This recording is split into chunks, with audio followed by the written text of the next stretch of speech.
Hey everybody, welcome back to the Open Chest Anime Podcast with your host, the Anime Collector. Joining me as always, Rhys2753. I have a cold. I couldn't tell.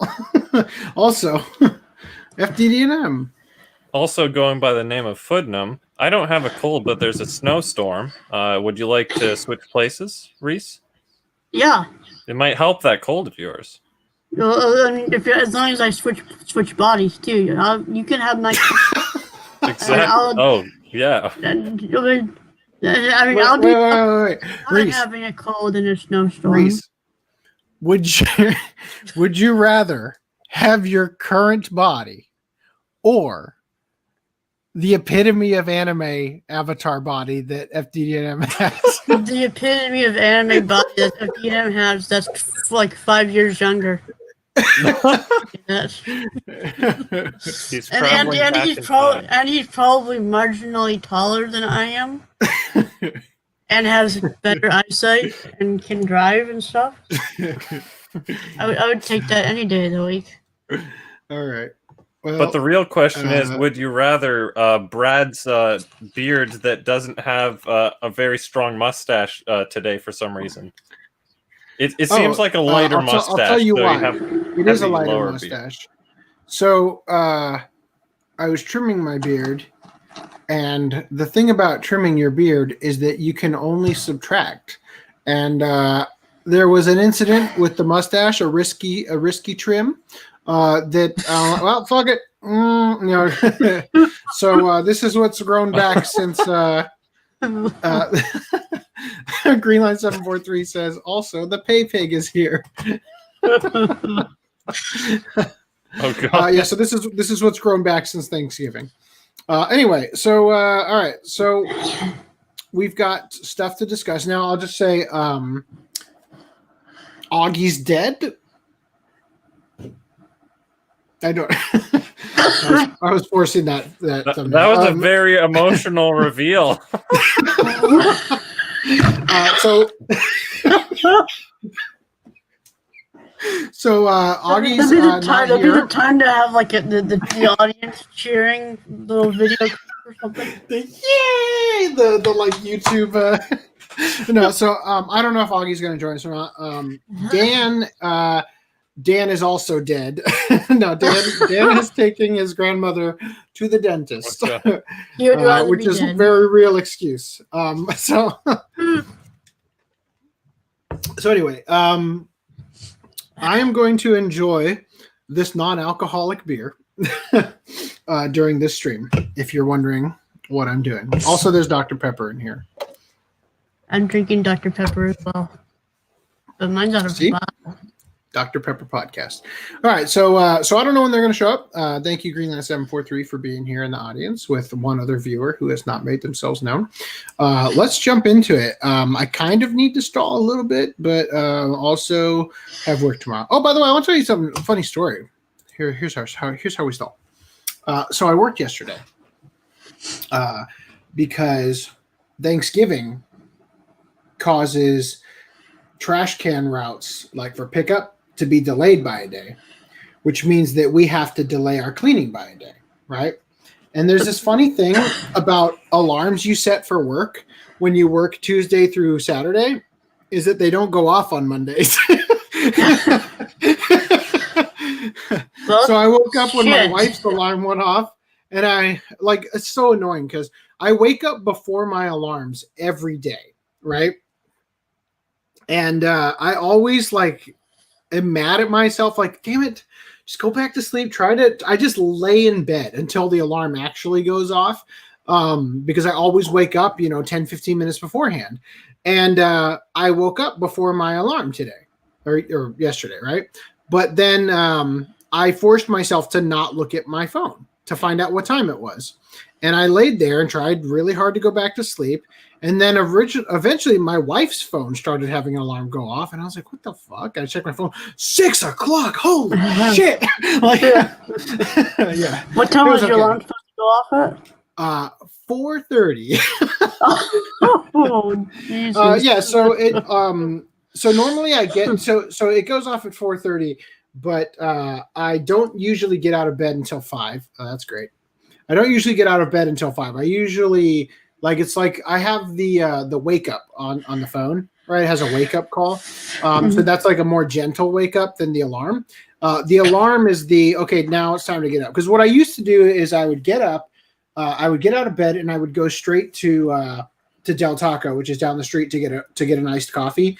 And then I would come back to the house and then jump in the shower and do all those things.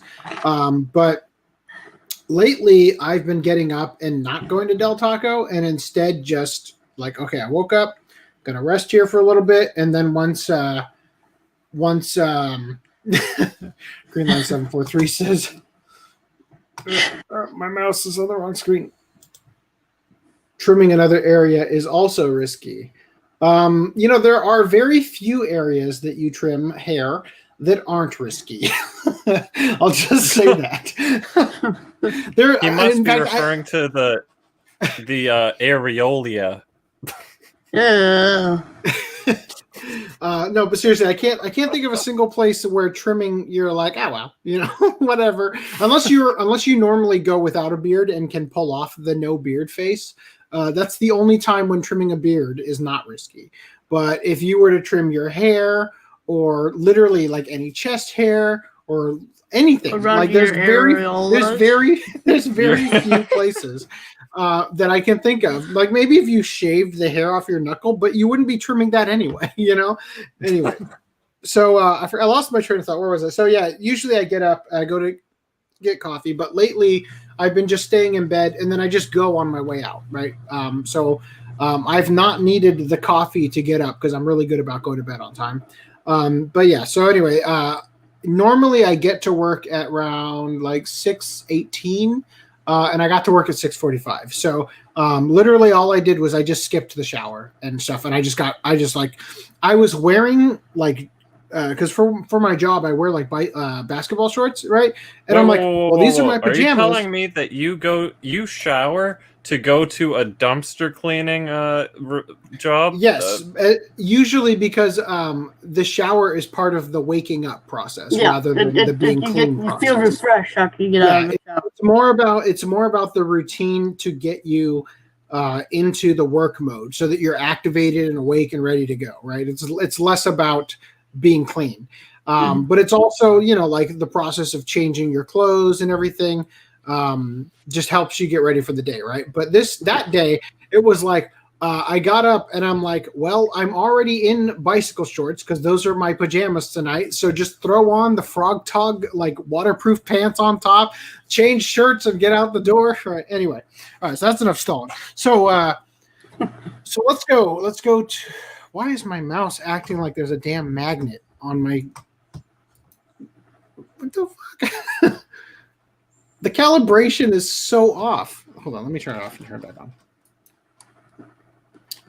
This is good. This is good for thank you, quality good for furries. Quality podcasting. All right. Oh, that mouse is terrible. Let me disconnect the Bluetooth to it real quick. Guys, watched anything interesting lately? I went through all of season 2 of March Comes in Like Lion last week, and I've already seen the show subbed while it was airing, so this is the first time watching it on Blu-ray with the dub. Dub is still absolutely phenomenal. That show is so good. What is it about? I just think of your Lion April minus the melodrama. It follows a professional shogi player, but it's not about shogi. It's a drama series. Oh, okay. So it is absolutely phenomenal. So I don't know why I'm drinking a non-alcoholic beer because I don't like the taste of beer. And what's the point of drinking a beer if you don't like the taste and you're not also getting drunk? Yeah. Good question to yourself. It kind of tastes like a shock top. Anyway, go ahead. The only person I know who drinks non-alcoholic beer is one who was drinking beer a lot and just was like trying to get away from alcohol, but he's still So it's like he's an alcoholic who's just trying to cut it back a little on the alcohol, but tricking his brain. Yeah, there's that. There's also root beer. Those are non-alcoholic beers. Yeah, but that actually tastes good. It's because it's roots instead of hops. Beer or alcohol. All right, yeah, it's okay. Anyway, so if you guys 10 minutes in would like to support this trash fire of a podcast, there's the Open Chest Anime Podcast Patreon. Banner art still in development. By the way, I do plan on reaching to Robert J. Woodhead to further reach to Kenichi Sonoda in the end of January. So hold me to that. All right, make sure that I remember to do that. Hold you close to that one. Yeah, so we can get a logo. And honestly, I think if we could come up with, like, because I'm already amazing at the thumbnails, right? So all we have to do is think up something that perfectly quantifies what this podcast is, and I can just make that the backdrop behind the logo. Instead of a chest and dumpster, we gotta be on fire. Oh god. Yes. The Open Dumpster Podcast. All right. Flaming diapers in there too. We gotta get the smell. We have to make a visual representation of the smell. Yes, because when I think of this podcast, I do think of stinky diapers. All right, moving on. We also have, if you would like to support me instead of the rest of everybody else, because let's be real. Anyway. Hey, I haven't spent a cent that we've earned. I have not taken a single penny away from Patreon yet, because there's a fee every time you do. And I am currently compiling a spreadsheet of every super chat we've gotten so that we can figure out who was on the podcast, and so that I can determine what that is, so that we can draw up legal documents, since a certain someone is an idiot, and that way we can get this legit.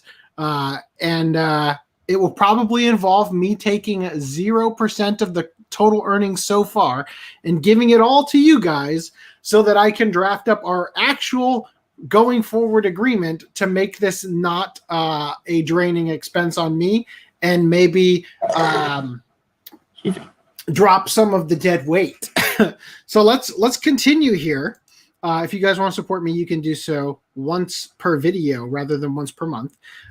So you'll probably pay $8 a year. $8 a year. Yeah, like, because it's like one video every like 14 months, Anyway, if you're doing the $10.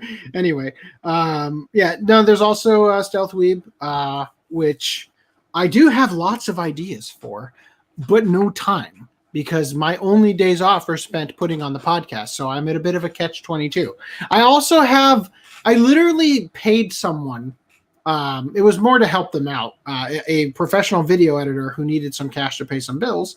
And I just said, look, I'll pay your bill right now.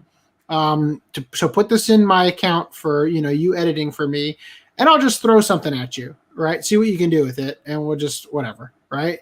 But that was like, I don't know, 3 weeks ago. And I have yet to be able to send him anything, because because his rate is like $10 per minute of the video, like length minute of the video length, right? So I'm trying to cut down what would have been like 30 minutes into like half of that, because it's all that's actually necessary for the podcast clip I'm going to send him.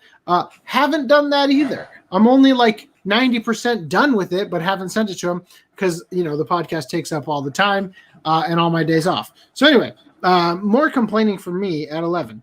There's more here. All right, so let's talk about Corona-chan. Nara University study finds some common teas can neutralize COVID-19. Now, this was 4 days ago, but I'm pretty sure we covered this exact headline before. But I didn't see any links to other articles except for Love Tea, which isn't the one. So I don't know.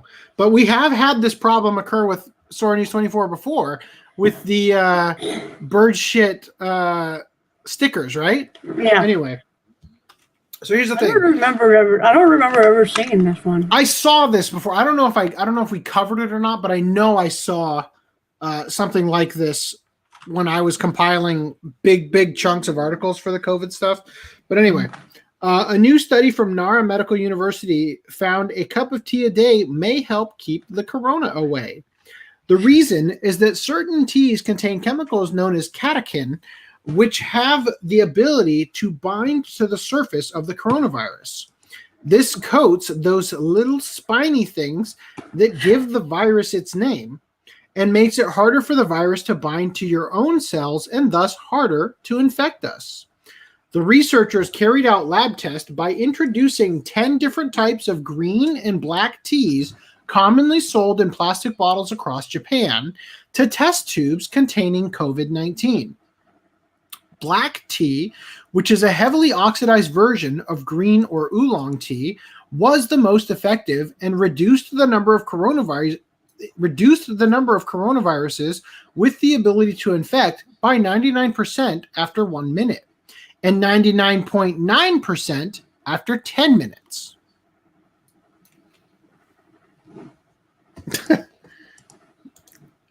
Yes. Once again, acknowledging our majority stakeholder / Lord and Master Greenland 743, who does always support this trash fire of a podcast. Many thanks. So that's kind of crazy, right? Though, like the 99% after only 1 minute. That's great, but test tubes in the human body are very different environments. So it's still unclear. Would you like to contribute more than But it's a joke. That's the joke. Okay. That was a bad joke. That's great, but test tubes in the human body. But someone had to say, does someone want to elaborate? That's great, but test tubes in the human body are very different environments, so it's still unclear how well this would pan out in our bodies.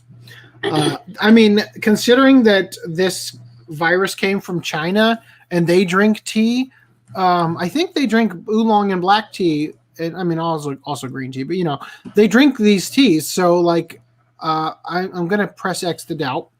They also smoke a lot though. Like there's probably, I don't know, maybe it counteracts. That being said, green tea catechins have been shown to inhibit flu infections in animals and human studies. So the same logic may very well apply here. The rest of the article is all about the shortages of teas now because of this article. Moving on. City official angered when asked to wear mask, throws own feces. Oh God, this. I should have switched that to you right when you were drinking that. Oh. For a quick, okay, hold on. I need to drink this just to get out. Yeah, that was my... I'm not gonna do it again. I was drowning my Drowning your... Yeah, I was drinking some non-alcoholic beer in order to get through this article. Yeah. So Rhys has already read this and said it was a downer, but maybe we'll see if it's funny.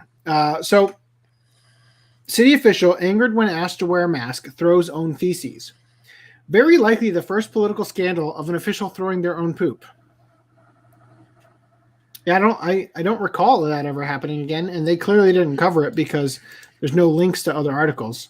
So I think it checks out.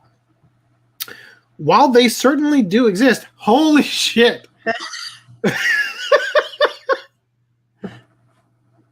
Oh, okay. I was expecting a very different article headline. While they certainly do exist, you don't come across too many virulently anti-mask people in Japan. When you do, however, they seem to do it with remarkable panache. Case in point is Yasunobu Yukumoto, a member of the Akiwa City Council in Okayama Prefecture. While visiting a health center on the 4th of November, pardon my burp, While visiting a health center on the 4th of November, he was asked by staff to put on a mask while inside the building. This caused him to shout, quote, "I don't need a mask because I'm not talking." Yeah. I like the picture of a grown man doing this. Perhaps realizing that he just did the complete opposite of what he said, he then took a page from the nonverbal communication of the noble chimpanzee and proceeded to throw his own feces in anger. Rhys, I don't ever want to have you veto any articles again.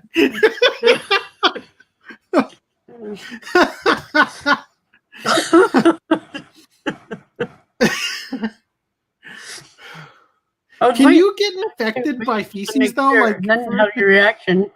What? I was waiting for you to read it for yourself and just have your reaction. Why wouldn't you be able to get? We almost didn't read it. You practically vetoed it. I thought it was. Keep reading it. Okay. Okay.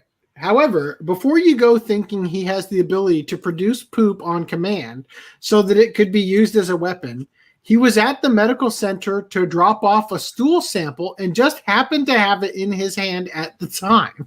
This is the reason why I said, "Oh, this is just lame." It's like it's of course, it's a circumstance. It's not funny. Yes. I think we just cut that portion out of the podcast clip. Once again shouting, "I don't need a mask to drop off a sample!" He hurled it at a nearby desk. Reports are unclear whether or not this compromised the tube and bag holding his waste matter. After that, the 73-year-old councilman went out to his car, got a mask, put it on, then returned to the building and shouted, "These young punks!" at his constituents. I like it. Like just the old man yells at clouds, like newspaper headline, this guy. Yeah. Comments online expressed awe that this is okay.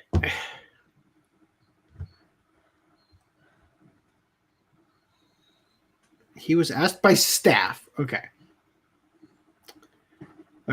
I was thinking, like, why?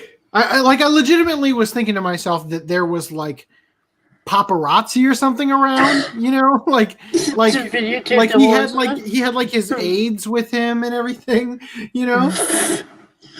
Anyway, comments online expressed awe that this man is one of the people who were elected to represent average citizens and make decisions that affect how they live. What an a-hole. Seems like he was doing a lot of talking. Should have worn a mask. Office holders should be held to a certain standard. And I'm sorry, but throwing stool samples at people does not meet it. I mean, I'd vote for the guy. Like, he's got my vote.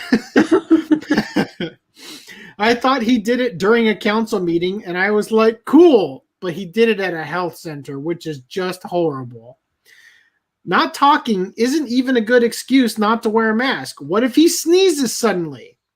We could do the Joe Biden approach. He'll just pull the mask down before sneezing. That was a cough, actually. Anyway, he'll probably get reelected anyway. I hope. What's this? I got to immortalize this name. Yasunoubu Yukumoto. Okay. I need to remember that.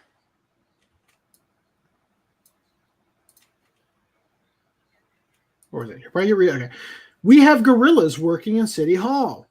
As you might expect, the other members of Akiwa City, City Council, aren't crazy about being called gorillas, and are considering a resolution to recommend Yukumoto's resignation. How dare you? That would be great if they hadn't already done that last September. His second offense. I love the slow-moving nature of bureaucracy. That previous resolution calling for Yukumoto's resignation passed following an incident where he was accused of speaking in an intimidating way to a member of the cleaning staff of City Hall. So, as we can see, this wasn't an isolated incident, and city council resolutions weren't all that effective. Meanwhile, speaking to the media, the third-term councilman said, "I always speak in a loud voice. I didn't mean to intimidate anyone. I apologize." What did you say? You missed a spot?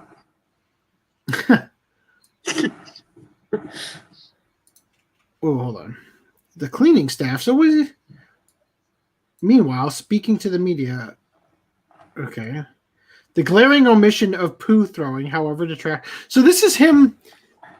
Are they saying that this is him apologizing for the other event after throwing his poo? Maybe this was taken before he threw his poo. Update. In reports that came out since this writing, Yukimoto denies throwing his poo sample and instead claims to have just kind of let it go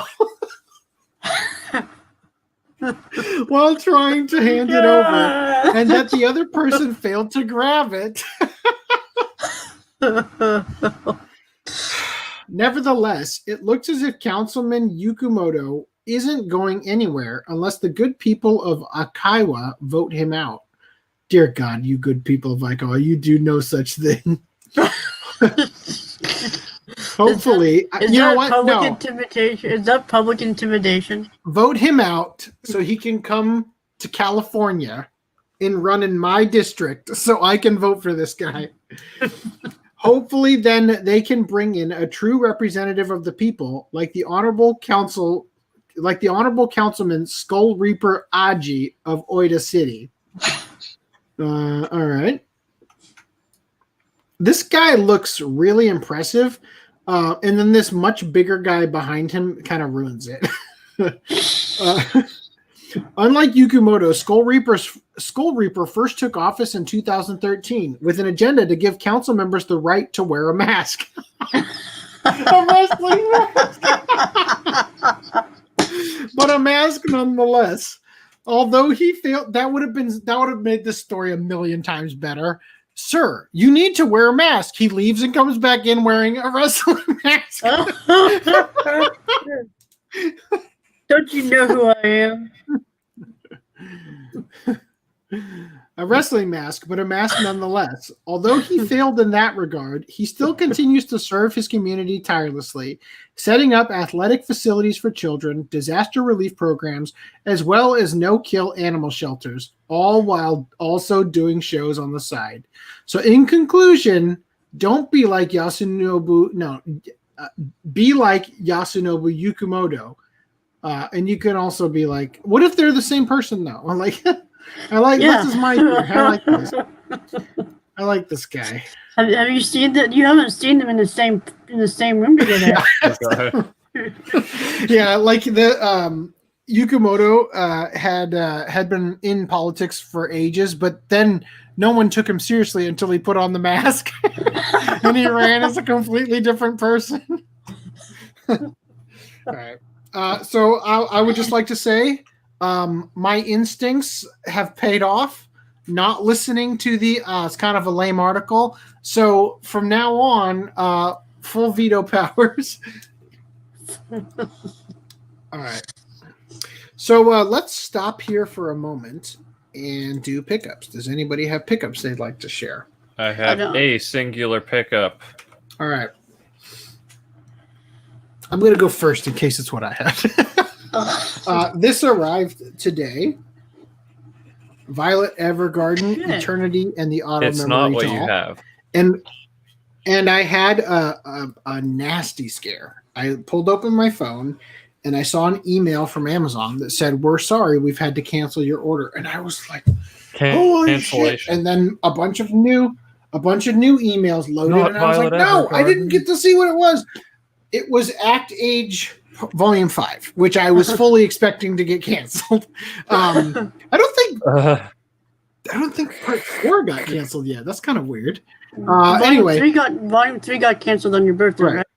Right. Yeah. Volume 3 got canceled, and then now Volume 5 is canceled, but I didn't know about Volume 4 yet. It was a great birthday gift. So far, my order, even though they had none in stock, because they're all pre-orders still, of Violet Evergarden limited edition art box may or may not still go through. So that's we'll good. find out next week. Yeah. Okay. Yeah. Footnum.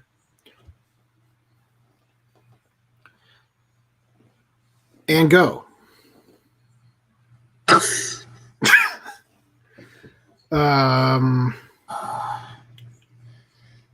In other news, Ryan Reynolds. I think what happened is he clicked the enable camera, and his bandwidth just said no. So we're gonna just wait a minute.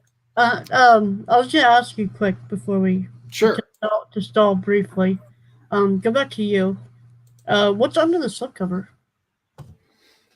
I don't know. I haven't looked at it. Is there a separate image? There is. There is. Yeah. Okay. I do remember seeing that now. But yeah. All right, carry on. This looks like it's getting a little kinky. Why she got that in her mouth? It's not kinky at all. But there's that's a weird image for that movie. It is a weird image. That's like if you had the character taking off the other character's bra on the cover. Yeah. Oh yeah, FDDNM's gone. Well, Footnum's gone. All right, let's talk about porn. Ryan Reynolds firing all male writers is not him selling out. Okay. Mm-hmm. So I don't really care about this article. But I'm going to just give you the slant they're putting on it. So them saying it's not him selling out is that he's not selling out. He's already been a feminist icon, blah, blah, blah, blah, blah.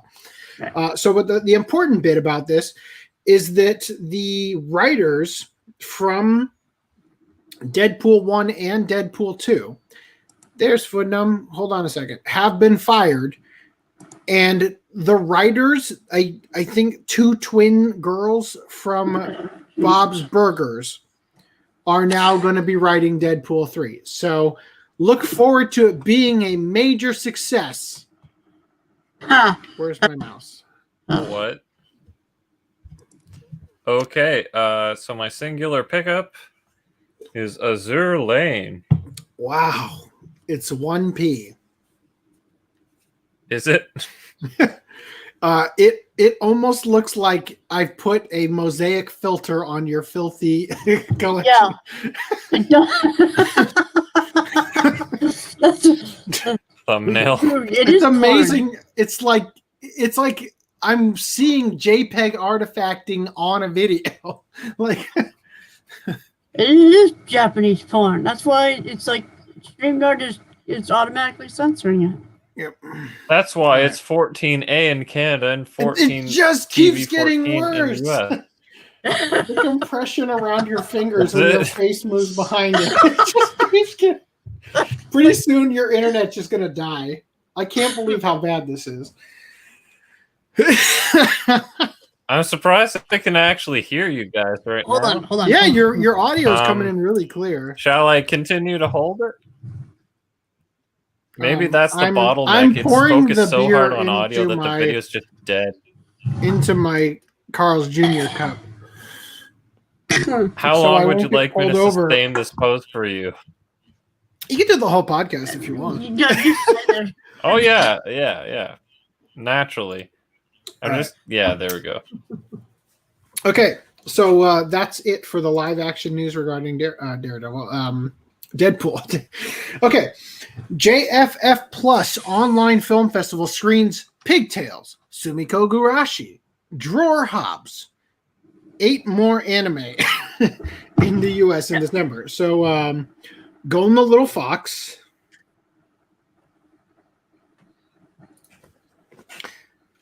That looks like a cat with pouty lips with dog ears hat.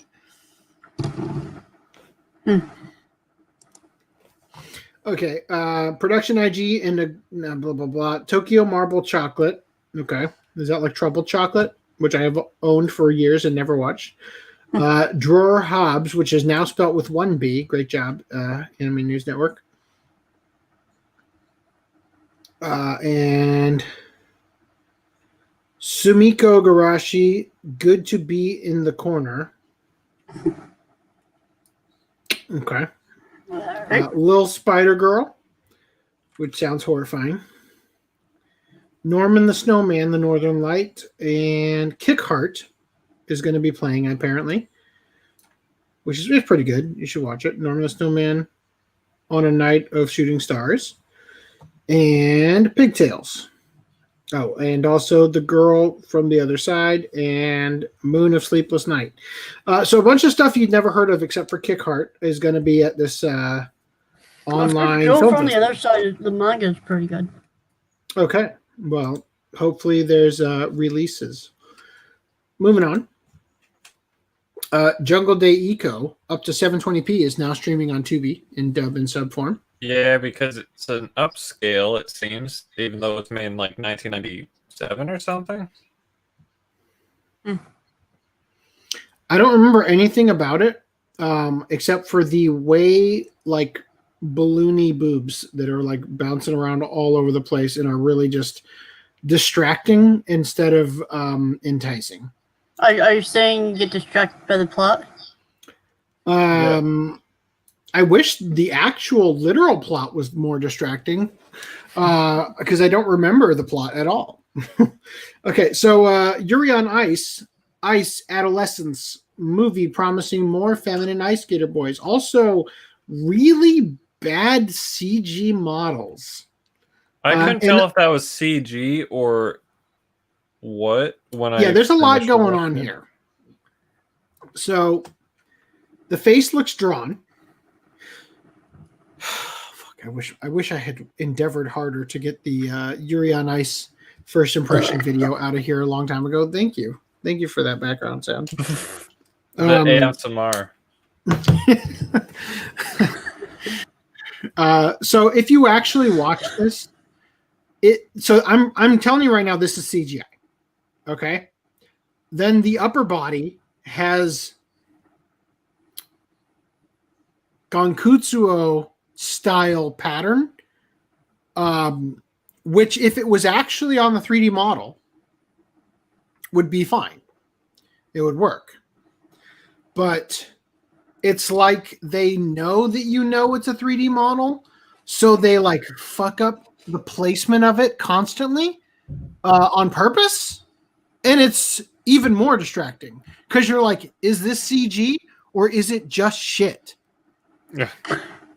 And you can't decide, and you missed everything because it was bad either way. That's my experience watching this. So there you go. You can see it here as we get copyright claimed. Moving on. No, don't play. Okay. My Hero Academia gets third anime film in summer. Now, let me ask you this. This is Todoroki, right?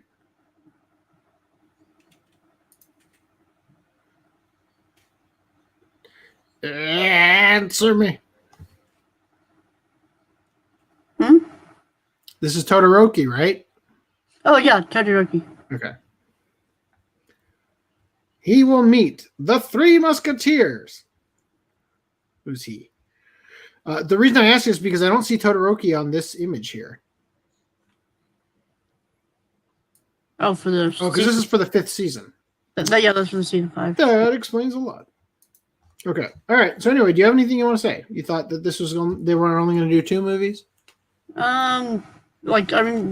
She said. It says it in the article. Like when the last one was this will be. All right, I'll read it.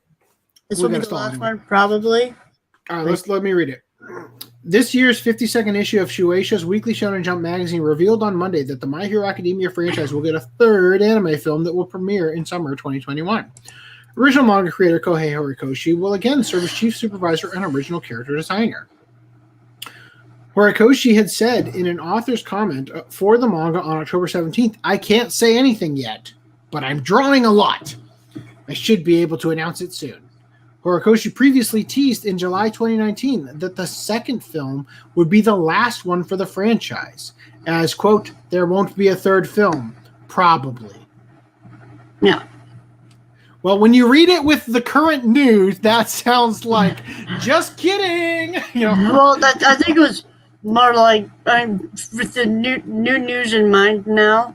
That probably was more for don't expect another one, but this doesn't mean that there won't be another one. Right. Well, but yeah, it's just that when you read it with the current news in mind, you're like, there won't be another new one. Probably. Wink, wink. You know, like. Well, then that would obviously be trying to get people to go to the movie because there won't be another. See, so it's the last. You should be able to announce it soon. Like the ellipses in there. It's there won't be another film unless the second one makes me filthy rich, right? Dude, I think the Sentai's doing with Televru is how they said, "Oh, we'll dub the rest if it sells well." It's like, dude, they probably already are going to work on the second one. They're just saying that to they're just trying to get people to buy it as it comes out, even though they're undoubtedly going to have a steelbook at the end release with right. Yes, with tell me more about 3D this theory. titties. But how long Discotheque, I think, could be doing that with Urusei Yatsura and perhaps Joe. But it's 63 episodes for Televru, minus the 12 OVAs they're refusing to get. On their steelbook that we're memeing into existence with the podcast magic, is I want to see a bunch of like water droplets all over it that are in color. So they show the vaginas of all the girls that are always centered in the manga. I think in the manga they discreetly in reflections of like the faucet in the water droplets. Yeah. Oh, that's what you mean. That's what I'm saying. Yeah. So I'm saying in the manga it's in black and white. So you see it like kind of like an MCS drawing. You mean in where colors? It's all distorted. Oh god. Yeah. So if they did it in color on the thing, you'd finally see like what are all these like pink water droplet reflections? Anyway. All right. Greenlight 743 says, "Nah, I thought no third movie was BS." Yeah, seriously. He didn't drink the Kool-Aid. Yeah, well, I'll tell you this much. I have done a first impressions for both the movies so far with Duo, and now I'm at a conundrum. Do I drive 6 hours to Arizona to see the third movie with Duo as well? Like, how do I make this work? Do I take Dan instead?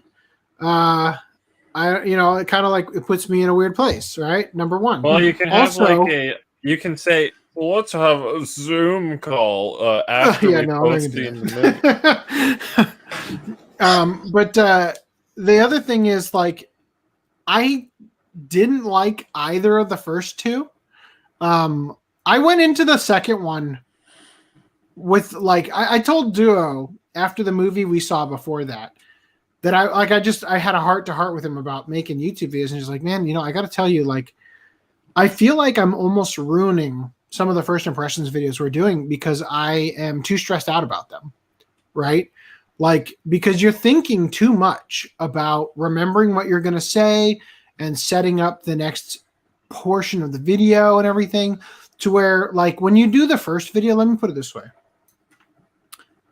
The first video in a series is always the best one. For a lot of it's the one that is the most organically good because you aren't stressed out. First of all, I'm just now noticing, why the fuck did you put that picture of Bakugo on the left when you've got a hard ass line right here? Like, put him on the right side so that ends up like, come on. Oh my god, terrible. It's on, and no, you know what? They're all like that actually. I think it just cuts off right here because they're not supposed to be like right next to each other because they are hard lined. These were all three separate images, by the way. Yeah, but anyway, I fix it in post. Anyway, all right. So what was I saying? Here's the thing. So when I did the first grab bag series video, I filmed that entire video on the final day of Anime Expo in 2015. 2014? Was it 2014? Yeah, it was 2014, right? So I filmed all that on the last day of AX 2014, I think. 2015, 2016. No. It was 2015 because 2016 is the good one. And then 2017 is the one I haven't released. And then 2018 is the one we did with Augie that I haven't even started. Okay, anyway, so the first video in that series was easy to do because there was no pressure. Because if you fuck it up royally, you just don't upload it, right? But it comes out decently good. And then the next video, there's all this pressure because it's like, okay, so I need to, in order for me to enjoy Anime Expo, I have to make sure I don't fuck up part 2 of the series. So day 1 of Anime Expo, I'm like, all right, let's go to the exhibit hall, find out where all the places are that have this, so I can get that footage recorded, and then you know, we've got like the grab bags, right? And then we'll coordinate with people, get them together, and then we can record the, you know, opening them up and everything. And you'll notice in that video that when I go to Media Blasters, they didn't have the grab bags ready yet. And then I think, I don't know if I put all the footage in there, but I went back there like numerous times. Day 1, day 2, day 3. And Media Blasters didn't have the bags, right? They were making them, right? And they got them by the end of it. But what I'm saying is that the stress of going to Anime Expo, like I want to go to Anime Expo to enjoy myself, you know, and have a good time there. But when you set the precedent of making a series, there are certain things that you need to make sure you film. Because it's like, look, if I at least get the footage of us getting the grab bags and I own the grab bags, then I can open them elsewhere. That's what I did for the first video. I opened them outside of the Westminster Mall because that was just a place I, for whatever reason, decided to open them. I didn't open them at Anime Expo. But the next time I did it at Anime Expo with that glass table, and that was hell in itself because of the reflection and everything. But I was talking to Duo about how making videos can be very stressful once you've sort of set that precedent, like what's expected for the video series. And so when it came to My Hero Academia for the second movie, I had talked to him and I'm like, look, I'm going to relax. We're going to take it easy. And I just chilled the whole time, right? I got to tell you, I don't know if I chilled too much or what, but that movie was so boring the entire time until the very end. And I was like, holy shit. And then they just say, no, just kidding, right? So I don't know that a third movie is going to be good. I also called the shit out of Funimation for writing that article saying you didn't have to read the manga to be caught up with the manga to enjoy the movie. But anyway, yeah. So anyway, there's a whole thing in the video. I haven't released the video, of course, but anyway, yeah, I'm not sure that I'm going to like the third movie, which I love the show. I have enjoyed every season after season 1, which retroactively I do like season 1. But when I was watching it, I felt it was just kind of like, I didn't see what the appeal was until I was in season 2. Right. And then I sort of clicked what they were doing. And I felt like it was a brilliant choice. So I very much enjoyed the show, but the movies haven't liked, although I will say that I retroactively, after making the video, do like the first movie now for different reasons. But because of all the Die Hard stuff. Well, yeah, the Die Hard stuff made that movie great. But the thing is that after Broly, Duo and I saw Hunter x Hunter: The Last Mission, which is that same movie, right? It's the same movie as My Hero Academia 2 Heroes. It's the same damn movie. Although it was made in like 2013 or whatever. It just took forever to get over here. But now, which one was better? Definitely 2 Heroes. That's why I retroactively like it better afterwards. Anyway, because the Last Mission is the worst movie, just automatically say I had to like this one more. Dude, without ruining it, let me just say I can't wait till everybody gets to see that video. All right. Also, I want to address, hey, Seb's here. He has season 1, season 2, part 2, season 3, part 1. I'm sorry that those are what you. Oh no, you have. See, I read that 3 times. I have seen. Okay. So that's a good start. I hope you can get the rest of it because you need season 2, part 1, and then season 3, part 2, and 4, part 1. Yep. 4, part 2 in February. Yeah. So when that happened to me with City Hunter, I know I've told this story before. When I first bought City Hunter, the ADV sets, I had City Hunter 2 Collection 2. Wait, no, City Hunter Collection 1, City Hunter 2 Collection 2, and then City Hunter 95 and like all those. I didn't realize that there was a City Hunter Collection 2 and a City Hunter 2 Collection 1 until later, right? And I thought I had all of it and then learned I didn't. All right, anyway, back to articles here. So let me continue here. Excited! I can't wait. I went and saw this theaters with my friend. I'll probably do that again next summer. Probably see this. I can wait. Well, look, I will take time off work to go see it and do a video, and I'm hoping to have so. I made a list on Amazon called Black Friday. In that list is my extremely overpriced hard drive. Thank you, FDDNM. Still want because it's USB-C and that's what I need. And the Sony A6600, which is the camera that basically solves all the problems of the camera I've been using the last couple of years. And the problems, of course, being the overheating issue. And also can shoot at 4K, but I probably won't record at 4K just because the file sizes are going to be unmanageable in Premiere. But none of those things lowered their price on Black Friday. And one of them went up by 50 cents. So, and then Cyber Monday rolls around, still nothing. But yeah, hopefully I'll have that camera by the time I go see it. But anyway, yeah. It's like $1,700 camera. It's like $1,800. So it's $1,700 on Best Buy right now. Yeah, but I'm getting there's the 1,800 is the base price. I think on Amazon it's 1,600. And I'm getting the one that comes with the lens because the base one is only 1,200, but I want to have the 15 millimeter, 33 millimeter, whatever it is lens that comes with it. Anyway, back to the article here. Okay, so he said there won't be a third film probably. He explained that the second film could be described as a kind of finale for My Hero Academia. Yes, it could be if you didn't cuck everyone right at the goddamn ending. Would have been literally a freaking amazing ending. I was bored that entire movie until the ending, and I was like, oh shit, this is insane. I can't believe they're doing this. This changes everything. Holy shit, I'm excited to see where things go from here. And then they cuck you. So. And we lost FDDNM. He got cucked so hard he got out of the stream.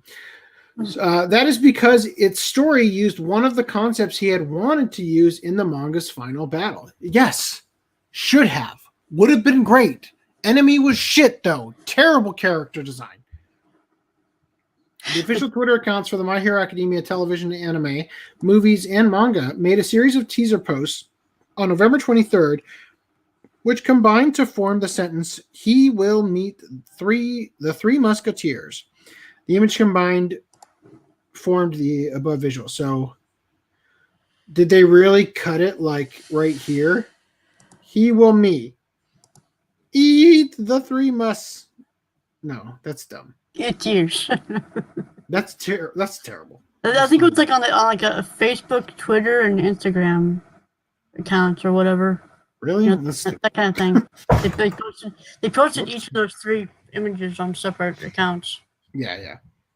Well, that's great. Then one of them's got a shitty compression problem from Facebook and Twitter, and the other one's got a shitty compression problem from Instagram. Anyway, the My Hero Academia 2 Heroes film. Oh, these are just news about like remembrance, like what do you call that? Background news. Anyway, so yeah, I think I've already said everything I wanted to say about stuff. Oh, what? I just got My Hero Academia Season 2 complete. Was wondering when slipcovers become available on Stealth Weeb. Slipcovers or art boxes? Ooh.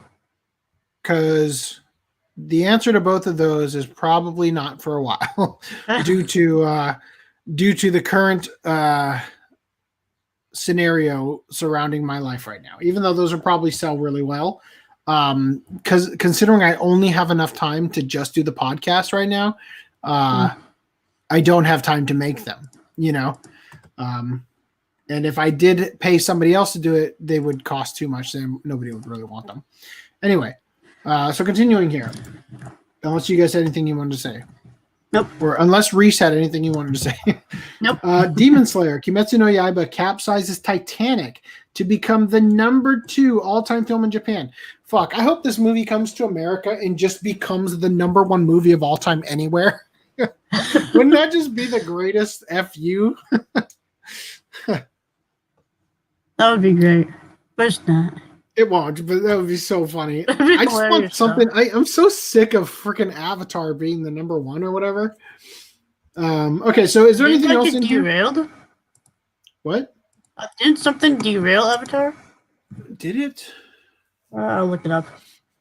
Thank you. Okay, is there anything we want to say about this? So it's at 27.5 billion yen, just below Spirited Away's 30.8 billion, which is saying something. It's definitely gonna hit that. You don't think? We're like a month in. Oh, you're saying it's definitely gonna hit that? It's definitely gonna hit that. Yeah. I thought you said it's definitely not gonna hit that. Avengers Endgame derailed. Oh, that's right. That's what it was. Fuck. I want that knocked off for sure.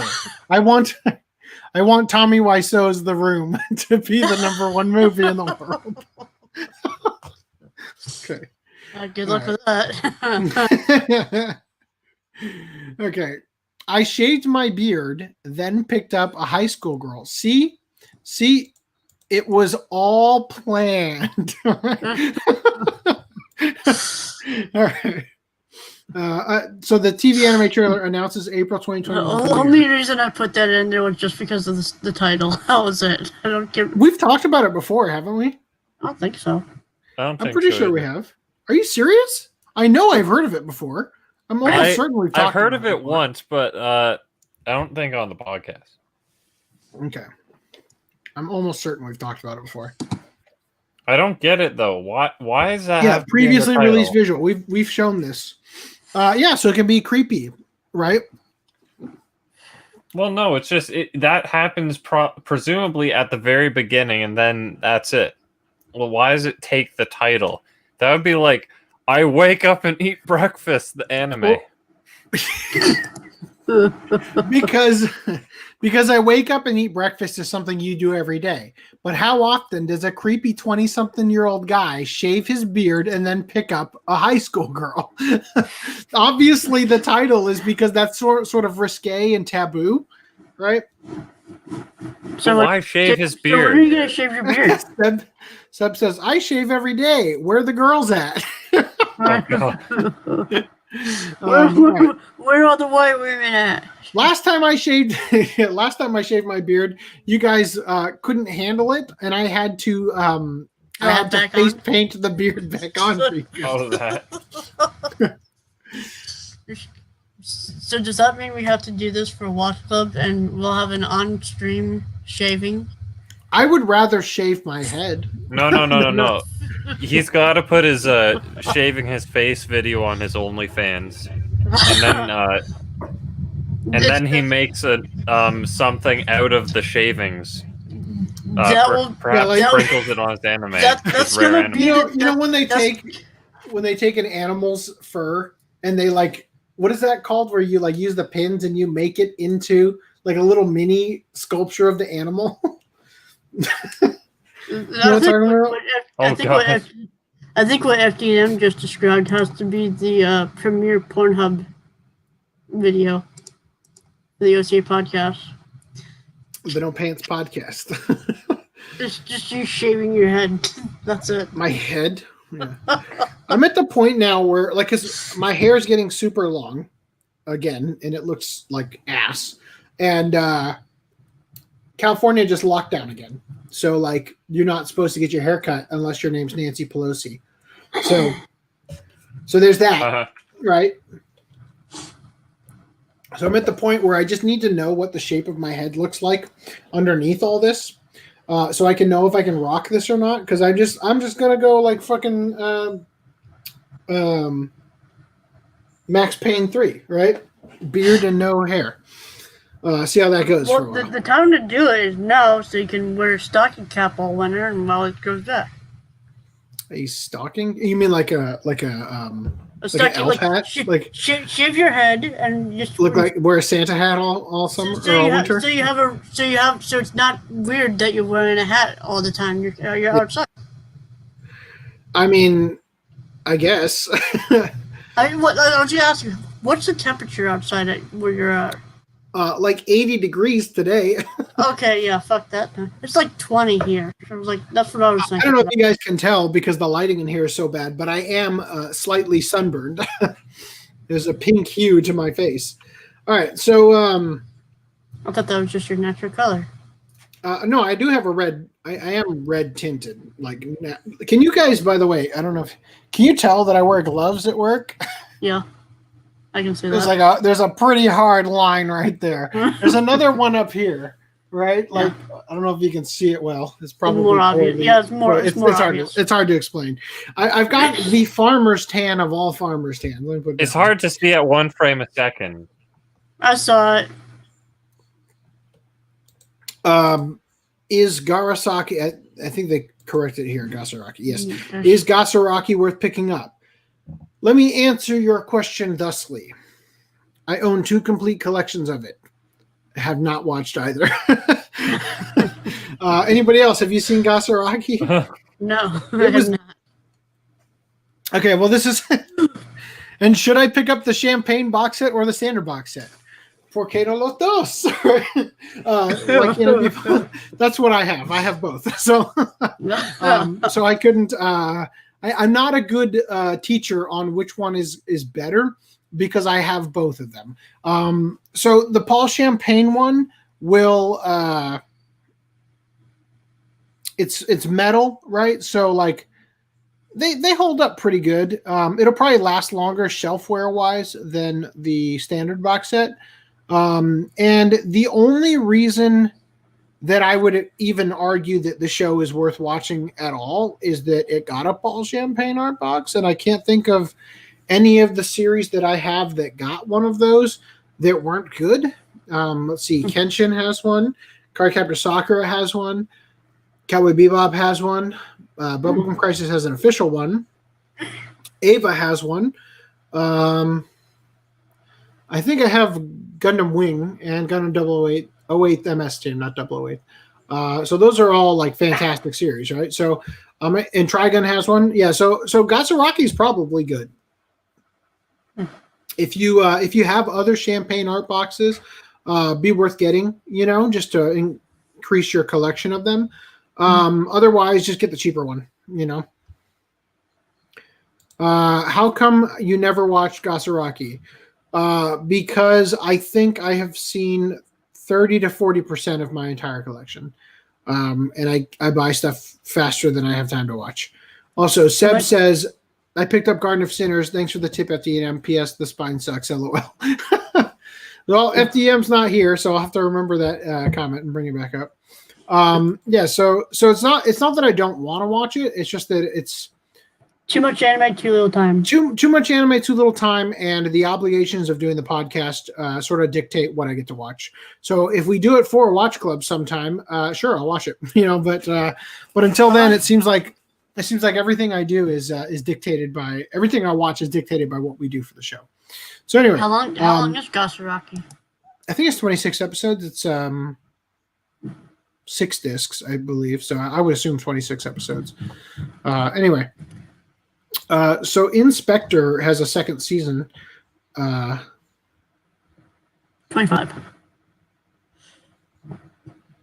For Gasaraki. So what's special about this article? Inspector has a season 2. Am I supposed to care about Inspector? I mean, there's a lolly in an apron.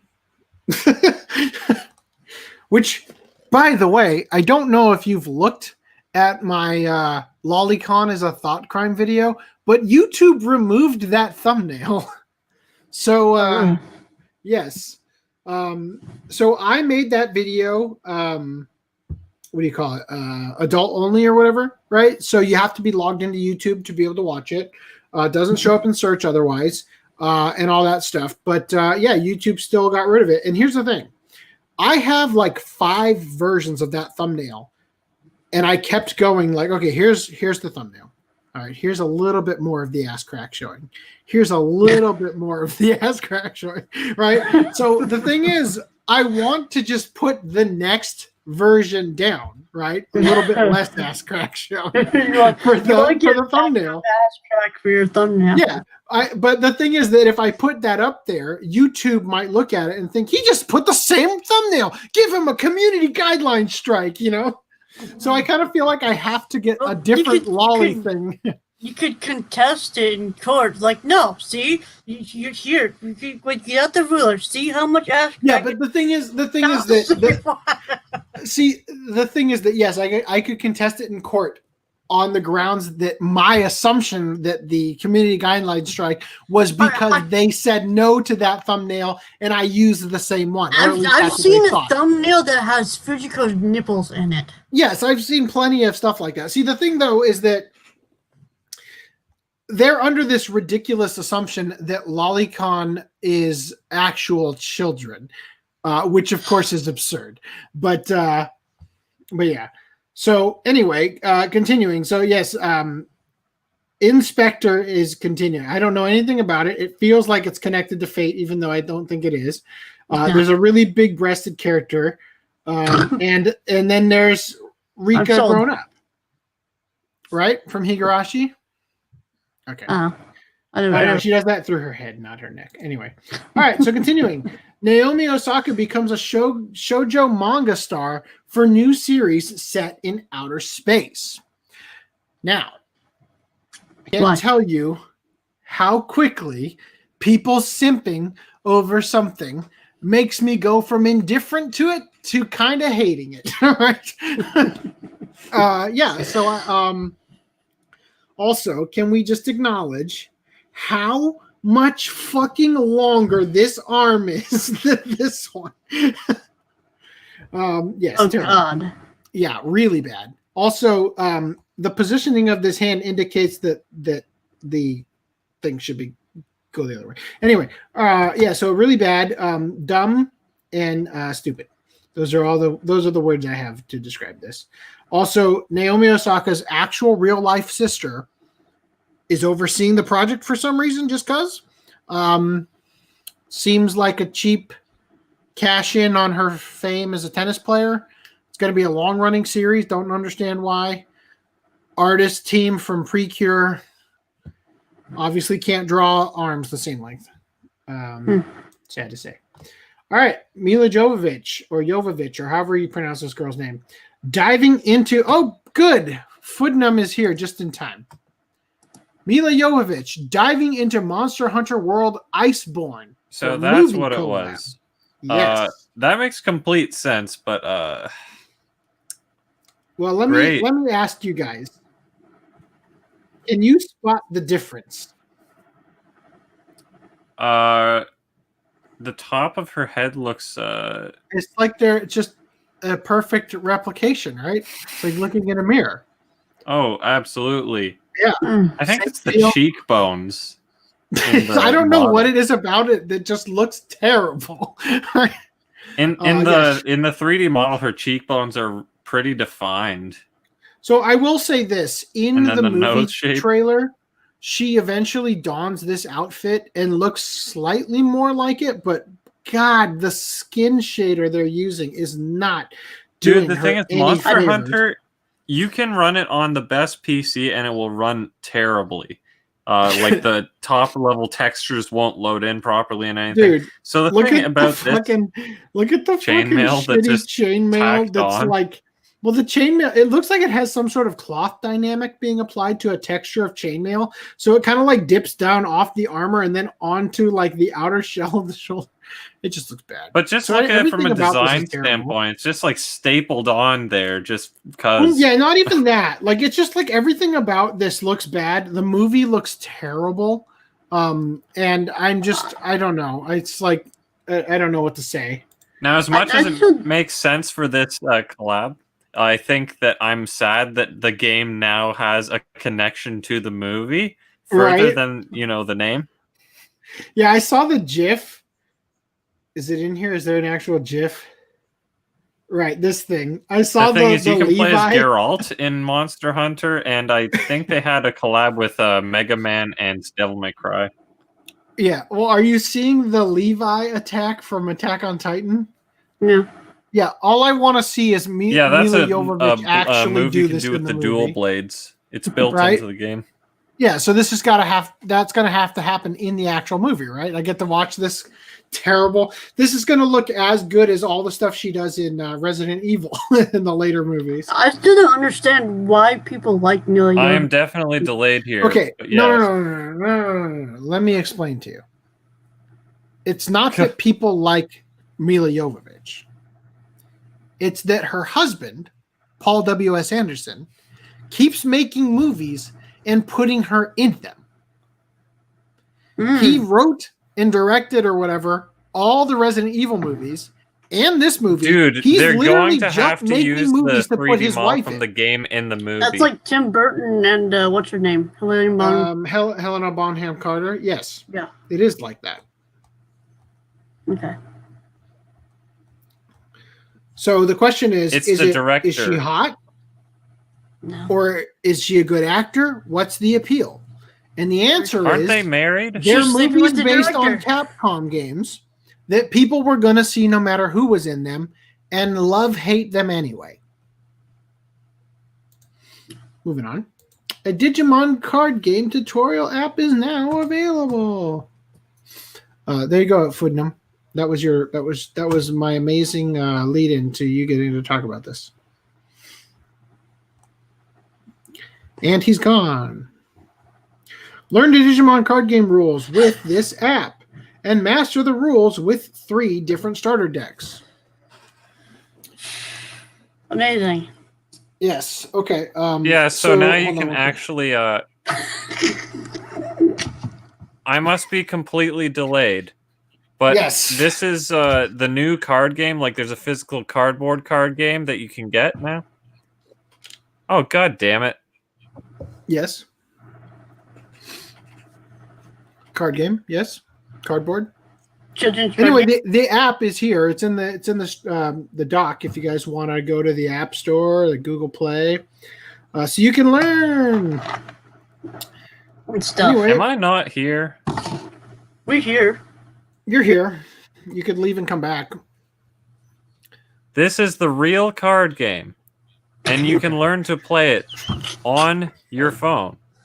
And because it plays the game for you, as in you can't make illegal moves, then you can learn how to do it without your brain exploding. Without cheating. Okay. No Exodia in the middle of it, which is a Yu-Gi-Oh thing. That'd still be pretty funny. Just slam down Exodia in the middle of a Pokemon game. Did you ever see? True. There's an episode of The Office where they play Dallas, the board game, and there happen to be pieces of other games in the box because it's like a yard sale thing, and so they're like playing the game, and because the guy who originally owned the game didn't staple the rules to the inside of the box lid. There's no like rule book, so they're making it up as they go and like really pissing them off. And that's kind of the idea I have here of you just like you pull out your cards and then you're playing Pokemon and then you play Agumon, sideways like you're tapping the card. You play Monster Reborn. There you go. It's like, oh, bring back that Machamp. All right. Yeah. The Pot of Greed. What's that? The Yu-Gi-Oh card, the Pot of Greed or whatever. Yeah, you FDM's can not here. draw, like, I We're think it's humoring no one. Moving on. SaGa Frontier Remastered adds never before seen content. So the game, I never played it. But my best friend growing up really liked this game. The remake integrates a I can hear you typing the response to deflex zone. yeah, I don't have my Deflect mic, one. so it's using the internal mic. Yeah, that's right. For my laptop. Mr. Tonagawa, is it worth picking up? I like the kaiji anime, so yes, it's fun. It's a different tone completely, more of a comedy. So just FYI, Rhys 2753 is in StreamYard with me. Like, I gave him my login info so that he can help control it. So when he comments, it comments as me. Just FYI. So you're actually talking to Rhys right now. But anyway, yeah. So I will say that I recently picked up Mr. Tonagawa because they just announced that they've licensed kaiji. So, Has your ship Footnum, how are yet? you doing? I don't know. I don't keep Awful, track apparently. of ships. It sounds like you guys were delayed literally like 40 seconds from yeah. thing. Did Did you guys get my whole spiel like an hour later? Well, we got it like way later, and then when we started responding to what you were saying, you kept talking. I was already and on then to like the 30 next minutes thing. later, you're like, "Oh no!" Like, you were hearing AC talking about it because you hadn't responded yet. yeah. All right, so I'm glad it all worked out. there goes my AirPods. Oh God, But that didn't work out very well. all right. They keep dying on me. Okay. Yeah, I'm So, kind of surprised that would have been great if Dan was here for the next couple things, but he's not. And of course, Augie's dead. That's why he voted Democrat this election. Have you even seen the messages? Oh. The SaGa Frontier Remastered adds never before seen content. So apparently in the original game, there were 8 players you could play as, and they all had their own storyline. Oh, he has seen For this, what? He has seen the message, but he hasn't on it yet. For this remaster, they actually added another character in that previously you didn't play as, but was a character. Was a character in the game named Fuse. And there's other like stuff from the game that has been unlocked that perhaps was originally coded but not put in the final build of the game that they just finished off or whatever. So it's pretty cool, right? That an old game from 1998 is coming back to life with more features and stuff than it even originally had in its original release. So that's pretty cool. Yeah. I never played it, so I couldn't tell you anything more about it. In less cool news, Nintendo is shutting down the level upload feature of Super Mario Maker. So Super Mario Maker is about to just become Super Mario Player. Yeah. What's up? Like, what's the point of the game? Yeah. So I'll explain what's going on here. So basically, when you make Super Mario Maker, you have to host a server that lets people upload levels. And they've had millions and millions of levels uploaded. But the problem is that at a certain point, the game isn't making you any new customers. Your old customers are still playing the hell out of it. And then it just becomes a liability because it costs you money to keep the game going, but you're not making any new money because there aren't any more people buying it, right? So by locking off the ability to upload more stuff to the server, you don't have to keep increasing the bandwidth and the file size capability and everything. As long as you can like keep the levels that you make locally or whatever. Yes, you can download the levels and stuff, but you can't upload them. So you still have access to all the stuff that's been made already. Yeah, it's the upload feature, so you can't upload it to somebody else's game. Random 11 says sup biatches. I think probably biatches probably was getting censored on YouTube, so he had to do it that way. We understand. All right, so yeah, that's kind of sad, but it kind of makes sense from a business standpoint. But it does really make me think about how Minecraft has been so fucking successful because they keep updating that thing. They're doing the caves in fuck, I forgot what the other part of the cave update was. Caves and something update. Caves and creatures, I think. Anyway, and I'm just amazed. I'm amazed that game is still getting development on it when they've already reached a certain level. But the thing with Minecraft that is different is that you buy multiple accounts so that you can have camera accounts and stuff. But anyway, I'm just amazed that they're still doing well. Whereas something like this is like, oh, we hit our cap, let's shut it down. Anyway, Mojang, if you're listening, I would happily pay a yearly fee to continue to play Minecraft if it kept more development coming in. I don't know if everybody would, but continuing. PlayStation 5 forbidding tweets containing profanity. So here's the weird thing about this. Here's the tweet. Demon's Souls is a beautiful game on PS5. Also very happy with my character's look. PS5 share, Demon's Souls. Hey, remove the profanity before we let you post this. What profanity? So, exactly. Astros especially on an such a delightful game. experience, right? So basically the point is that there's no profanity in here, but PlayStation's like, no, can't post this. Forbidden. Anyway. Yeah. So there you go. That's all I got for you. Seb. Sly dog. Yeah, I guess I'll just wait. Hold up. I'm missing that article that he's talking about. I did put it in the doc. Let me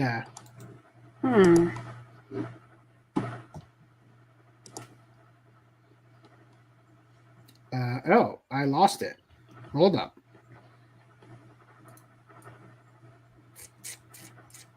There it is. Rhys, would you put this before the article I'm about to go over? Put this at the second to last one in that doc, just so it gets there for posterity's sake. Saudi Arabian organization MISK Foundation plans to purchase majority stake in SNK. Does anybody know what SNK stands for? Shingeki no Kyojin? Yeah, that's what I was just thinking. Yeah. Shin Nihon Kikaku, translated as New Japan Project. So second to last one for the games? Yeah, because that's the order I'm covering them in. So the organization's game development subsidiary to purchase initial 33.3% stake for $216.5 million. So the Saudi Arabian organization MISK Foundation, Mohammed bin Salman Foundation, I don't know how that works, but yes, the Crown Prince, revealed on Thursday that it will invest US $216.5 million in Japanese game developer SNK through the MISK Foundation's wholly owned electronic gaming development company. The MISK Foundation will own an initial 33.3% stake in SNK.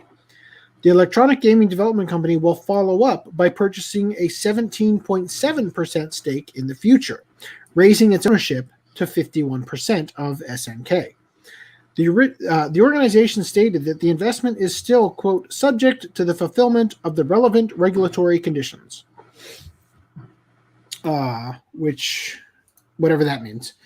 SNK has not yet itself confirmed the announcement by MISK Foundation. Mohammed bin Salman bin Abdulaziz, the Crown Prince of Saudi Arabia, is the organization's founder and chairman. The organization and the Saudi Arabian animation studio Manga Productions, also owned by MISK Foundation, have hosted an internship program with SNK in the past. So, real quick, Manga Productions has only worked on one thing: anime production and dubbing / production for the Arabic and Japanese version of Future's Folk Tales, which I kind of feel like we covered this once. It's like the anime about wearing the hijab. I think something like that. All right. Anyway, that just came out too, didn't it? Yeah. What's up? That just came out, didn't it? Yeah, 2020. Futures Folktales, yes. In August 2015, Chinese technology company Woohoo Shunrong. Woohoo or Wuhan? I'm pretty sure that's how you pronounce the Chinese. Woohoo Shunrong. It's like Shenron's retarded cousin. Yeah. Woohoo Shunrong Senki. Partly owned online game company, 37 games.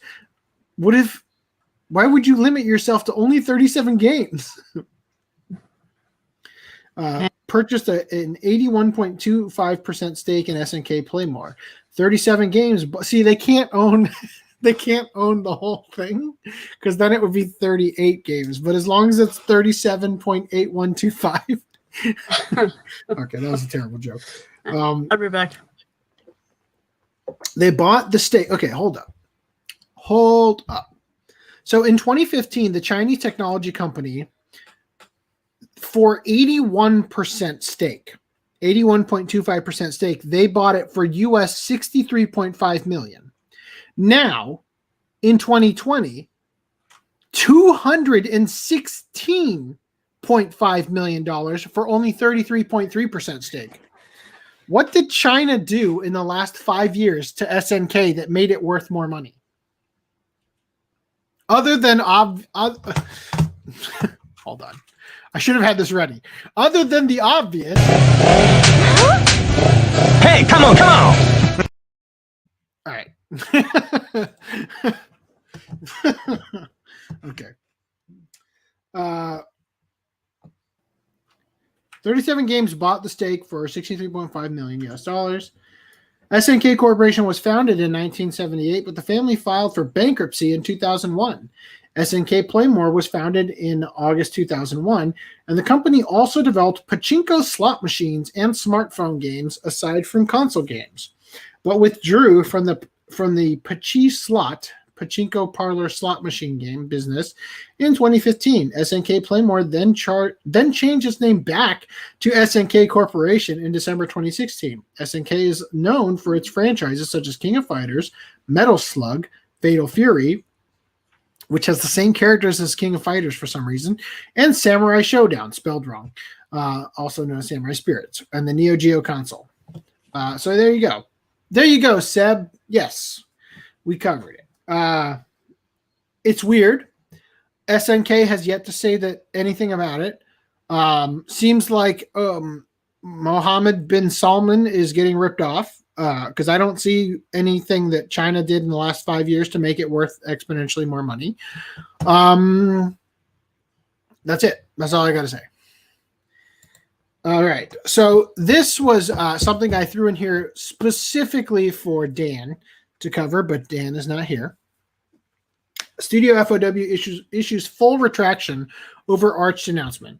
So I'm going to just leave this here for now. We'll come back to it if Dan shows up, and we'll cover it then. So getting into release news, King's Raid Anime's Blu-ray disc release has been canceled. So the 26-episode series premiered on October 2nd. The official website for King's Raid, Successors of the Will, or I'm not going to read Japanese title, the television anime of South Korean developer Vespa's King's Raid smartphone RPG game.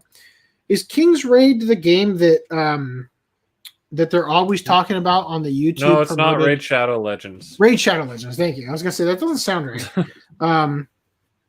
Revealed on Friday that the staff are canceling the 6 planned Blu-ray disc releases of the anime due to, quote, various circumstances.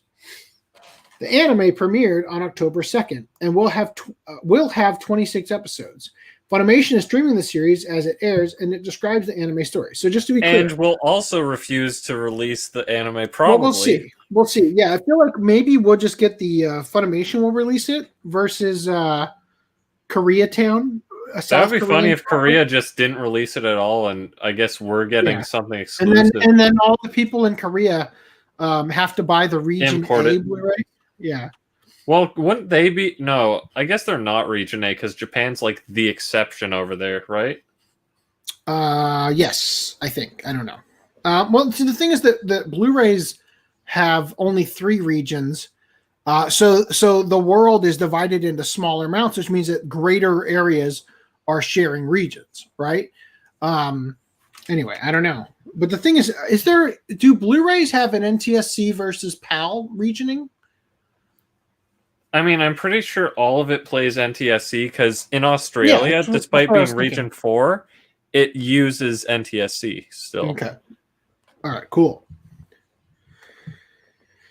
Yeah, I don't have anything else. It's just as anime collectors, this was relevant news because it's interesting that, oh, that's weird. Why are they doing that? I don't have anything else to say about it. And all the rest of this is just like details about it that are unimportant to that headline. Moving on. Rhys, damn it. Skipping the next article so Rhys can be here for it. So I'm bringing this one up because I'm curious. I think we've talked about this before. So I saw Sentai has the Ajin Demi-Human OAD collection. What is OAD? Is that just original another way of saying OVA? Disc, Original animated. Yes, a synonym. Yeah, so it's the literal exact same thing as an OVA. Yes. So this is containing stuff that wasn't on the original releases. Seems priced a bit steeply and probably will only be $2.99 in a couple of years during their sales. So won't be jumping at getting it right now. It says it also includes the Shinya Nakama Incident and Intermission and Sada Zero OVAs, but the entire thing is only 67 minutes. So again, seems steeply priced. But yes, the problem I have is that I'm going to have this stupid no slip cover disc sitting right next to my 2 LEs. Which are different heights as well. Yes. Wait, no, the originals are not different heights. They're different widths. No, they're different heights. They're DVD height. Well, okay. The premium editions. Right. I thought you meant that Premium Edition 1 and Premium Edition 2 were different heights. No. That would have been absolute AIDS. Yeah. Well, they're different widths and different heights then. Okay. I don't know what this was in reference to now. Look at those jugs. I think you talked about the... Oh, Studio FOW. Yes. Yeah, I'm not a big fan of the character design, to be honest. But we'll come back to that if Dan is able to join us. So now that you're back, Rhys, Haruhi Suzumiya, a view of 15,498 loops of summer ukiyo-e woodblock print. Only $600, so valued to be as good of an investment as Legend of the Galactic Heroes. Oh my christening. Yeah. This is just like they carve out the image on a wood block. Yes, it's basically painted on the wood block and then just stamp the side. Yes. So the process of doing a wood block, I know this because I've done them, is that you carve into the wood the inverse image of what you're producing, then you paint the image with the colors, and then you stamp that down on the paper as a stamp. Right, you're basically just making a stamp. You're just doing it through wood, and this particular thing is being done through traditional Japanese woodblock methods. And then when you lift up the thing, you have a print made by the woodblock. The woodblock AC does wood confirmed. I mean, I did a wood. We didn't use wood when I did it. I did it for an art project. We used like a rubber or something, and we just had like this groove tool that you could stick it in. And you'd push it, and it would like cut off parts of it. It might have been linoleum, actually. Yeah, or linoleum, whichever. Yeah, and I did Tyler Durden from Fight Club as mine many years ago. Anyway, so yeah, that's kind of cool. There, you have to make the pre-order before December 25th, so Christmas. And they're going to do a quantity. There's going to be a limited quantity, so you have to pre-order it because they're only going to make the amount that gets ordered, right? So, I mean, it's not like they couldn't just make more with the wood block, but I guess they're going to break it over a karate guy's knee so that it's now the value will go up 1,000,000%. Also, I can't play the video here, apparently. But that's a thing. That's kind of cool. If you're the biggest Haruhi fan ever, then go for it. Otherwise, don't. And we talked about this already. All right. Also, Versus getting another Blu-ray, a remastered version from Arrow. So I've already pre-ordered it. Everybody else buy it. It's a great movie. Versus caused a sensation both in Japan and internationally upon its release, launching the careers of director Ryuhei Kitamura, who did Godzilla Final Wars and Midnight Meat Train. I mean, he did more than that, but okay. An action star and fight choreographer, Tak Sakaguchi, of Battlefield Baseball and Yakuza Weapon. Also, a bunch of other movies that I'm blanking on. Cromartie High School, he's in that. Deadball, which is the sequel to Battlefield Baseball. He's also in United Red Army, which is the really funny one about the communist takeover in Japan that failed spectacularly because they kept cannibalizing themselves, basically. Anyway, Arrow Video is proud to present this mythic cult title in both its original 2000 and expanded 2004 Ultimate Versus iteration. Okay, so this is good. I was reading this just to find that out. So it comes with both the original, which is the one you should be watching, and the expanded 2004 version that you should never watch. Terrible shit version. The one Augie bought that I told him specifically not to buy, that he was mistaken and bought instead. But it's okay because he's dead now. Oh God. Yeah, no, our project at AI. No, it was a high school project, Nick. Wood blocks wear out, so you can only get so many prints before you have to recarve them. I don't think so. I mean, I wouldn't understand why, unless you were really rough with them, you know? Because I guess if you have really thin lines, yeah. Depends on how hard you do the wood. Wow. All right. So anyway, this is a great movie. I'm glad it's getting another Blu-ray release, especially because the original Blu-ray from Media Blasters is astronomically expensive, and I'm hoping to snag it once I also own this one. All right. From Danny.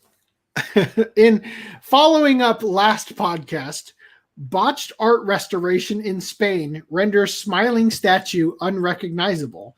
Dude, what is it about the Spanish and their art? And their restorations? Yeah. So again, to Random 11's point, when the wood block print wears out, it will start looking less like Haruhi and more like Mr. Potato Head. So I did highlight some stuff here. This is the stuff we kind of covered last podcast. They said here, this, quote, is not a restoration, wrote Spain's Professional Association of Conservators and Restorers. Let me read that again. Spain has a professional association of conservators and restorers, and yet they always hire the amateurs. Right? Spanish law currently allows amateurs to repair historic artworks, a fact that has led many conservation experts to argue for tighter regulations in the industry. I mean, they paid this person pennies, right? But also they ruined priceless works of art. So, also, it's really funny. I noticed here the monkey Jesus. They didn't let me finish. That's what the lady said. Oh God. Like it's just this incredulous look like, well, I wasn't done. You know. All right. So continuing here. Acquire total concentration while studying with these Demon Slayer school bags. So yes, because Demon Slayer is the hottest thing with elementary schoolers in Japan, apparently. Because that's what these school bags are, right? The ones for the elementary school kids? Yes. Thank you for answering. Rhys is muted if he doesn't know that. Bunker down for winter with cozy tuna cushions and a 5-foot tuna futon cover. So, once again, things I wish I owned, but obviously shouldn't buy because, I mean, I need it, but I can live without it probably. Probably. I like it's like made out of denim in some places or whatever. Anyway, continuing. So that time I got reincarnated as a slime, did a weird ad where it got reincarnated as Soba instead. I haven't watched it, but Rhys said it was funny. Thank God he's here to comment on it. I'm sorry, I'm done talking with the president now.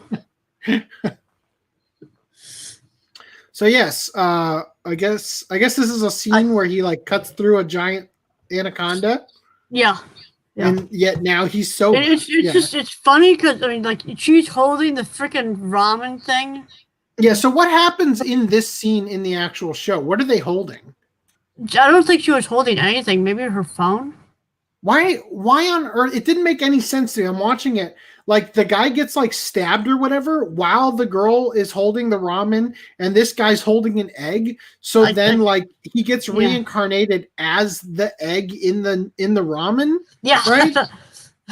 I didn't get it at all. I'm like, what could she have possibly been holding? Like a plushie of a slime? I can't remember. Hold on. I'll look it up. It's all right. It's not that important. I'll look it up. But there's no egg. Yeah. So anyway, yeah, I guess it's bizarre. If you guys want to check it out, there it is. I love this show. I actually watched the last OVA that was released this last week. All right. Do you love the show enough to talk for like 3 minutes while I go take a leak? Oh yeah, sure. All right, talk about it. All right. FDN, have you seen this slime? Yet? Slime? Yeah, slime. Yes. I've watched. So they released a new OVA like recently. There's 5 OVAs now. Okay, because when I was watching the OVAs, I think there was only 3. Funimation's dubbing them, I think. Funimation dubbed 4 of them so far, if I remember right.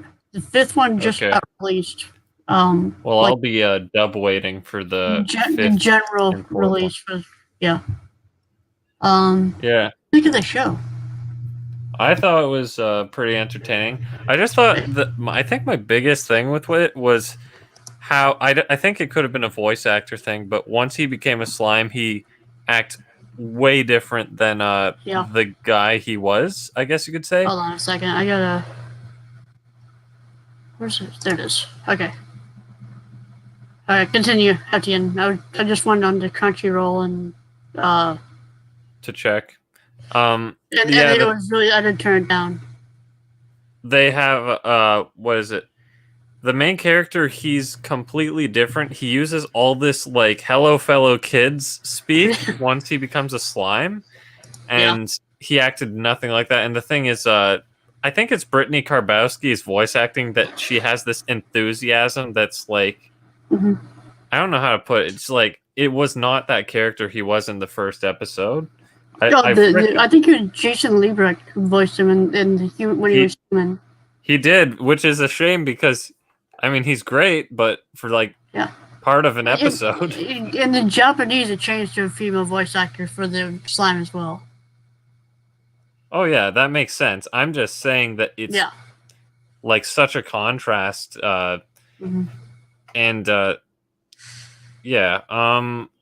can't remember if there was anything else about the show that kind of bugged me, but I think at the beginning I was like skeptical, but then like building this slime community and stuff, I was just like, okay, you got me. Yeah. I enjoyed the show. I mean, I would love to do it for a watch club. Brad just needs to get that limited edition, I guess, because he didn't have it the other podcast we were talking about. Yeah. So, I'm watching the first part of this episode. She is holding nothing at all. So they just basically just putting it in her hands. Holding? For the girl, she's for in the ad here, she's holding the ramen or whatever, and the actual show she's not holding anything at all. Oh. So, season 2 starts airing. Was it January? And then it's going to be a split course, so it's going to be in January, and then in the summer, and then in April there's going to be a spin-off series. Okay. So it's going to be like 9 months of Slime Show coming out, so that's I'm pretty excited. I really like the show. What is this the spin-off called again? It's just with Slime Diaries. It's just slice of life stuff. I mean, that's cool. I mean, to be honest, I like the characters. I'll watch it. I'll buy it. You know what I didn't expect to like so much was like, what's his name? Yabimaru. It's just he's so full of himself. He's got his guys that are just. You mean Gabiru? Gabiru. The lizard guy that's Austin Tyndall. Yeah. He thinks he's full of shit. He was just so full of himself. And I think Austin Tyndall really helped feed his ego or whatever in the show. But he was like, I am the greatest. And everyone's like, yes, Kabimaru, you're the greatest. And he's wearing all this. Kabiru. And he's wearing this. The clothes he wears makes him look like a homeless man. So he's just this like homeless king who's like, I'm the best. I don't know. I just loved that. Yeah. I'd really like to read the novels, but I heard that they're not that good. Like they play like D&D. They're like the author just keeps making up stuff as it goes. So I mean that's like D&D, so he's just making stuff up. Yeah. So I don't know. I mean that it's a good story making device, but I don't know. You're making it sound like it's unpredictable and like the anime / I guess I'm assuming there's a manga adaptation where probably more refined and thought out. Yeah, probably. But I don't know. And there's a bunch of novels too. Like, I don't know, at least more than 15 novels if I lost them and I looked at it. That just reminds me of the Raildex series, how that guy's just a machine because he's got Railgun, he's got Index with 2 novel series. Technically, there's Accelerator. Technically, he also has done like Heavy Object. Light novels, here we go. Let's see. 17 slime novels. And I think the first series only covered 4. So it sounds like we'll get to volume 8 for all of season 2. Weapon. I hit my bookmark while I was on this window, so I kicked myself that time. It wasn't my internet. Yeah, I like come back. It's like Rhys is talking to himself with the camera on. Well, he was there for like, he must have been gone for like maybe 2 seconds. I saw him like he's not in the stream. So like, anyway. All right. So thank you for stalling. So did you hear what I was saying? No, because as soon as I walked out of here, my AirPod disconnected. So okay. I'm sorry, but I'm sure it was epic. I'm actually glad that you did it because we didn't spoil anything. If we actually didn't spoil anything, because I don't remember if we did. But anyway, in the actual episode, Seb picked up Garden of Sinners UK on Black Friday, but the spine sucks. Why? It looks like the Aniplex one. I think he's probably talking about the cases. Talking about the age rating, the waffle. Yeah. Wait, the waffle? What do you mean? You know the age rating that looks like it's printed on a waffle? Like it's got that like plaid pattern. It's not on the spine. There wasn't even. Well, that's what Seb is saying. It's on the. He's probably talking about the spine on the actual discs, not the spine on the art box. On the individual case's spines, not the actual art box. Yeah, but no one displays that. It still aids. All right. Yeah. You can print off your own covers. Yeah. I checked out episode. Always Spain, LOL. Yes. Go ahead. I checked out episode 1. She is not holding anything at all. She's just like holding her hands together. Okay. So it's like perfect place to do that. So did they actually like move her hands? Or yeah, they must have to.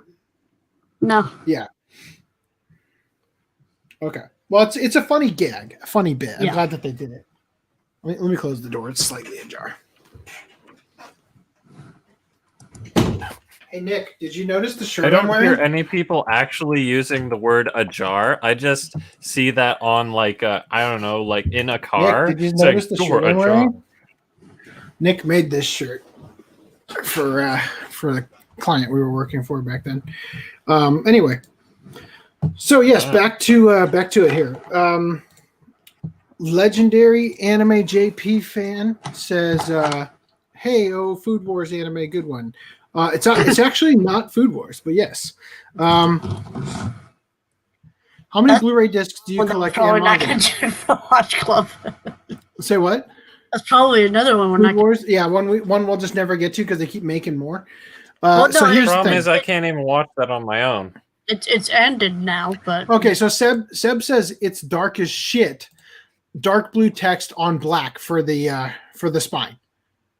Yes, For the Garden of Aniplex is like that. So whatever sins Garden of Sinners is sinful for, I think it looks the classy UK is as well. Or sorry, I think it's classy as hell. Okay. Well, so back all to the question. I at hand. say is that the contrast could be better, but I think it looks nice. I will pop open my cataloging app real quick, and I'll get you an almost accurate number of Blu-ray discs. I don't know about Blu-ray, but in general, I count by barcode, and it's currently at over 5,000. So I don't know the exact number off the top of my head. I'm opening the thing. I'll tell you. Seb, by the way, you complain about the spine, but would you rather the giant square edition spine, which I believe? I mean, technically, I think it does have an end label, but the thing is, it's a giant. Do you want to just show it? So take your. Because you have it. Which one? Both of them. Which one? The one you're talking about. The UK one. So we have a visual. Yeah. Okay. Or both. BRB. Whichever ones you have. The section. The other one's in its cardboard box and sleeve and everything, so it's inconvenient. Show us the sexy one. Show us the spines.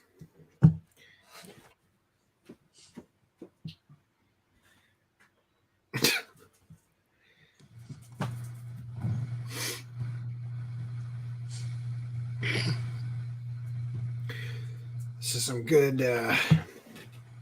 topics. All right. So while we're waiting, instant ramen with 40 billion lactic acid bacteria on sale now. I thought this would be appropriate to cover after that last article. I demand a recount. It's stuck. Why is my scroll stuck? There it goes. Okay. With so many varieties of instant noodles on the market, it can be very hard to stand out. Even its leader, Cup Noodle, strives to be increasingly outlandish, making it that much harder for competitors to get noticed. Meisei, however, may have found an in with their new kimchi ramen with 40 billion lactic acid bacteria. Now, I don't know about you, but when I go to the grocery store and I check out the contents of the food, bacteria is not something I'm usually looking to have a lot of.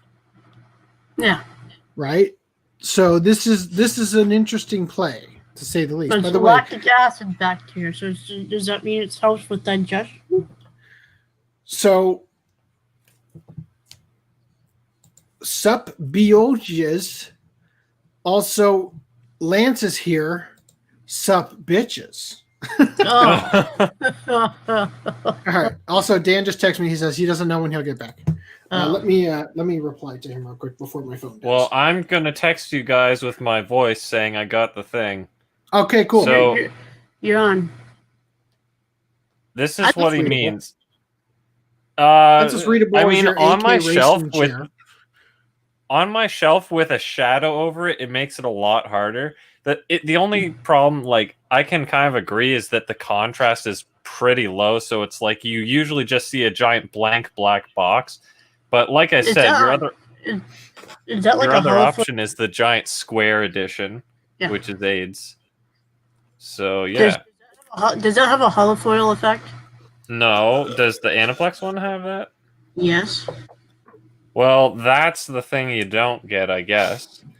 But hey, I'd rather not pay an extra like $150 for the foil.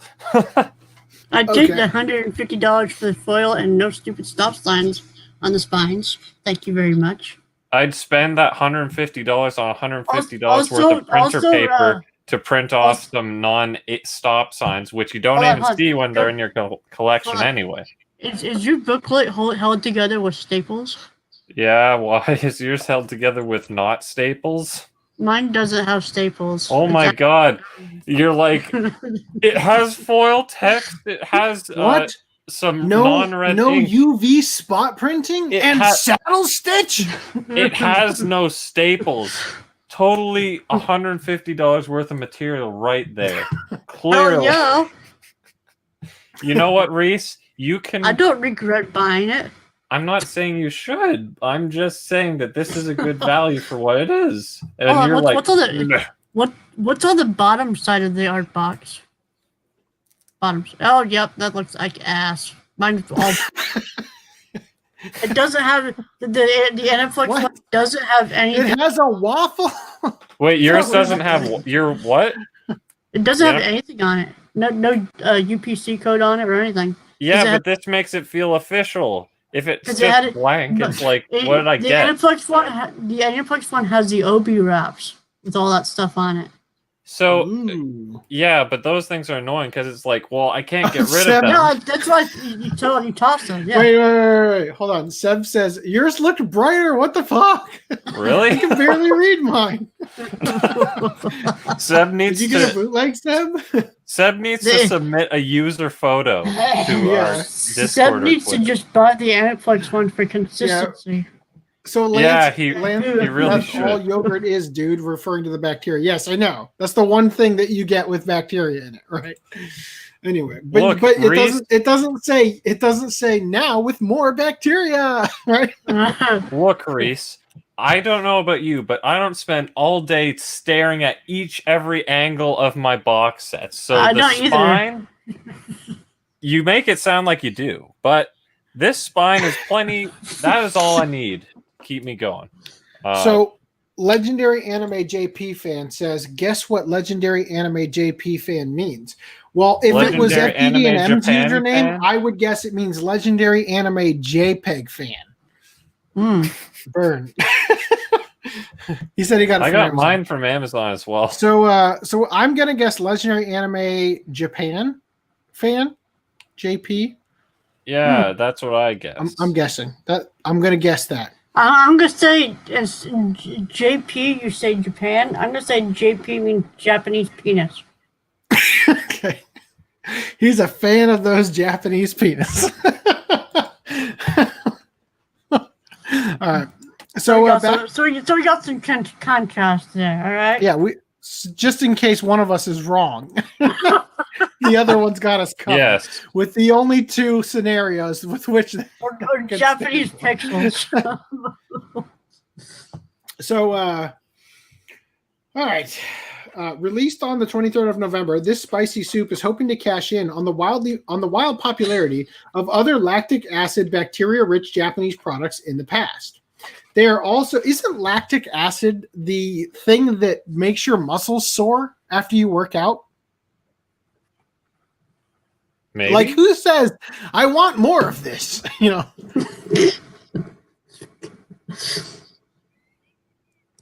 All right. So they're also taking things one step further by providing an estimated bacterium population on the label. It's a neat trick because why say your food has such and such grams of a nutrient when you can say it has billions of molecules of it instead?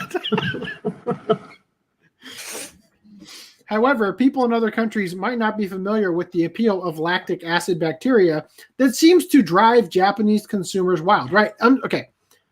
I'm going to make a random guess here. Lactic acid is what they make MSG out of. Monosodium glutamate, right? That's my guess. In fact, our taste tester, PK Sanjun, wasn't sure either. So he consulted the Ministry of Health, Labor, and Welfare website to learn more about it. Lactic acid bacteria play a role in suppressing the growth of harmful bacteria such as E. coli in the intestine and balances intestinal bacteria levels. So, like, you know, what's that bacteria in your gut? Oh, fuck. Stomach acid? No, it's called Candida. Gut overgrowth. That's the thing that makes you crave more bad food. Like you can only eat, you can't eat just one Pringles. Yeah, it's weird. If you actually fast and reset your gut bacteria, you actually will not crave bad food. I thought you will be fine eating normal food. Like I thought the reason why you couldn't eat just one Pringles was because once you pop, you can't stop. But why? You can't stop because the little bacteria in your gut controlling your brain. All right. So it is said to not. What's up?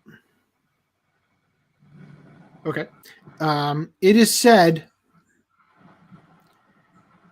to not only improve bowel movements, but also lower cholesterol and enhance immunity against cancer. Yes, eating lots of kimchi does improve bowel movements as it rockets out the back of you. Lance says, there's so much bacteria in party dips that regardless of how many people dip out of it, you will not affect the amount of bacteria. Hashtag don't dip at parties. Parries. Don't dip our parties. All right. I think we all know what you meant. And FDM's gone. This is going in our quarterly report on who was here. Thank you, Rhys, for being here the whole time. I appreciate it. Anyway, but also lower cholesterol and enhance immunity against cancer. What's the cancer level in Korea? Is it high? Lactic acid bacteria's role in eliminating H. pylori infections in the stomach is also currently being studied. Sounds great, but there's also the question of whether 40 billion bacteria is actually a lot. How dare you? Considering they're microscopic. So to clarify, Macy wrote on the package that one bowl of their new kimchi ramen has the same amount of lactic acid bacteria as 40 cups of yogurt. PK was intrigued at what such a bacteria-ridden ramen might taste like. So he happily paid the $2.20 price of admission and started boiling some water. These contents were overwhelmingly similar to a regular instant noodle kit and with dried noodles, toppings, and sauces. No pulsating packages of 40 billion bacteria or anything to even suggest such. Once completed, there still was nothing distinguishing this from an ordinary bowl of kimchi ramen.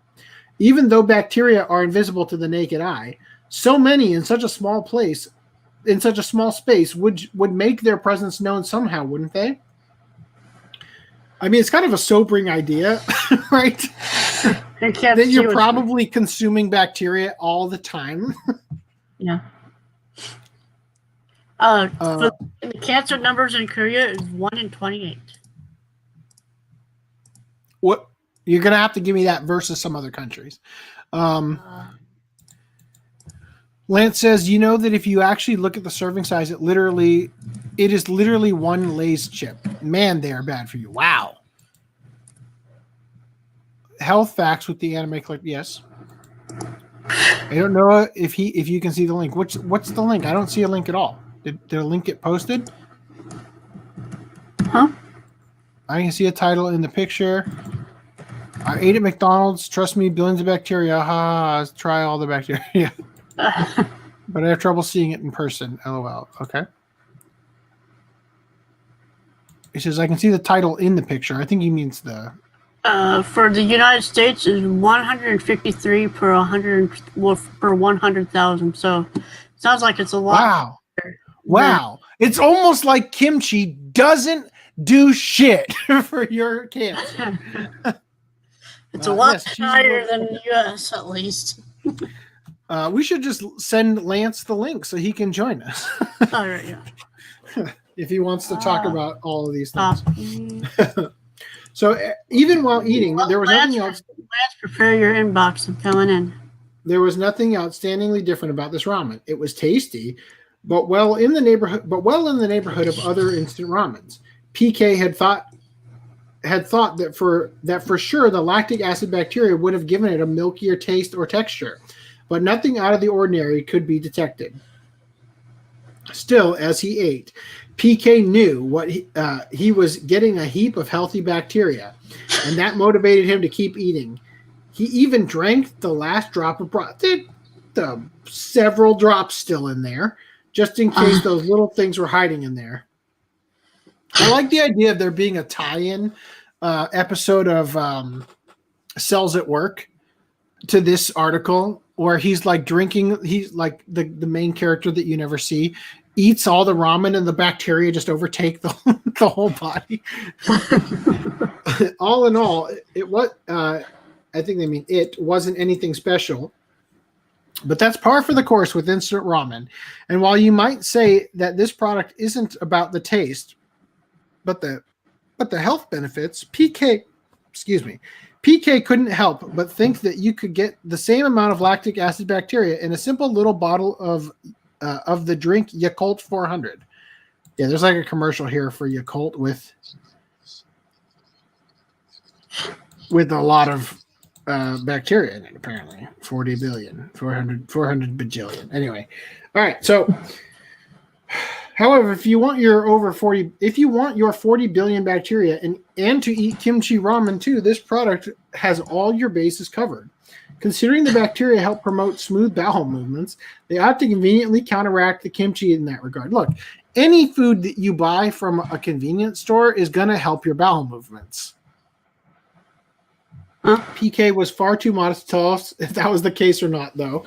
Maybe we'll ask one of our more forthcoming reporters to describe that end of the experience later on. All right, so that was an article that I did not pre-read and kind of wish I hadn't wasted the time on. But at least we got Lance to join at some point, probably. Maybe. Continuing. To fill in FDDNM's tiny shoes. Pathetically weak Magikarp shown love with Pokemon manhole covers in birthplace of koi culture. So when I asked you if this was worth showing, you said just the hat. So there you go, guys. There's the hat. The mayor of this town has to wear this stupid hat. It's like, what the fuck is these? Like, you imagine him, like, the fuck is this Pokemon bullshit? Why do I have to wear this stupid hat? Because Sir, where's your hat? Where's my feces? Anyway, so there's I can see. They got the shiny one on there. But anyway, Go back to the hat for a second. I can see them making a mask that looks like the inside of Magikarp's mouth. Like a tongue? Do you wear the mask with the hat? To complement with that Magikarp hat. Yeah, like the pink tongue that goes right over here, so that when you're wearing the hat, it's like I gotcha. Okay, so here's the designs, right? There's only 4 of them. La-di-da. I like this one a lot, actually. Carried away. That's funny. What was the name of Magikarp in the Japanese one? Lance says he may join later. He's a Koi King. That's what it is. Koi King. Okay, that's cool. Yeah, just giving you the option. All right. So anyway, continuing here. Universal Studio Japan opens Super Mario World on February 4th. You shared this. Any interesting? Didn't we talk about this thing? Yeah, I kind of lost interest in it at a certain point. Whatever. Yeah. I mean, it's a cool idea. Yeah. Right. I mean, I'm not saying I wouldn't official enjoy Mario Kart.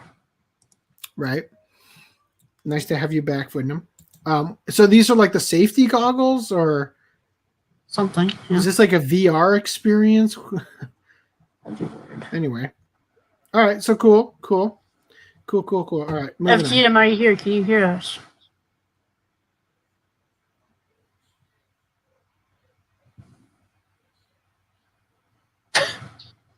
Okay. Your latency still hasn't kicked in. All right. Illusionist Uri What? Geller. What?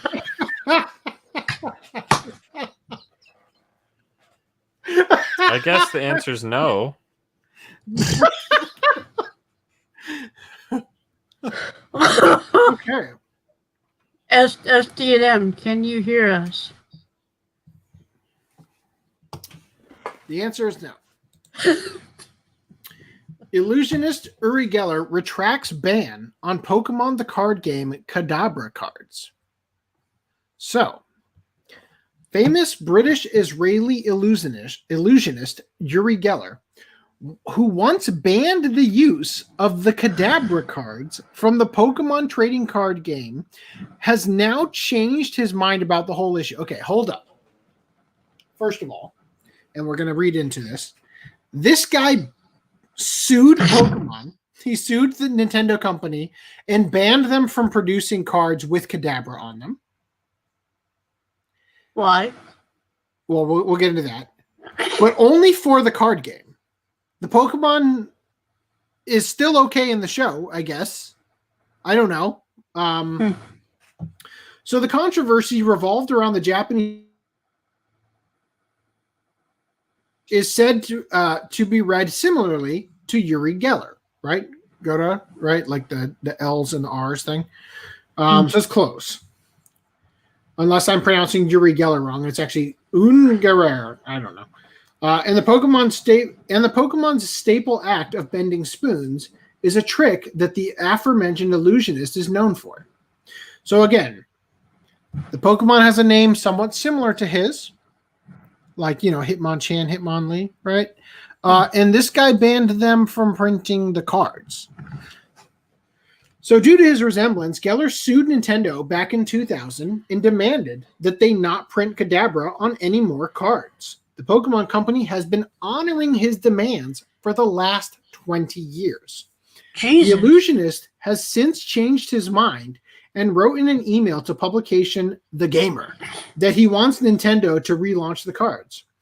Due to the tremendous volume of emails I am still getting begging me to allow Nintendo to bring back the Kadabra Uri Geller, I sent a letter to the chairman of Nintendo giving them permission to relaunch the Uri Geller Kadabra / Uri Geller worldwide.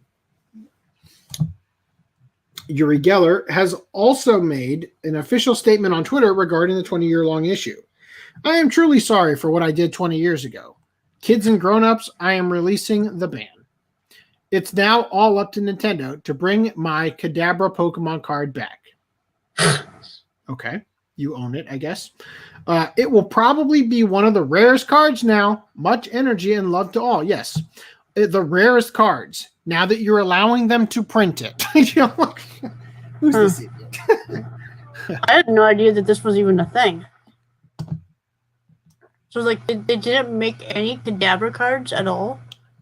No, they had. I'm pretty sure Kadabra was in the U.S. one. But keep in mind, Kadabra, the U.S. title, Kadabra, might have circumvented the ban for the U.S. card game because the U.S. card game has different cards than the Japanese one. Right? So I'm guessing. I'm pretty sure there's a Kadabra card. That's weird. I know there's an Alakazam card because I had a shiny of it or whatever. And Seb is saying I had a Kadabra card, pretty sure, right? So also, what? I'm trying to get caught up on all these flooded contents. Shiny Magikarp is dope. I mean, it is, but only because it turns into shiny Gyarados. LOL, the copyright is still on the lid. It looks so bad. I'm assuming he means the Pokemon. Oh, yeah. I'm assuming he means that there was a copyright. The manhole covers. Yeah. Yeah. Pokemon trademark right here. Right? Yeah. Totally agree. It's funny that you say that because in my car, so I have a storage unit that I've been going through like as much as I can to try to downsize it so that I don't have to pay as much per month and everything. And I found a sweatband. Is that what they're called? Like a wrist, the thing you put on your wrist that catches sweat. Yeah. You know what I'm talking about? It's called sweatband, right? Yeah. Why does that feel weird to say out loud? And it has a picture of Brack on it, right? From the Brack show. And it has a little TM in the corner of his face, right? Like, yeah, I was thinking about that today when I was in the car. I almost closed the stream instead of the thing over here. I like moused over to it like brain dead and almost closed the little X on the other window. Okay. All right. So anyway, continuing with these. Koi King, yes, that was the question I asked. What's the Japanese one? You got it before I even thought about it. Koi King, that you're correct. Which I think is funny because as I've asked you before, what's the difference between carp and koi? You don't eat koi, right? They are the same thing. So it's funny that they call it magic carp, right? In the English. The original first 150 Pokemon, 151, honestly, the appeal for me for the game was half in the names. You know, like Ekans being snake backwards, Arbok being cobra backwards, right? Hitmonlee referring to Bruce Lee, Hitmonchan referring to Jackie Chan. All of those things I really liked. I really liked that. And then they just Alakazam. Exactly. Yes. Seal, the best Pokemon there is. Also, okay. Lancey's gonna try to join later. Throw was hurting him. All right, man. Understood. He has been doing FDM is in outer space. Yes. For me, and by me I mean come back, you maple fuck. Rhys playing some Phasmophobia with FDM. I don't get that reference. And Seb says he had a Kadabra card back in the day. It actually says in the other articles, at least, that they haven't used Kadabra in the show since 2005 or something. Wow. Why? Why he thinks they would be rare now that he has. Yeah, right. Like ego much. They made Kadabra in the first few sets, but apparently not since. Yeah, because that was like 96, right? Yeah. Hold up. Why did they ban him? Because of the name. Wristband or sweatband. Oh. Yeah, it feels weird to say these now. I've never had to use that word verbally before. So hearing myself say it seemed weird. Anyway, so yeah, he says it's gonna be rare now, lol. All right, anyway, moving on from this. I need to prep a little bit over here. Hold on 1 second. Okay. I'm ready. France bans access to N-hentai and claims the site contains, quote, child pornography. And then our copy-paste explanation. In a move that will seem similar to that of Australia's preposterous actions, the country of France has now decided that the lolly erotica present on doujinshi website N-hentai constitutes child pornography. Yet another instance of government trying to rally for the rights of people who don't exist. Meanwhile, in France...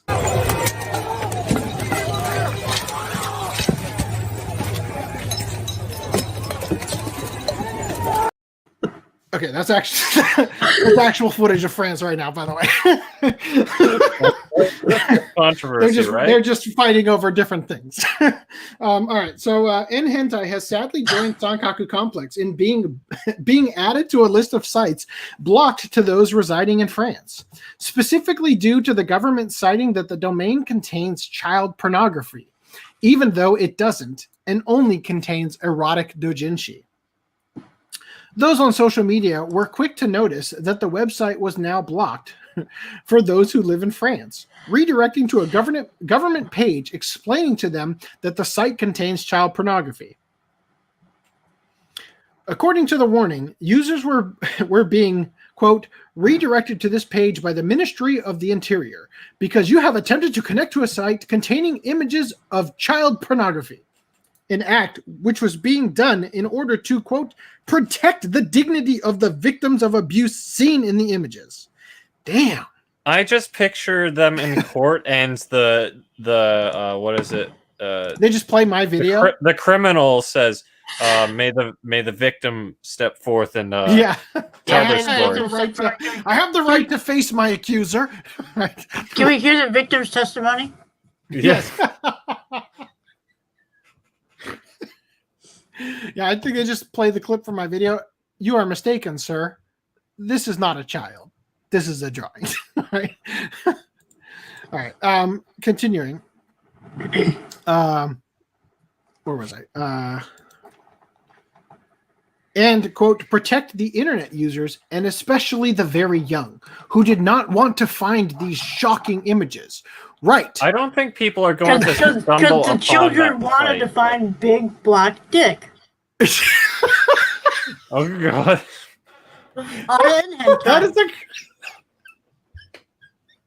They were That looking is for a some great wholesome argument BBC, and they that I stumbled think would upon this site. absolutely hold up in court. Like, you're literally in court. You pull out your phone. You pull up a porn site. Right, but this is okay for the children. Some bukkake or something, right? Yes. Oh god. Oh boy. Whew. The French government also noted that access to the website was restricted, quote, so that the person who is trying to view this images can be made aware of the gravity of his attraction. In order to quote, Excuse us? Why is it only his attraction? Did they just in order, assume the genders? Apparently, the criminal just has to go trans to be female, and they're And that's exempt. okay. Yeah, well, French has the male gendered okay, language. LES is that gendered male?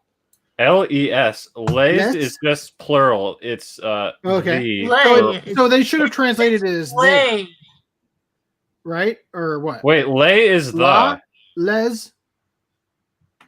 La, so yeah, but it's masculine and feminine, right? Well, Something like that. la is if the thing they're talking about is French. So la dignité. Dignité is apparently feminine, so they say la dignité. Oui, baguette. Les is By the way, Seb says pretty sure they sell Schmentai on Amazon France. Touche. Yeah, like you're on the trial, and he's like, "Why can I buy this?" You know, where can I buy this hentai? riddle me this, coppers. The thing is, on what the hell? Okay, so go to the French thing because I can spot where it says the word. Just scroll up to the French untranslated. Sorry. Go ahead. I was reading the chat. It should say eels or something. Eels. Or eels. What? I do Terrorism? not see eels. What? What? Well, anyway, when you're translating that to English, you're supposed to change it to there or whatever. Right. To pedophile. Yeah, that's the legal translation for him. Yes. So once again, if you have any issues with the discussion we're having, I welcome you to go check out the probably banned video that we released called "Lolicon is a Thought Crime" to help you understand where we're coming from. Which is not to say that pedophilia is okay, which it absolutely is not, but that lolicon is not pedophilia, or also that banning it actually hurts children. For the argument I made in that video. And propagating films like Cuties actually also hurts children. Well, in that case, at least there was a child in the making of it, whereas the doujinshi was the mind of the person with the pencil who drew the artwork, right? Yeah. So, yeah. You say at least as if it's a good thing. Well, I'm saying if you're gonna go after the creators real of the child in Cuties. What I'm saying is that if you're gonna go after the creators of Cuties, at least you have the ground to stand on that they actually had 600 fucking kids come in to audition for that, right? Oh God. Yeah. So great job, guys. There. Anyway, so there are a sparse amount of individuals saying that they still have access to the website. However, yes, they are. They are those with VPNs. Where's our NordVPN at? Yeah. USA. It'd be funny if NordVPN wanted to sponsor us. Pretty much every podcast, we would legitimately have a completely organic way to insert the ad. And the thing is, I think they have low standards for they're almost like Raid Shadow Legends in that they don't really care what you do. So is NordVPN what you use, AC? No, I use what's it called? Bitdefender's VPN. It comes with my antivirus. I have NordVPN. Oh. Can you switch to France and go to Nhentai and give us the? Oh God! So you can get chastised. So you can get chastised. Quote and made aware of the gravity of your attraction. No, they're going to locate his fictional IP in France and then arrest him. I'm gonna pass on that. All right. This censorship is a result of the lolly content in some of the sites doujinshi, as the harmless fictional genre has become more and more despised by so-called, quote, activists over the years. And hentai was said to have been blocked in France briefly back in March 2017, only to be granted freedom once again in September of that year. Viva la lolly! Right? Oh no.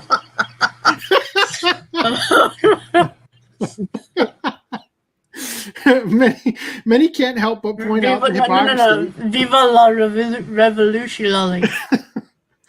Many can't help but point out the hypocrisy of a country responsible for the grotesque pedophile catering film that is Cuties. Oh yeah, that's true.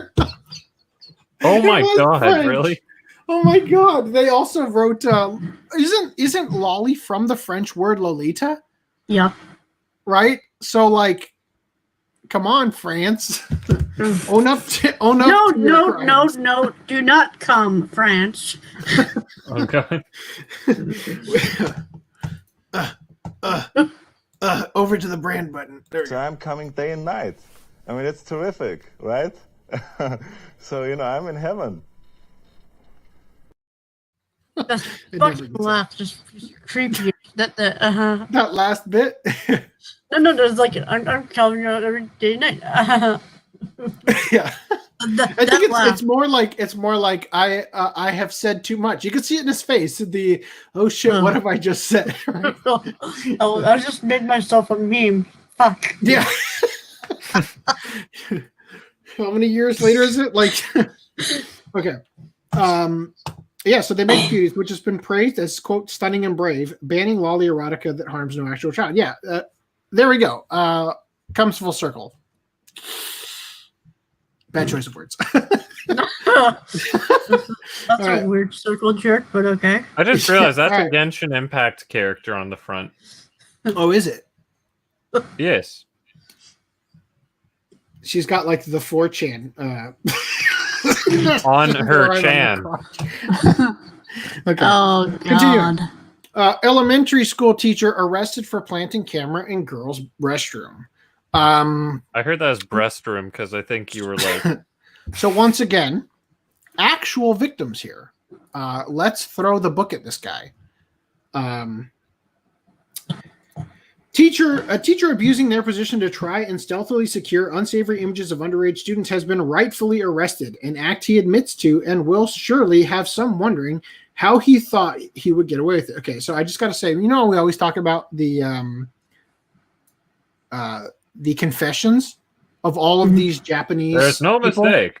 There's no mistake, right? Yeah. So this is too juicy. I don't want to use that word here. It's too good. Okay?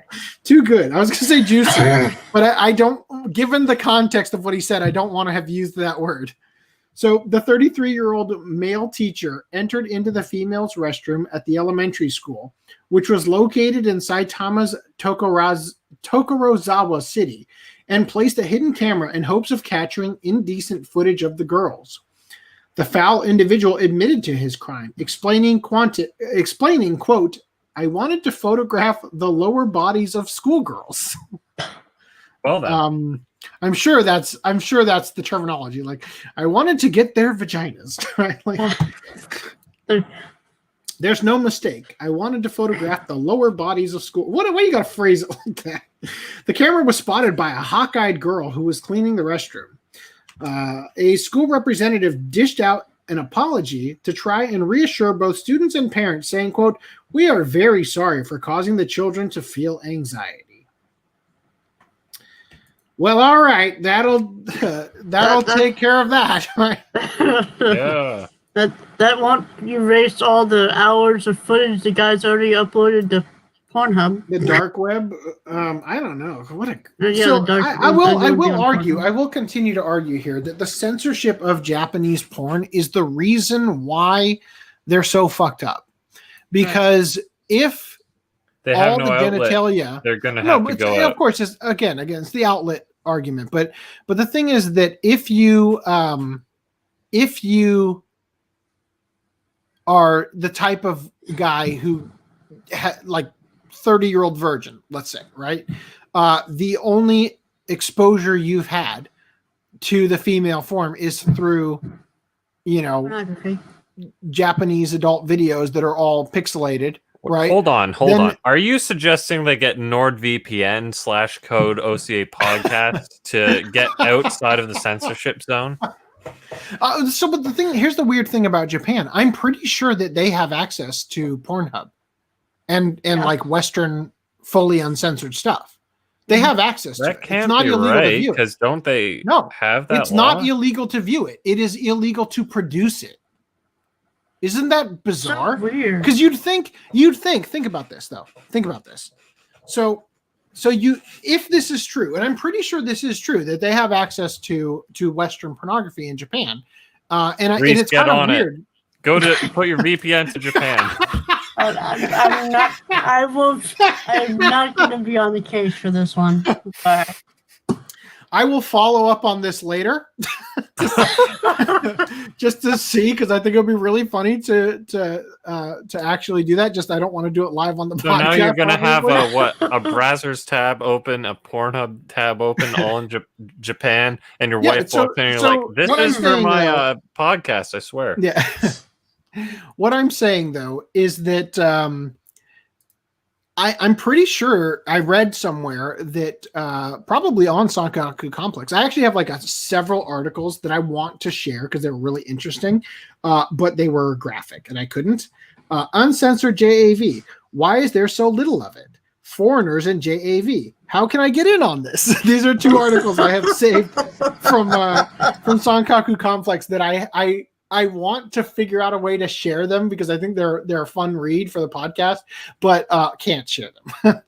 Anyway, so what was I saying? So I believe it's completely doable to watch Western pornography in Japan, and that their law strictly is that you can openly view that sort of thing. It's illegal to produce view it in public, uncensored pornography. openly. So what I'm getting at here is that doesn't that mean that all of the Media Blasters kiddie media stuff that has been uploaded to Pornhub on their channel that's completely uncensored means that if you were in Japan, you could then circumvent the law and watch their stuff uncensored of the stuff that you get cucked on in your own country, right? The only reason I can think of is that Japan just really wants to boost their economy for the VFX censoring jobs.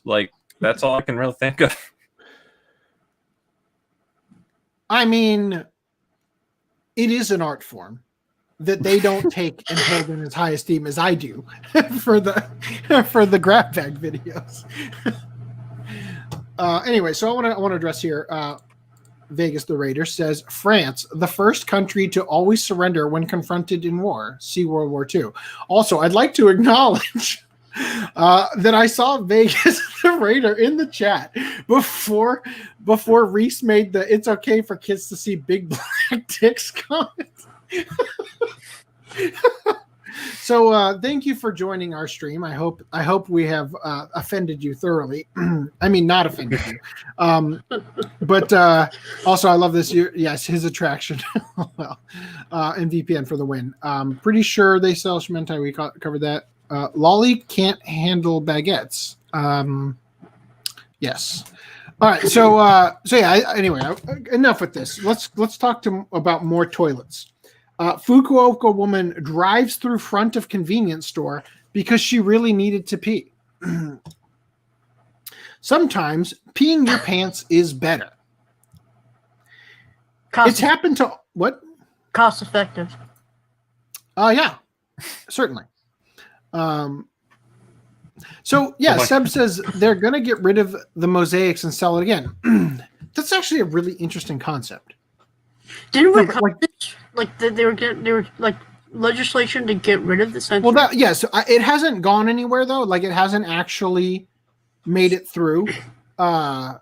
This is just a massive ploy for porn companies to make double. Well, They've just been building it up over the years. They just want a massive library to get censored later. Right. So it's like PlayStation.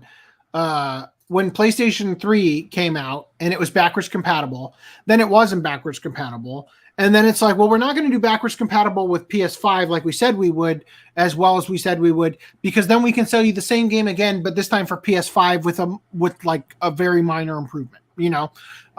So yes, but the thing is though, if it's true that you could do this, that would be a genius strategy for a Japanese adult film company to open a branch of some other type of company in another country, like the US or Sweden or anywhere, right? That doesn't have these strict laws, right? And then what you do is you license your censored Japanese adult video porn to that other company, and then upload that to the website that people in Japan can go to view, right? But they have to pay make it a pay to view site or whatever, right? That would be a genius strategy. That has to be a thing, right? There's got to be at least some company that's already thought of that, right? And that's why I want the cut for whoever is going to do that now, because that's how we get the uncensored stuff for hentai over here. Yeah. Well, that's what I'm saying is that we just got it because imagine not just hentai. Like imagine in the articles I read about this that we couldn't share, they talked about the fact, and actually we covered this a little bit, I think, in the article you were just discussing about how they were trying to put forth the law to change the law, like they were trying to put forth the opportunity to change the law in Japan to no longer have things censored based on the fact that the contract of the adult actors who are portrayed in the features, that part of their contract is that it is censored, and you can't retroactively change that because they didn't agree to have their genitals put forth in fully uncensored ways on whatever, I'm sure it's so much better being mosaicked, you know. I feel much more comfortable showing people I'm gonna use the podcast magic here. I'm gonna use a large amount of it.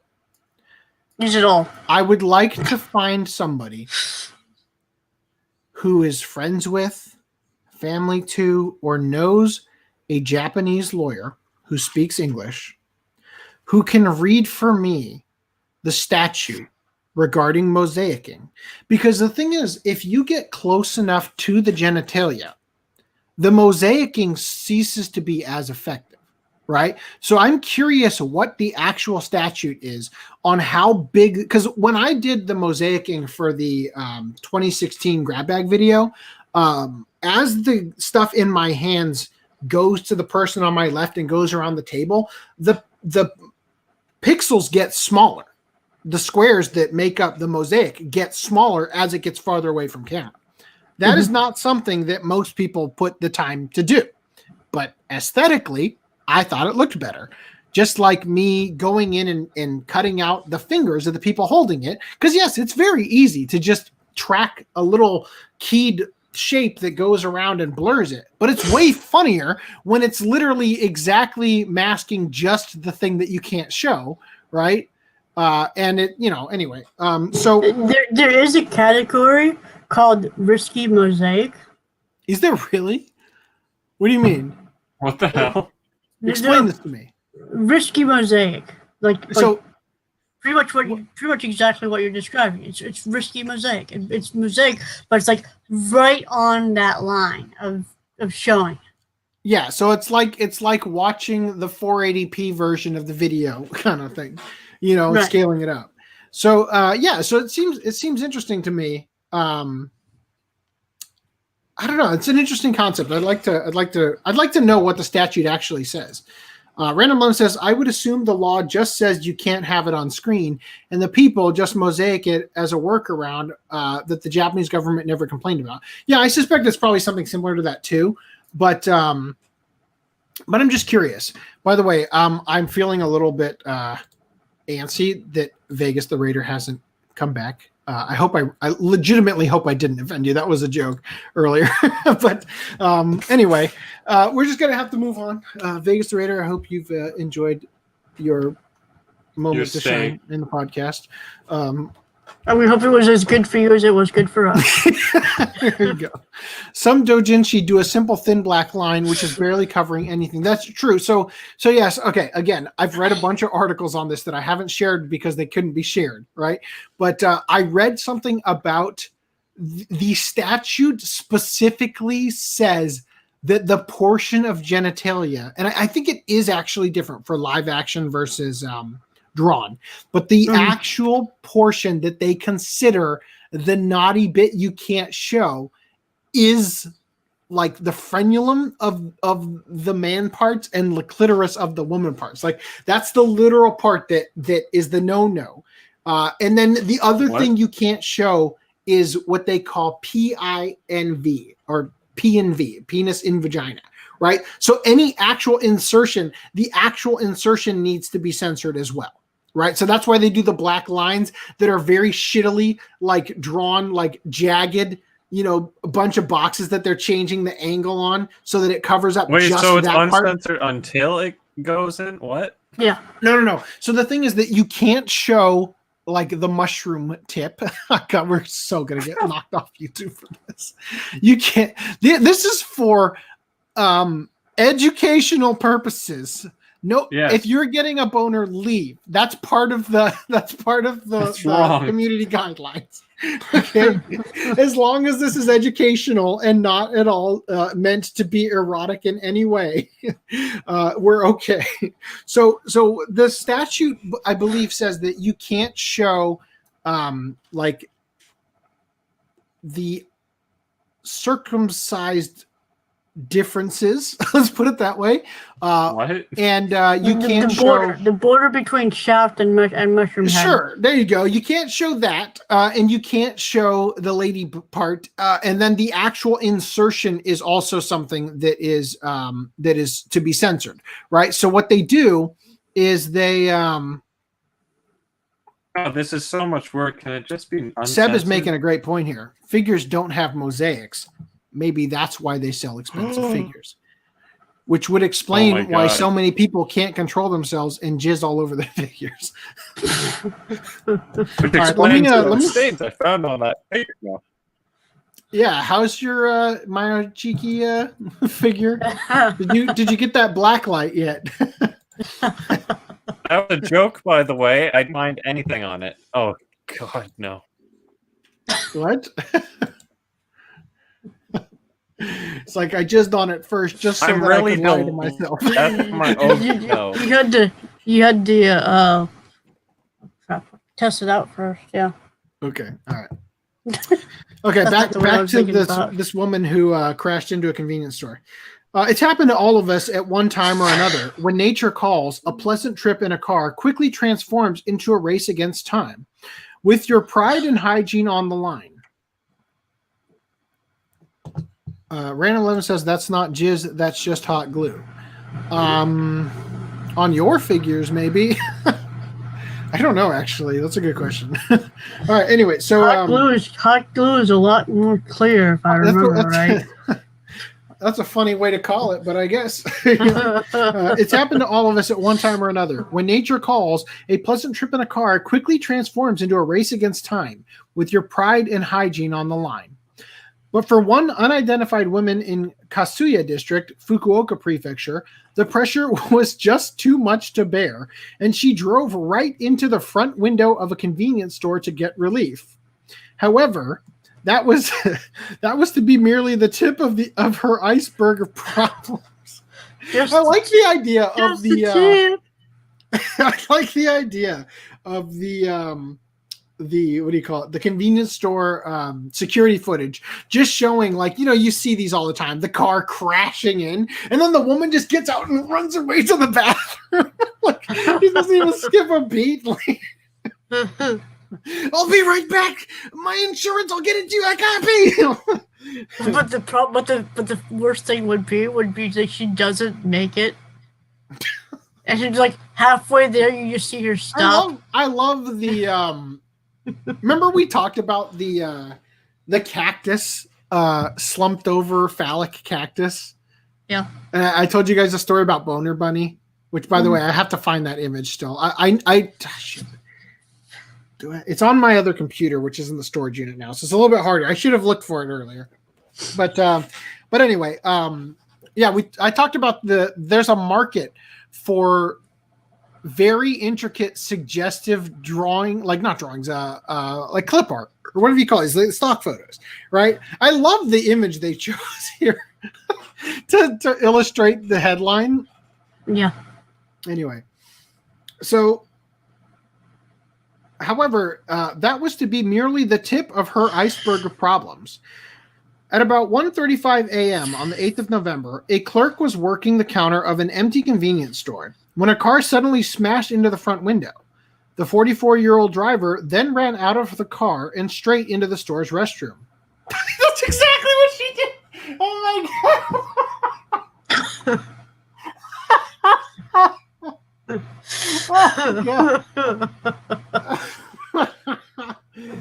the store wasn't named specifically, but based on the report, it is very likely to be this Family Mart. Well, that's interesting. I wonder how they came to that conclusion. Is it because there's a hole in the side of it?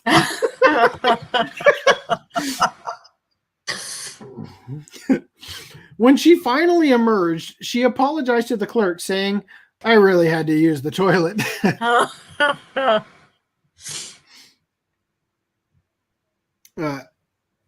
I really had to use the toilet, and that in her panic state, she had pushed the gas too hard. When the police arrived about 10 minutes later, she was very forthcoming and readily admitted she had recently downed 2 cans of beer that she bought at a different store and also didn't have a driver's license. Oh, God. Oh, God. That's terrible. Oh, man. Just imagine. You're doing 2 things already that are probably illegal. At that point, like, is it also a stolen car? You couldn't pee in it or something like that? Come on. In the beer cans. That's going to be funny if it is a stolen car. I mean, to her credit, she's forthcoming about it all. Oh, shit. She was then submitted to a breathalyzer test, which confirmed her blood alcohol content to be 0.28%. So it's 0.08 that's impaired, right? Yeah. Now. So if 2 beers can do this to a woman, I might have driven drunk before. I don't know. She probably can just hold her liquor really well. Yeah. She was then submitted to a breathalyzer test, which confirmed her blood alcohol content to be 0.28%, well over the legal limit. Normally, it would result in her license getting revoked immediately, but since she never had a license to start with, it will instead prohibit her from applying for one in the future. Well, that's an interesting way to get around that. I mean, it didn't stop her in this case. So some Japanese beer cans. I might as well try driving myself. Please don't. Some Japanese beer cans can be rather large, which might account for both her level of intoxication and need to urinate. So is this like a normal can, and these are like the super cans? Is that what we're getting here? The BFC, 16 ounces? God, I haven't had a BFC in so long. BFC or BFZ? BFC, big fucking can. It's a monster that's the size of 4 regular monsters. Okay. Yeah. I might have to have one on a special podcast just to, because I don't know if they still sell them, but they used to sell them at the. I don't think they do. I haven't seen one. I told you guys on the podcast that one time where I bought at the 7-Eleven around Christmas time, I bought a Reese's peanut butter cup that was like 5 pounds. Oh, we bought your cups, Rhys. Did I? Cups are about age. I talked about that, right? My cups? The peanut butter cup. They sell the Reese's cup that's 5 pounds of chocolate. Yeah. What cup And how size are you, Rhys? disgusting it was. I just told you. But also amazing. When Reese's Cups brings all the boys to the yard. Anyway, so because my point is, it's almost Christmas, and I'm back in a place where I'm right next to that 7-Eleven, so I will be on the lookout for a BFC and a big fucking peanut butter cup.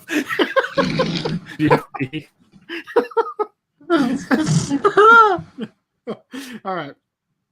As for the criminal charges, in Japan, there are 2 types of drunk driving charges. Driving under the influence, or shikiobi unten, which can result in a 3-year prison sentence or a 500,000 yen fine. What is that, like $5,000? Yeah. Yeah, something. So driving under the influence and drunk driving, which carries a 5-year sentence or 1 million yen fine. So $10,000. So so you pay twice as much, but you only have to go for like 2/5 more, right? Like 2 years more. You're not going 6 years. It almost seems like you're better off driving drunk. You get more bang for your buck. Right? that's of course only yes. Promptly yes. Especially if I have the BFC with it. Dude, I can't even begin to tell you how disgusting I'm going to look this up on Amazon. Dude, it's so disgusting. You bite into it and you're just like you know when you get the Easter chocolate, this like, oh, it's the Easter bunny. You're like, God, it's so much fucking chocolate, Mom and Dad. How you're insane. You're giving me this much chocolate. And then you bite into it and it's hollow. And you're like, this is almost no chocolate at all, right? That's not what this is like. This is like biting into a gold bullion that's just chocolate, right? And you're like, oh my God, I'm going to throw up how much chocolate's in my mouth. But then, after you swallow that and go back for the next bite because you're not a pussy, you get peanut butter ganache. And I got to tell you, that's where the joy is. Because that giant bite, it's like, I always talk to my wife about, this is my rule with food. My wife asks me why I don't like onions. So my response is, this is my rule with food. With any given flavor, if I had an apple and I took a bite, big chunked bite out of it, I want to be able to handle that flavor. I could not bite into an onion and enjoy it. Okay. Right? So like, yeah, a little onion sauce in like the curry or whatever is fine, right? But I don't want to eat like big rings of onions on my burger because I don't like that flavor, right? Mm-hmm. So imagine taking an apple and biting into a big chunk of apple, but it's the fucking peanut butter ganache that's in a Reese's Pieces. That would be amazing. It's incredible. In fact, I will send you one if I can. They're expensive. They're like $12.99 for this 5 pounds of chocolate or something.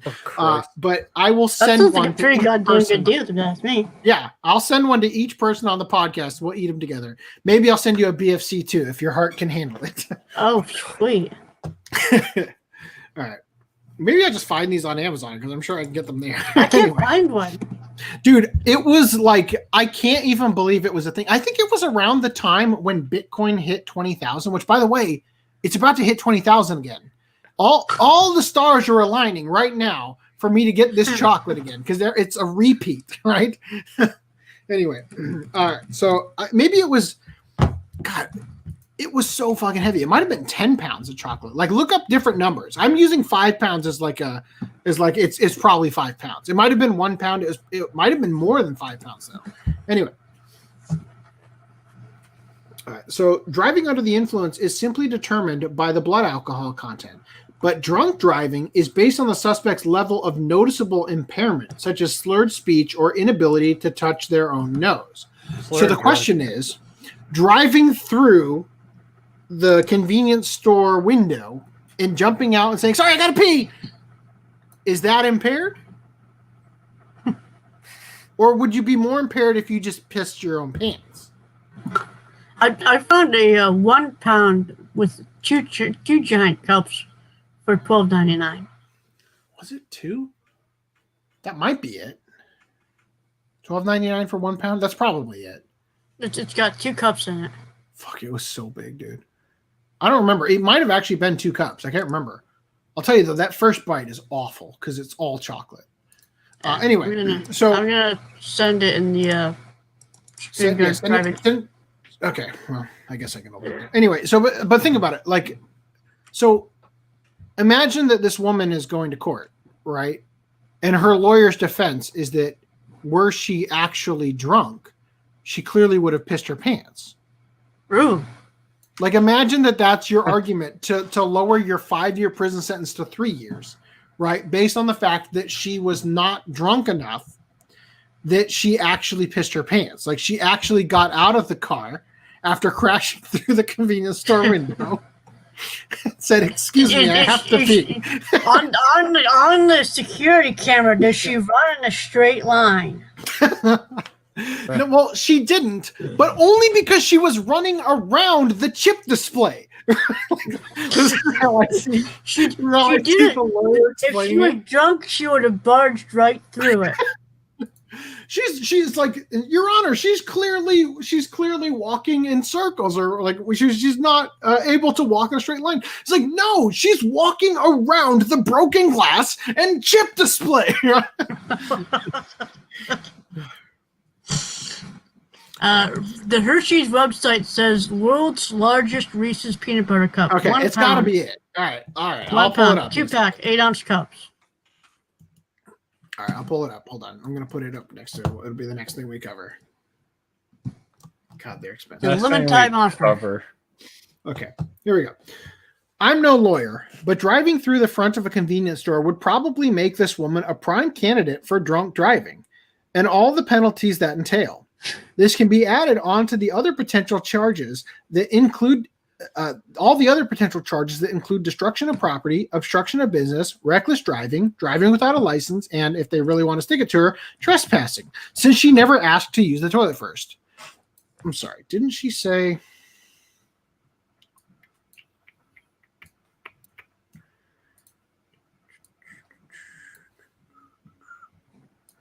Where was the part where she said, oh, here. Apologize to the clerk, saying, "I really had to use the toilet." Oh, yeah, that's right, because she rushed to the bathroom before she came out and said, "Sorry, I had to pee." That's right. Okay, so they're right. They're right, yeah. Did she stick around after? Why is there another article attached to she never had to use asked to use the toilet first? The etiquette and law of using convenience store restrooms in Japan. Are you shitting me? What, are you supposed to ask first? Holy shit. Okay. We're coming to this next. Okay. It's quite a hole for the... They have a 1 pound Hershey's Kiss. Okay.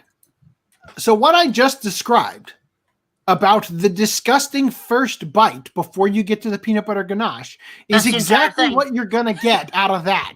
Okay. But it's got a pretty neat looking display case. Copy.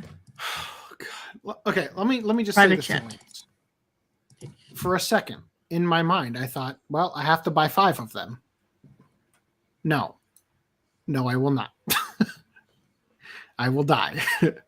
I barely got through 1, and I had 2 of them of the cups. Right? It's called double your pleasure, double your fun.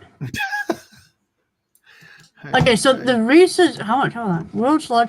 Oh shit! There's a 2 pound Kit Kat bar. Okay, your next thing. Look up the $100 Toblerone. Oh, Jesus. It's taller than me, or at least when I saw it as a kid. Okay.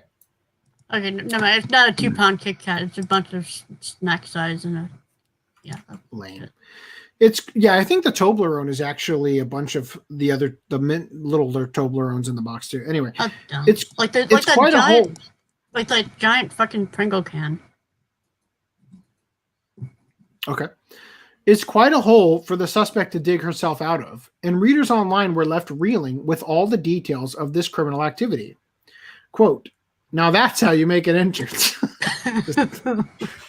This guy got the top comment right there. I imagine this all played out like a comedy skit. Yeah, that's all bad, but peeing your pants is just downright embarrassing.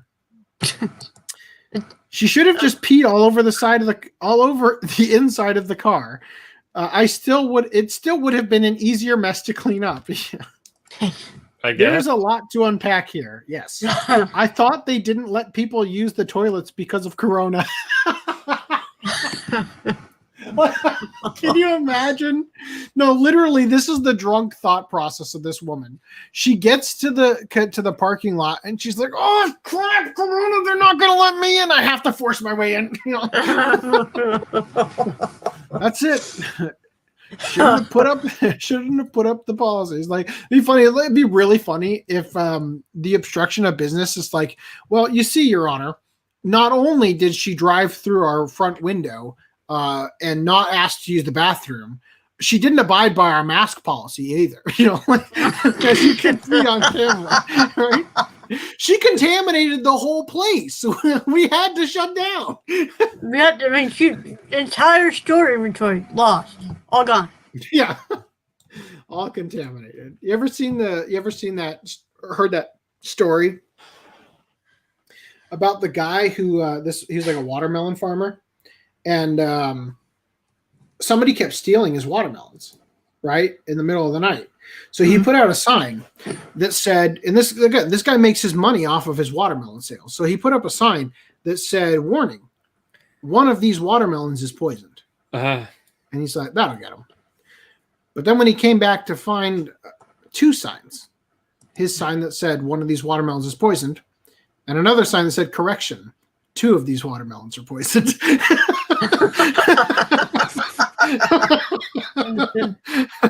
Yeah. So he the whole batch. All right. Back to the article here. Okay. So Indonesian masculine. There's a lot to unpack here. I thought that they didn't let people use the choice because of Corona. They should nickname her Colt 44 because she can penetrate a wall in one shot. Okay. How do we know she didn't have to poop? Carry on.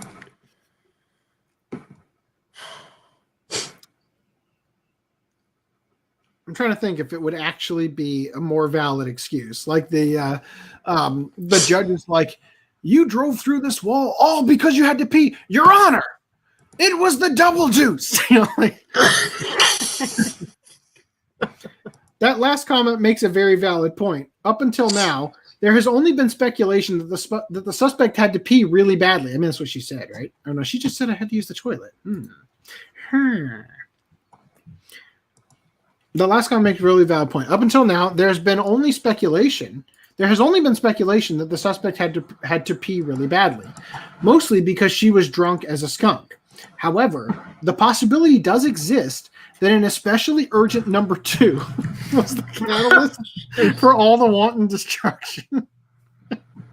Oh, wow. It certainly doesn't change much in the end, but aside from the lack of injuries, one silver lining here is that up until now, usually in Japan, cars tended to slam into convenience stores senselessly.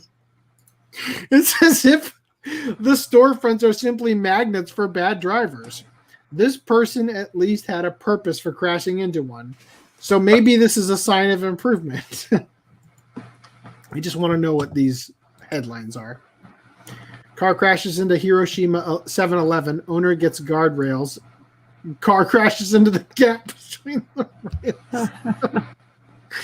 Okay. All right. So as much as I would love to cover these, let's save those for the next The podcast. Monster BFC is 32 ounces, so 2 monster cans, and it's apparently a limited edition, so I don't think they're making it anymore.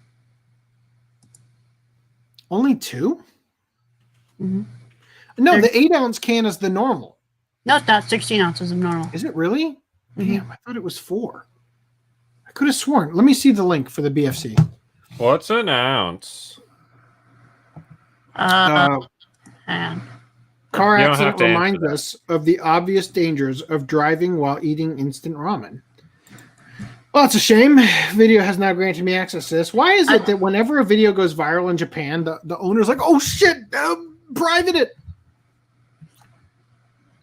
yeah. I just looked up This is- Monster BFC on Google, and it's like the first couple of links told me all that Okay, information. well, send it to me in the private chat so I can click on it and open it in the other thing. I didn't click on a single one. Okay. All right. So for the record, Private this chat. is the candy I was describing, apparently. Yes. It looks smaller than I remember, but I do recall the to and from thing on there because it's fucking Because it's a exclusive Christmas, limited time Christmas stuff. enormous. Okay, just to be abundantly clear, yes, that's the size of it on a plate. I am not kidding. All right. Yes, this is the normal. Boom! It's fucking huge. Anyway, I'm glad it's not 5 pounds because Right. fuck that shit. okay. So here is the 1 pound pack of Hershey's. This is disgusting, man. Oh, Hershey's isn't that good to begin hold with. on. Is it? It's just. This is they use an actual piece of toilet paper for the label now instead of paper that tears as easily. There's a 5 pound Hershey's bar in there, like 60. Yeah, I got it. It's the next one here. 5 pound Hershey's bar. Yeah. God, that sounds disgusting. Well, you'd have to eat it over the course of like a month. This is like, you know that GIF where they cut the chocolate in certain special ways and they actually are making more chocolate based on the optical Which illusion is of what so they're doing. weird. They just kept Yeah. doing that, and now they've got the 5 pound one. They're like, when do we stop? Because it exponentially grows. Anyway, all right. So let me open up the BFC one real quick. It's just a Google thing. I mean, just a Google search result. Okay, First one. I'm going to tell you right now that picture in that guy's hand is a regular monster. That is not the BFC. Hold on. That's a regular can, yes. But go down to like the This is first one, Not eBay. even close to as big as I Go to remember. the first like eBay. Monster Energy It's 30 so fucking huge. BFC 32 ounce BFC. That's it. Okay. Monster 32 ounce 3-pack BFC. currently sold out. No, it doesn't. It doesn't let me actually see it. Why are they selling butt plugs on the side of that? What the fuck, eBay? Okay, let me. That might have been something else, but at first glance, I'm like, you're buying sodas? Well, you know what goes great with soda, or like energy drinks. Okay, so Maybe there's a BFC. Yeah. who's this? Is this Andre the Giant? Yes. Oh, yeah, it says BFC on the bottom of the can. Yeah. It fits in a cup holder. There's no way this is the BFC. It says a BFC underneath the monster on the I can. distinctly remember this thing being enormous, and it said right on the can 4 regular monsters. Do not exceed 2 of these it says do not exceed 2 in a 24-hour period. Anyway, Do not sell them. no, you shouldn't try to charge it. We know you can't. Just don't. Kick back and enjoy the biggest, baddest energy drink on the planet. Yeah. All right. Low carb, gross. All right. Continuing. Kanji. Kanji t-shirt seen on U.S. TV show makes Japanese viewers giggle. All right. Without reading it, it's the show Chuck. It says, I'm huge in Japan, right? As you can see, the shirt has I'm huge in Japan written on it in English. Below it are two kanji characters, which people might assume is the Japanese translation, but it isn't exactly. The first character does mean huge in Japanese, but when combined with this kanji for root, it becomes kyokon, which means, well, huge penis. So, okay. Oh, hold up. Thank you, Random 11. Excuse me while I find out what that is, because as far as I know, it's not against the rules to have. Here we go.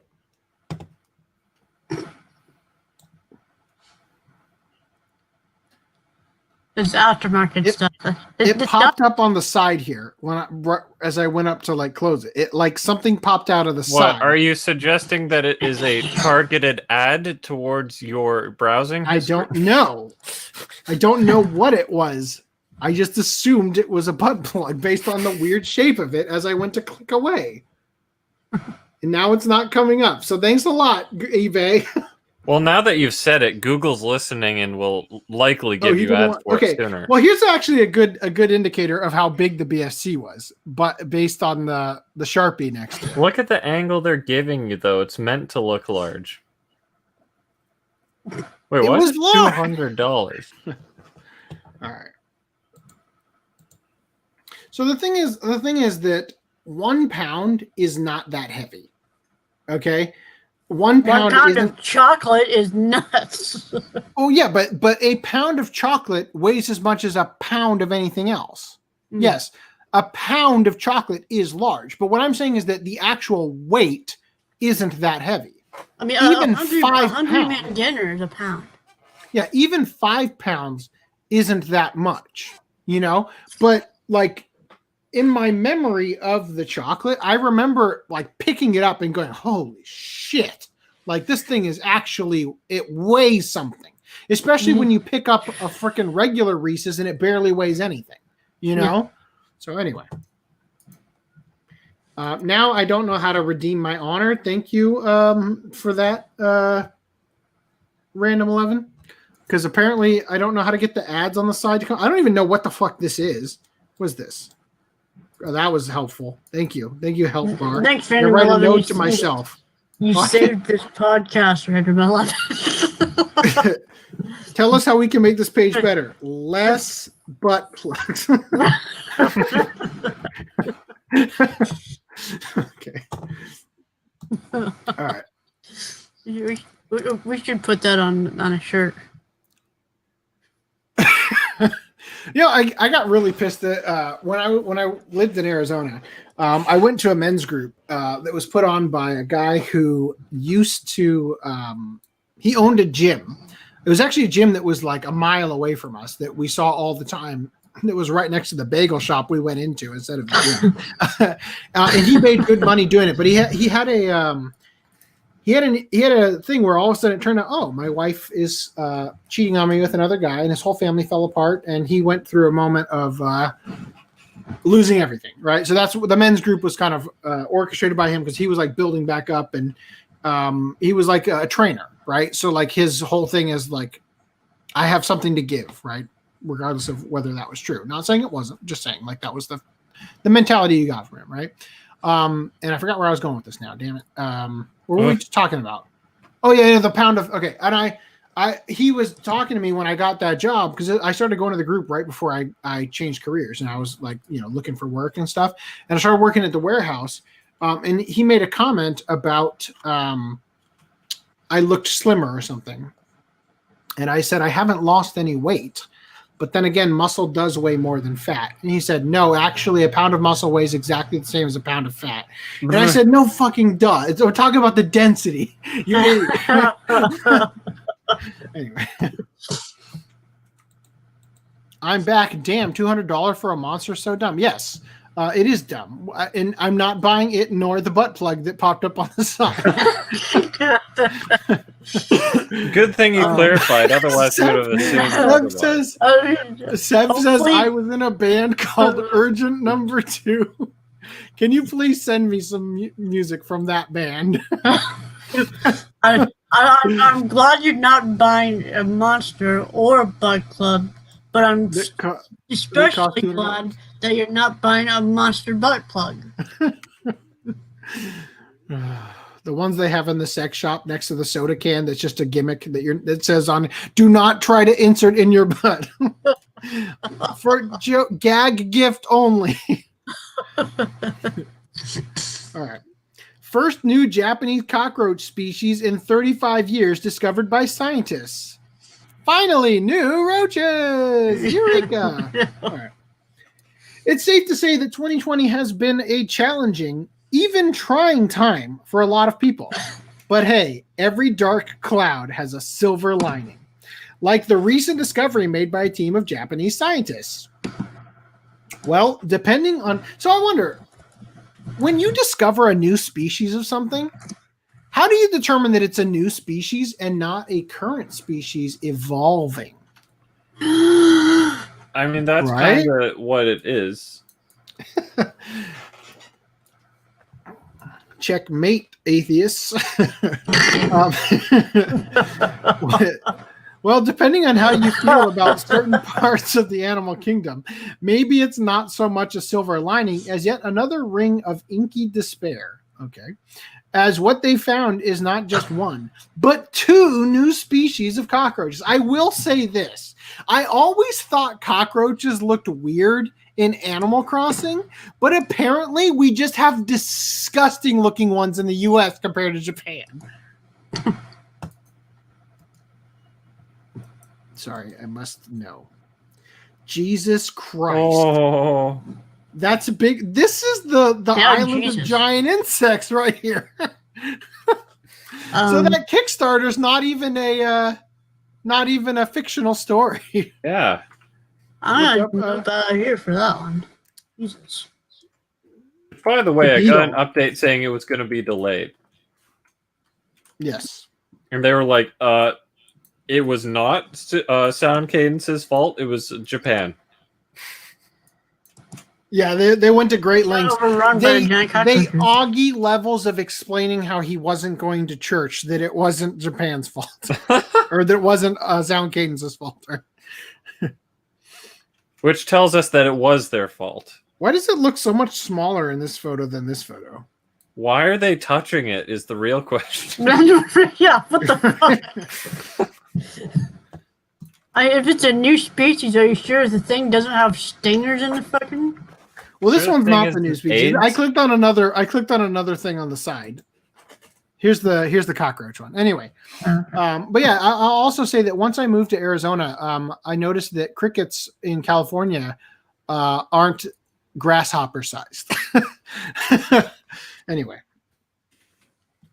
the discovery was made by a research group including soil zoologist, that's the thing, Satoshi Shimano from Hosei University, Ryuho Insect Nature Observation Park staff member Shimizu Yanagisawa, great name, and Kagoshima University entomologist Yoshitaka Sakamaki.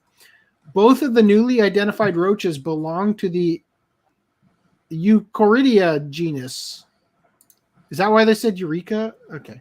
No, that's a dumb thing. I didn't. Brain shut up. Part of the black toad, part of the battle toad orders. Part of the Bladodia orders Cordiidae family. All right, those are sciencey words. I'm going to skip that whole sentence or paragraph. Okay, one of the two species right here. All right, cool. While an immediate revulsion towards cockroaches is understandable, there are a number of reassuring aspects of the newly found insect to put your mind at ease.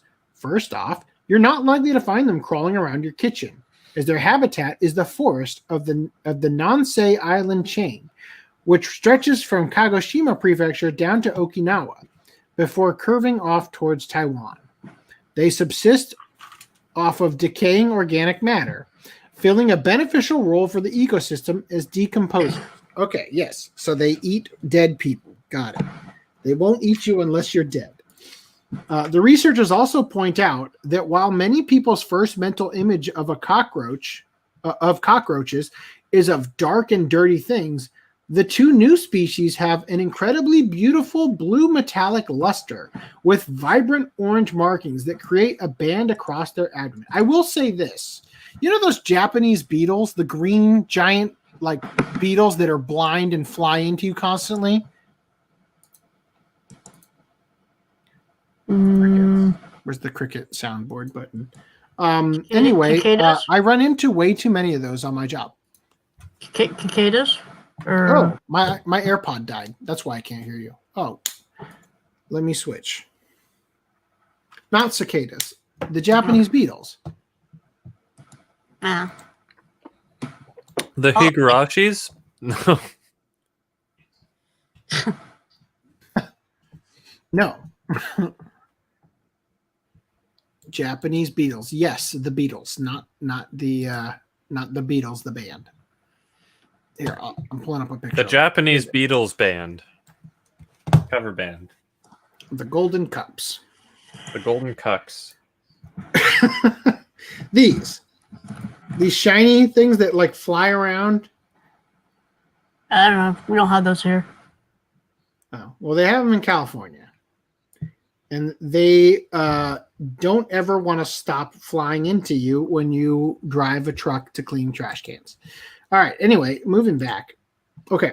The second species, going by cockroach standards, we have to admit is kind of a looker. No. Do you see the hairy legs? Immediate turnoff. The discoveries are the first new species of cockroach to be found in Japan in 35 years. And while ordinary folks generally like to keep their bug-free streaks going for as long as possible, for scientists and entomology fans, Japan's newest biodiversity boost, which brings its ingenious cockroach total up to 59 species, is something to celebrate. Wow, Japan, really getting up there. Some places only have 50. Those are rookie numbers. Yeah. All right. Okay. So I read this article. So last podcast, I said that I decided not to read it because we were going kind of late, and I did read it. It's not remarkable. I would happily read it here because we're kind of in that weird mood where bad articles are sometimes funny, or I will just tell you guys the gist of it if you would be interested. So vote now. Lock in your votes. Just the title, of course. Not June bugs, but those are even worse because there's so many of them and they fly into your damn house and then they die and you find their carcasses years later or months. June bugs suck. And they always come out in July. Fuck those guys. Those guys. Those fuckers are always late. They overstay their welcome. And, I mean, they sound better than fucking Asian lady beetles, which we get over here. They look like orange ladybugs and they fucking stink. Lady beetles.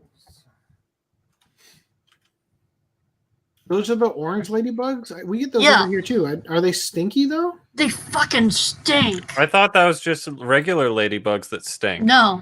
The ladybugs are like a bright red. The Asian lady beetles are like bright orange. And they look exactly... we get stuff like this. So I had one of my Gatorade the one time kill me. What? I don't know how. It's the twist cap thing as well. And there was one somehow that I sucked up in my Gatorade. And I was like, bleh. I had a wasp in my Dr. Pepper once when I was little. It stung the inside of the mouth. Do you want to see something horrifying?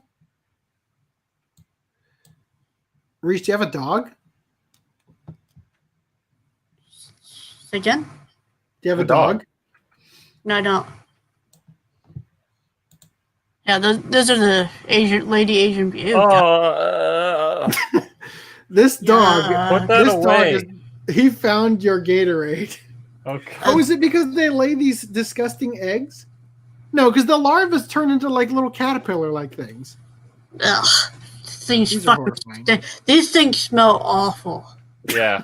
Smell fucking awful. Oh, they eating this apple. Get this off my Something about that is so gross to me. Okay. All right. Okay. Back to it. Ugh. All right. So here's the gist. The mugger stuck the quote unquote gun in the back of the lady. Although everybody in Japan knows when the mugger sticks a gun in your back, it's an airsoft gun, even though the article had nothing to say about that. And she said, "Why do you need my money?" When he asked for her money. And he said, "I lost my job because of Corona." And she said, "Why don't you find a new job?" And then he scurried off. So there you go. Are you sure it wasn't his dick? No. I've never had a dick pressed up against me. But I imagine it doesn't feel the same as a gun, which I also have not had pressed up against me. Maybe as a throwback to our previous podcast discussions, maybe if you're really into urethral sounding, it could feel like the barrel of a gun. All right. Okay, Japanese middle school criticized for pulling out girls' bra straps to check their color. I also read this one. I'm just going to read it because it'll be faster. Law Association calls practice a violation of human rights. Almost all schools in Japan require their students to wear uniforms and often even have rules about what kind of bags and hair ties are acceptable. But perhaps the strangest point of dress codes in Japan can be found at schools which officially state that students must wear plain white underwear. While not every school has such a requirement, it's common enough that a recent SaGa Prefecture Bar Association study of 22 public middle schools in the SaGa City, in SaGa City, found that a majority of them, 13, have such rules in place for their students. The ostensible rationale is that the children's undergarments should be simple and chaste, so as not to cause distraction. Yes, if you're a middle schooler, you should not be wearing lingerie. Agree, okay? It should be chaste. It should not be wearing no open nipple brassieres. All right. But so as not to cause distractions. Who are they using to enforce this check every single day? Well, we're about to find out. Oh, God. So the ostensible rationale is that children's undergarments should be simple and chaste so as not to cause distractions or contribute to a sexualized atmosphere. Right. See, when I grew up in middle school, we didn't have these rules. And it was really distracting because all the kids were wearing their Pokemon underpants, right? SpongeBob boxers. Yes, because that's what I imagined. Like, I'd wear my Pinocchio boxers just because. The ones that had his face on. Yes, I got it. Thank you.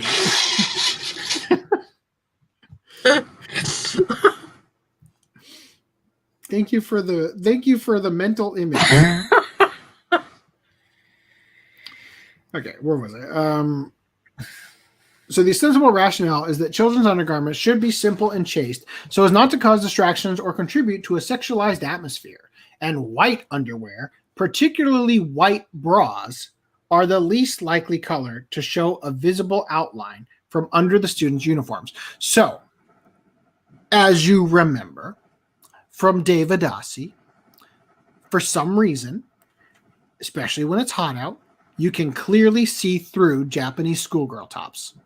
So if your bra is white, a little less visible. That's what they're getting at. I don't understand why the nude color should also work then, right? Mm-hmm. Of course, nude in Japan is a different color than the racist color we have here. Yeah, it's more yellow over there, isn't it? Oh. All right. Anyway. In and of themselves, the goals are understandable, and while it's kind of weird to phrase the rule as white underwear only instead of visible underwear colors not allowed, In practice, as long It as has the to be non-white, invisible. right? In practice, as long as the non-white underwear isn't visible, no one will know it's not white, and the students won't get in trouble for it, right? Not necessarily.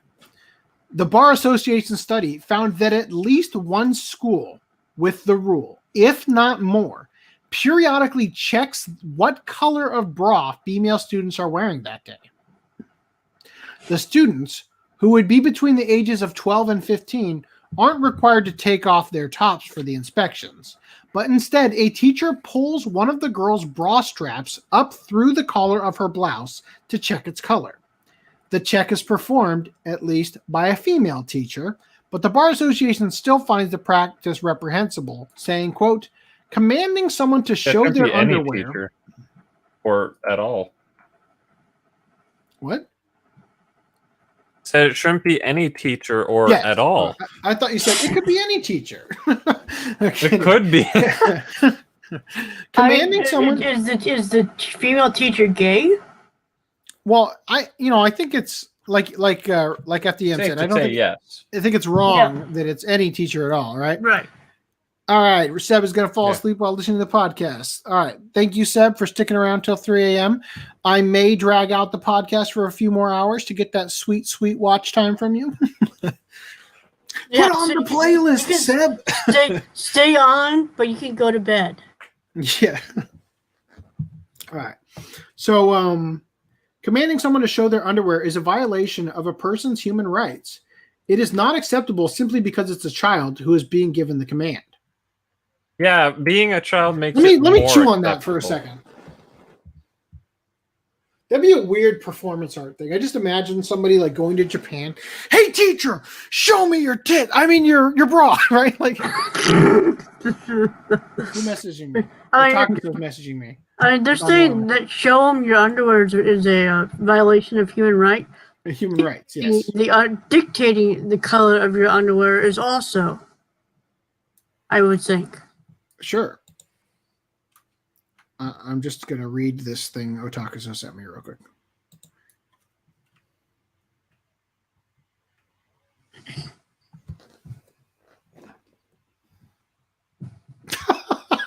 Okay.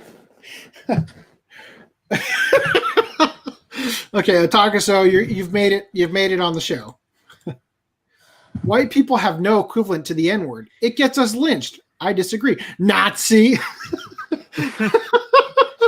The white N-word. At this point. Yeah. Yeah, that's pretty good. Okay. Let me not dox anyone by closing that. Okay. There we go.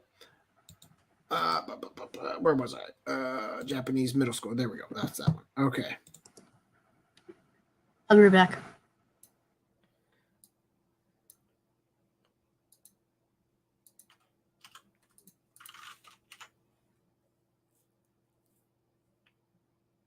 Are you frozen? Am I frozen?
Okay, that was wonderful. Rhys is gone. FDM got kicked out. So did I. Where's my mouse? There it is. Oh, great. My mouse is doing that fucking thing again.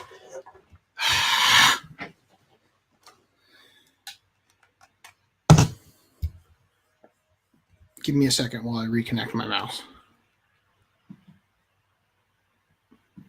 This is what happens when Seb leaves. All right, cool. Let me get Footnum back in now. There you Hold are. on. Hold on. Footnum is the only one there, and he thinks he is the one frozen. So I wasn't frozen?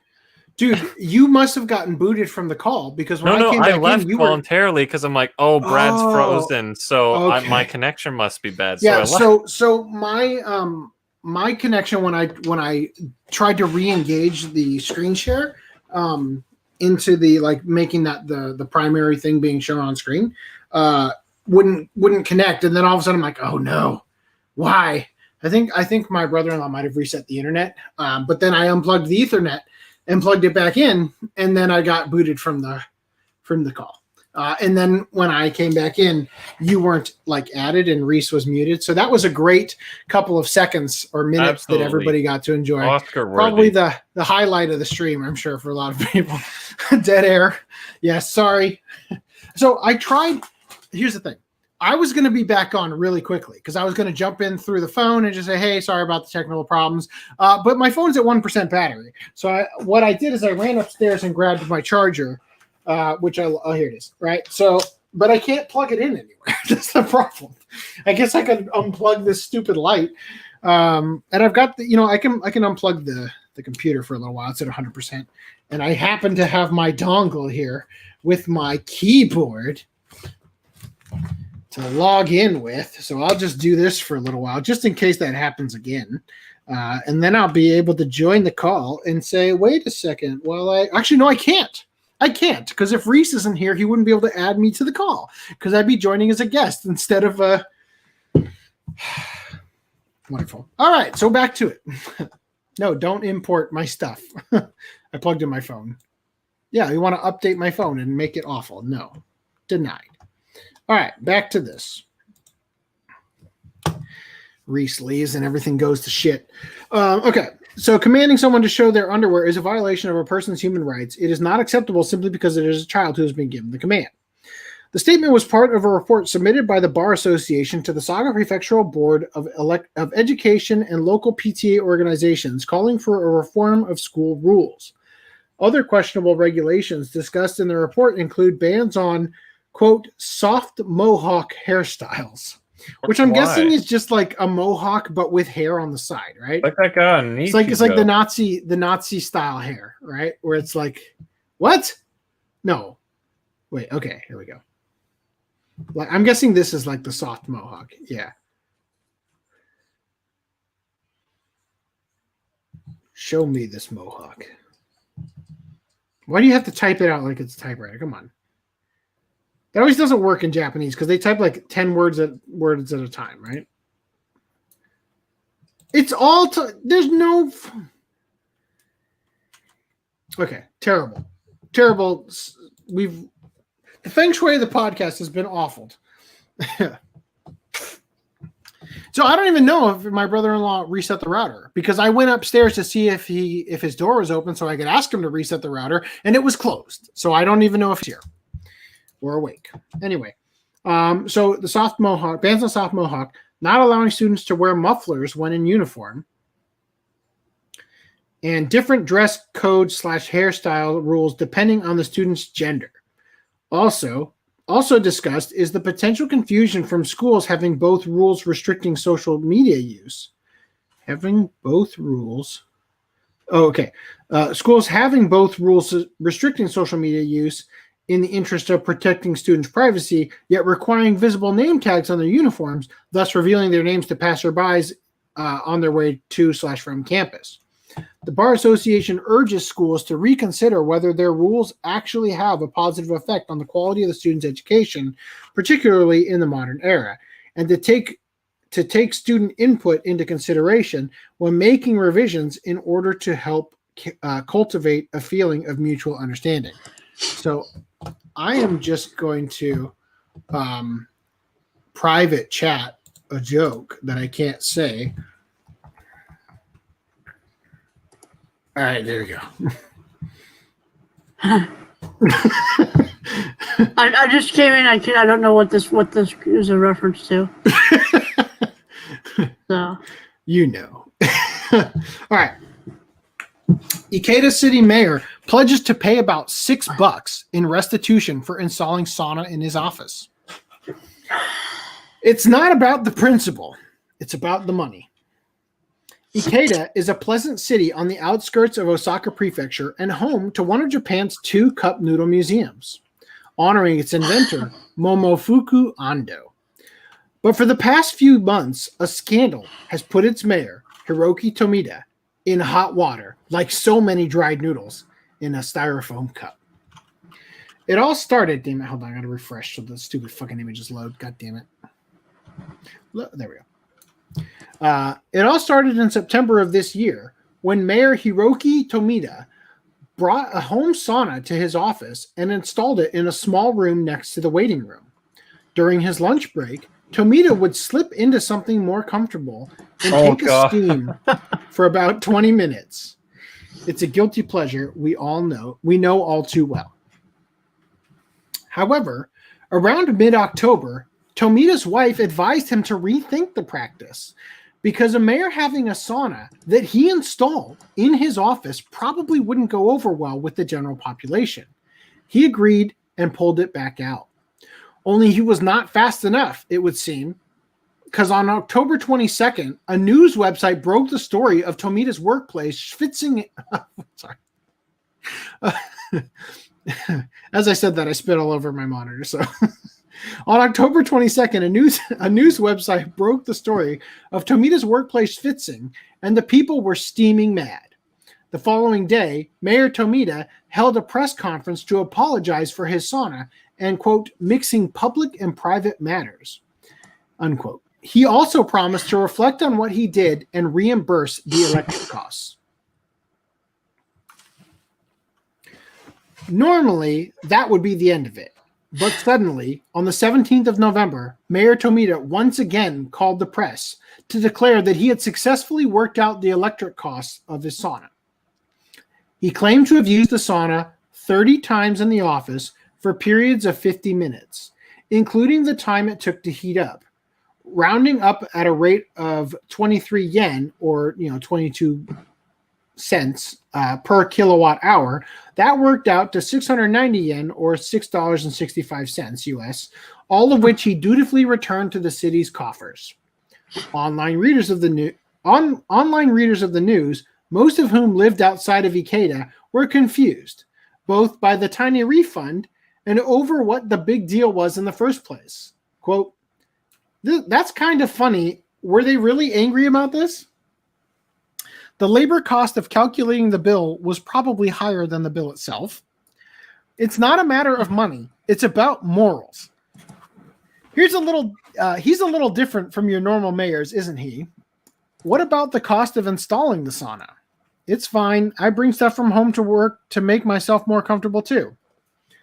Added to these sentiments is one overlooked but important factor that Tomita brought up in his initial apology. You might have noticed that he's a rather big guy. That's because he was a high school and college football player. And then this is just saying like the football kind, not the soccer kind of football. As a result of his student athletics, he developed a herniated lumbar disc among other injuries and used the sauna to alleviate the pain. So I've never used the sauna, but it doesn't seem like something that would alleviate pain. Isn't it like to get impurities out? Right? Like, all right, thanks, hosts. Okay. I thought you were the chiropractor guy who knows the discs. Well, yeah, I'm not the guy who's ever used the sauna because I don't like to sit in a room with a bunch of naked guys. I've only used the Are you sauna sure? once, and I was clothed. I'll have you know. I've never been in a sauna once either. But this is the son of the founder of chiropractic, BJ Palmer, right? All right. So anyway, back to it.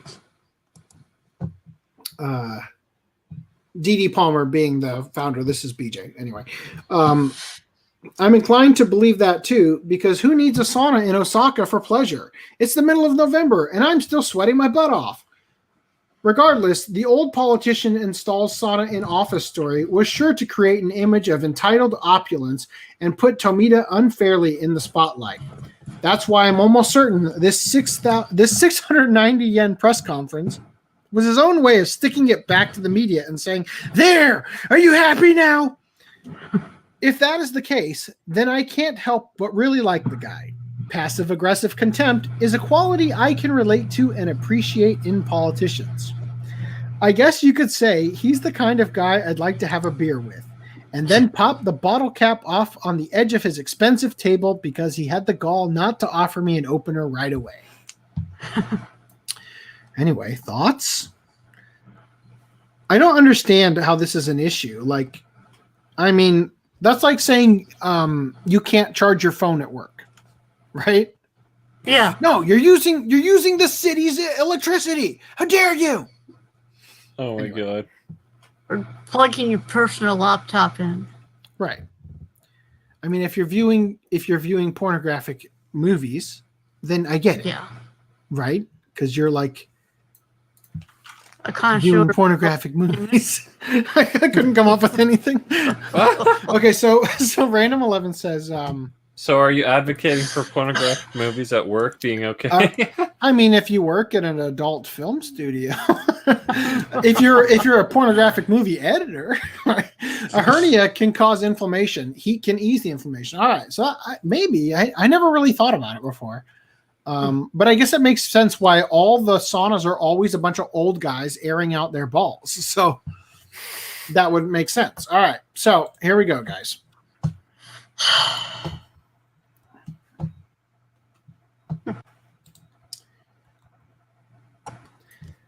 Mentally ill African man lives amongst jungle wildlife.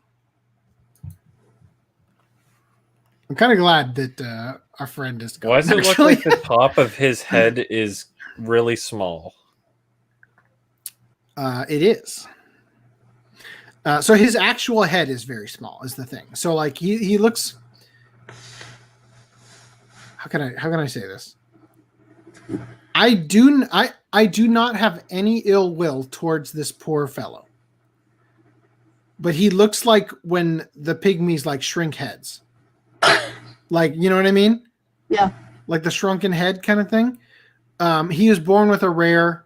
Let's read it. Let's let Rift from Sankaku Complex do the talking that I can't seem to do. A rather peculiar medical case has been spotted in a Rwandan village as a 21-year-old man who is unable to communicate often runs off into the forests to live amongst the animals and forage on grass, with one website describing him as a real-life Mowgli. Unfortunately, being born with learning difficulties, the 21-year-old Ellie is unable to talk and does not eat any of the food provided to him by his caring mother, and instead chooses to run off into the forest and eat grass or fruit. Ellie never went to school, is terrified of the other villagers, and it is said that he has been ruthlessly bullied by others because of his bestial tendencies, with, quote, monkey serving as a commonly used insult. His mother shared further remarks regarding her poor son, who she frequently has to chase down with a lasso. Oh, God. I want to warn you guys, I didn't get very far into this article before I decided it needed to be read live. Quote, he doesn't like food. He prefers eating bananas. Oh, shit. Bananas are not food. Oh, God. Okay. He doesn't like food. He prefers eating bananas. He doesn't know anything. He can't do anything. This sounds like a lot of moms. All he does is run. When he sees people... One moment. Do we have a package? Oh, wonderful. Thank you. Wait, well, okay, just the top one. Just the top. Okay. Thank you. The bottom. Guys, I have more pickups. I'll get to them in a minute. I don't even remember what it is, but I am excited. What did I buy? All right. Oh, it got shipped to my other address. Oh.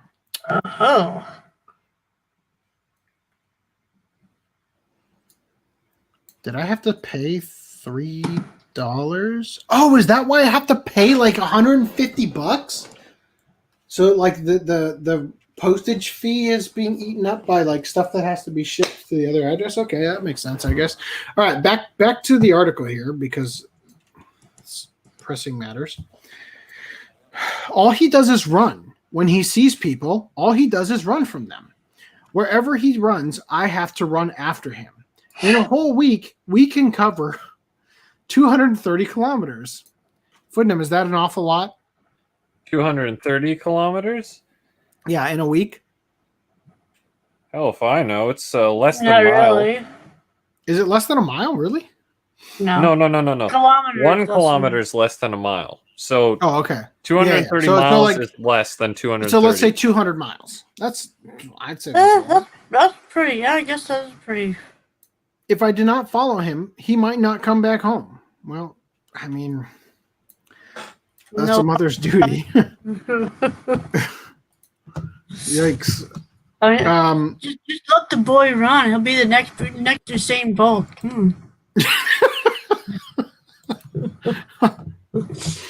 Well, maybe he'll be more than that. The entire village cooperates to keep the helpless man in check, protecting him from the dangers deeper within the nearby forest, which can be difficult as Ellie is said to possess a quickness on the level of Usain.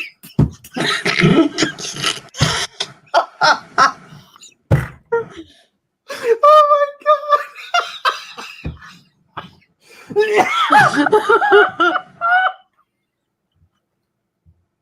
Oh shit! Oh god, I'm seeing stars. Podcast magic right there. Podcast magic comes in all shapes and sizes. Working in real time. Oh god, I wish I had read the rest of this article. Oh god. Oh man.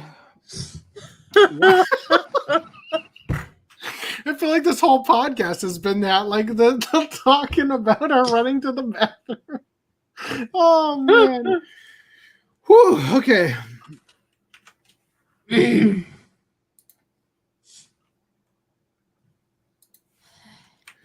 Some final words from Ellie's mother and neighbor, and a neighbor. His mom told filmmakers, quote, "After losing our 5 children, we asked God to at least give us a disabled child." Oh, jeez. They got what they wished for. Oh, fuck, man. So horrible. After losing our 5 children, we asked God to at least give us a disabled child, as long as he does not die as early as the previous ones. When he delivered him, I knew it was a message from God. The mother said neighbors did not consider her son a boy, rather an ape, and bullied him relentlessly. She said, quote, "This hurts me so much. When my child goes and comes back and has been beaten." Okay, yes. This hurts me so much when my child goes and comes back and has been beaten. They yell at him and call him monkey. It makes me so sad hearing people bullying my son, not only kids, but seeing grown-ups bullying him shamelessly. They make me lose my temper. They don't see him as a human being, only an animal. One neighbor said, quote, "Without inspection, he feeds on grass. Everyone knows he is different. We have never seen another person who can graze on the field and rely on pasture as other animals do. He can survive in the forest. Wow. So, boy, do I wish I had read the rest of this article. Because now these jokes feel really... So, this is kind of a sad ending to the article. So I'm going to promote an alternate ending where he went to Harvard Law School and worked with Joe Biden in the case against the stolen election. Oh, fuck. Right? All right. Okay. Oh, man. I could have photoshopped him on Usain Bolt if I had only read it. All right. That's quite enough of that. Okay, let's talk about fucking Ninja Scroll. Ninja Slayer? Actually, let me open up the package. Wait. What's in the box? Somebody just messaged me. Box. Hello. Oh no, it's just Okay. All right. Yeah, it's from Shout Factory. And I'm not sure what it is. Weathering with You? But Do yeah, they it sponsor probably you? is, actually. It probably is Weathering with You. But the thing is, it was sent to my old address in Arizona. But legitimately, it probably is Weathering with You. Because I haven't got the Steelbook yet. Oh. This is how they package it. Lance says the fuck that I want it. All right. Yeah, it's Weathering with You. It's the limited edition. the 4K. Yeah. No, the limited edition without 4K, because that was actually made. Bum, bum, bum. See, the thing is, all you have to do is not remove the shrink wrap, and then you don't have the back that you keep complaining about. Oh, yeah. Great. Do what Augie does and just take a slit out the side. No. Do what Augie does. Take the shrink wrap off. Take the sticker from the shrink wrap. Put it back on the box. Yes. Ew. And then you're good. You're perfect.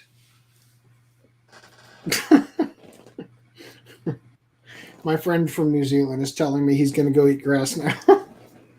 Well, so okay. So have you guys seen Otaku Unite? No. The documentary?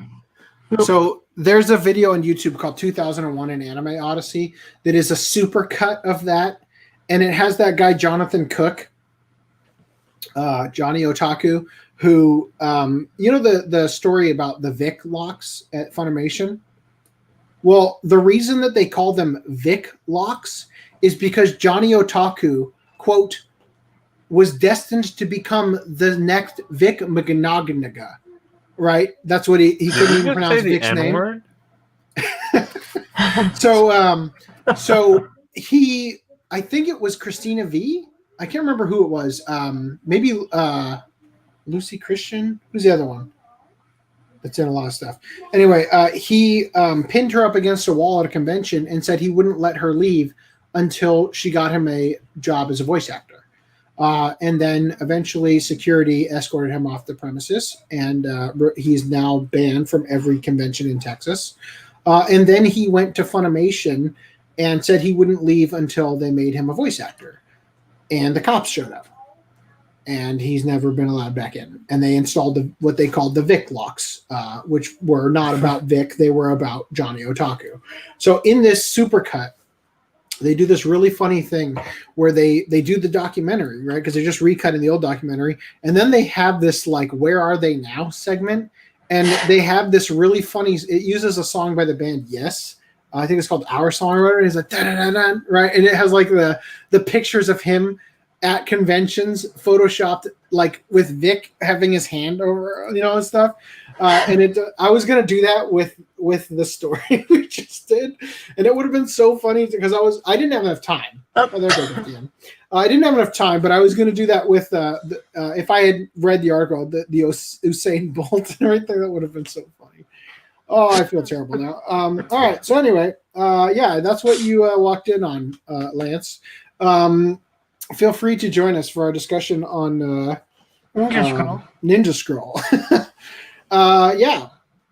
So I rewatched Ninja Scroll for this podcast, and I will just say that it holds up animation-wise, fucking incredible. Fucking incredible. The only problem I have with it is that it doesn't, the pace doesn't change, right? So movie starts, there's a lot of fighting, right?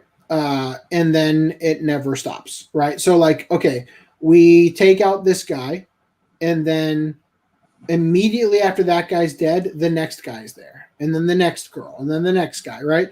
So I feel like the movie suffers a little bit. And now, granted, it is a product of its time because it's an OVA, right? That's why it was, I assume, 4:3 instead of 16:9. But it Technically, it's a movie, though. I think it was just a low-budget movie. Which is why it wasn't in 16:9. Well, I think it was technically an OVA because an OVA is a movie that doesn't go to theaters. I think it It was goes straight to video. I'm pretty sure it was in theaters. I don't think you would show a movie on 4:3 in theaters. Is there a 16:9 cut? I'd like to know. I don't think so. Anyway, regardless. So the thing is that it doesn't have, like, it has a little bit of a pacing issue. And then the character Jubei, they can't decide if he's a badass motherfucker or an everyman, right? Like, he's constantly like having the upper hand and then losing it and getting the shit kicked out of him and then having the upper hand again. You know what I mean? And it just feels a little bit like I just feel like he gets a little bit too beaten up for me to believe that he, like, let me put it this way. In Ninja Scroll, he narrowly survives multiple times. So as the movie closes out and he goes on to his next adventure, I'm thinking, like, I mean, it's like a 50-50 chance if he dies in the next hour. You know what I mean? Like, because he just doesn't quite actually, like, I didn't get any sense. Like, you know, when you watch a Lupin thing and Lupin always has the clever thing going on, you know, he's always, like, you believe that he gets away, you know, even on the stories you don't see. Who, But the with guy this from guy, the Anime Expo or whatever you were No. just talking about? I was talking about how Jubei in Ninja Scroll, he flip-flops from being a badass motherfucker to the everyman who's getting the shit kicked out of him by these, like, literal demons, right? So I was saying that after the credits roll, which, by the way, that ending theme was fucking awful for this movie. But after the credits roll, it's like, well, it's a 50-50 chance if he makes it another hour, you know, because, like, he's constantly almost dying, right? You know, and it's like, it's kind of like, I feel like a character who's similar to that is Spike in Cowboy Bebop. But the problem is that Spike seems lucky, right? He comes across as lucky. Jubei doesn't. There's something going for Spike, and he is a little bit better. Like, he portrays himself, they portray him better than Jubei does in terms of his ability to survive, you know? And he also doesn't get beat up by literal rock demons, right? Like, he's fighting actual people most of the time, you know? Like, he might get to death's door in the same way that John McClane gets his feet cut, right? Like, that's survivable. It's rough, and nobody wants to go through it, and you can relate to it, but it's survivable. But when a giant rock demon is punching your guts out, like, that doesn't seem as survivable. Yeah. Hello, Pumpkin. Wow! Mermaid powers. Mermaid power. I don't think she thought beyond that entrance. Mermaid power. Daddy, I'm not Do you like her Pikachu backpack with Minnie Mouse in it? That's cute. and my doggy. And her dolly. Let's get a full screen on you. I can't do it. My mouse is sucking. Look at you. This is my like I get. I'm gonna have like a little like week by week as she gets older. You know. You have to find a bigger banana. All right. Thank you. You want to be with me? Can I come be with you in just a minute? We're almost done. Yeah, I'll be out there in a minute, okay? What? The magnet project. You're just gonna send it. I didn't. You're right. I gotta send it. Okay. I have to send my wife a project that we recorded. My son has to record videos and submit those as his assignments. Anyway. And you're just gonna So I'm going CG to, like a giant fight scene over all of them. No, I have to do some editing. I almost joined StreamYard with my phone.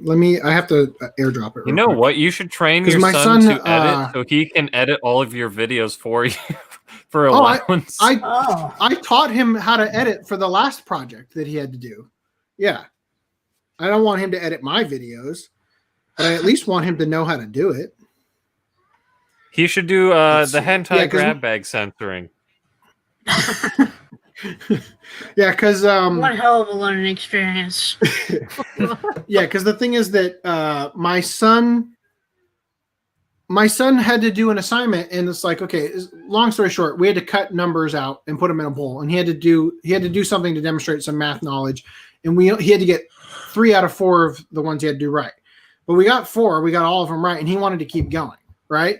And it's like, okay, you can do one more. You know, and then he like rambled on forever on that last one. I'm like, yeah, let's just cut out that minute there, you know. And I'm like, you can't do all of them. The teacher doesn't want to sit through 10-minute videos for every student, you know. Like, we can't do this to them. Anyway, all right. So Ninja Scroll, what do you think, FDM? What was that? Ninja Scroll, what do you think, FDM?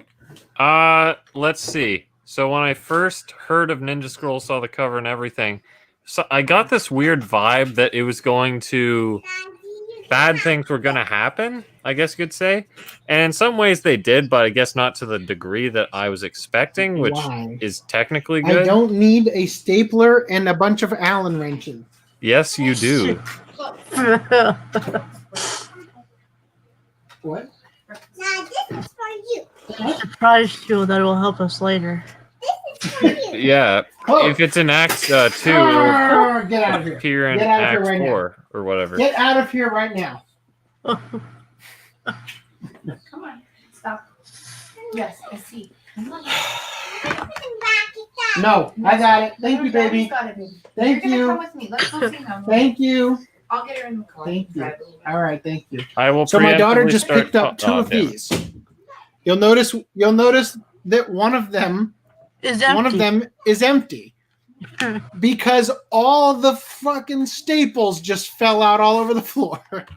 So, yeah. All right. All right, that's AC loves parenting. Yes. All right. What was I saying? Oh yeah. So your thoughts on Ninja Scroll? In some ways, The D's in FDDNM stand for delay. yes, they must. Latency. Then, Yes. God damn it, it's so hard. It's so hard to configure what I'm saying when you guys are talking 5 minutes behind me. Okay. I'm sorry. Go ahead. So, God damn, what was I saying? Okay, I didn't expect it to be this aspect of like you follow Guy as he goes along and gets attacked by the 7 what is it? The 7 Games of No. The 7 evil X's or whatever it is from Scott Pilgrim. Which I thought was actually a kind of neat angle of it. The thing I realized by the end, like, the thing is I enjoyed it in some ways more than I expected, but when I got to the end, I'm like, what did I get out of this? Because it's like, he didn't get the girl, he killed the guy he worked for. It's just like he got freedom. He didn't like, it honestly didn't feel all that trans, great, but at the same time, it didn't feel that awful. It just felt so neutral and lukewarm. I'm just like, okay, I don't really feel like I accomplished much here. It's just like, yeah.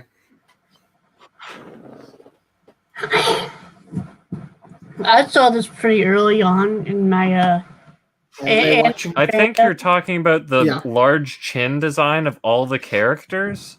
Oh god, yes. Like I'm very delayed. I was just talking about his the. I was just talking about neck. well, he is so delayed. I was talking about the. He's gone. For the audience, I was talking about how the girl's character design was really ugly. Yeah. Like, oh, she's so beautiful. It's like, not Like, really. yes, well, every man I sleep with dies. Is the curse of being a trans actor. Yeah. That's a throwback to last podcast. Anybody who doesn't get it. All right. So yeah, I like his observation about Scott Pilgrim, the 7 Evil Exes, because that is kind of what it was. The Demons of the Ryokan or whatever it was. Yeah. Yeah, I think that the movie shines individually as bits of animation where the story itself, stringing it together, isn't that interesting. But I did really like the ending where he kills the last guy who's immortal with gold. Yeah. I thought that was great. That would be fucking. That's like the worst kind of thing to have. Like, first you're basically boiled alive in gold. That's Yeah. not for sure, dude. Then you just have to live all of eternity in darkness. It's Well, yeah, like- but that's the thing that sucks about it is it's the same thing as in JoJo when the guy gets fused with the rock, right? Yeah, He's because, continuing to live, yeah. but he's stuck, can't move, can't do anything, stuck looking one he's direction. exiled to space. Yeah. But in the case of this guy, he's drowning and suffocating for eternity underwater, right? Because he's immortal.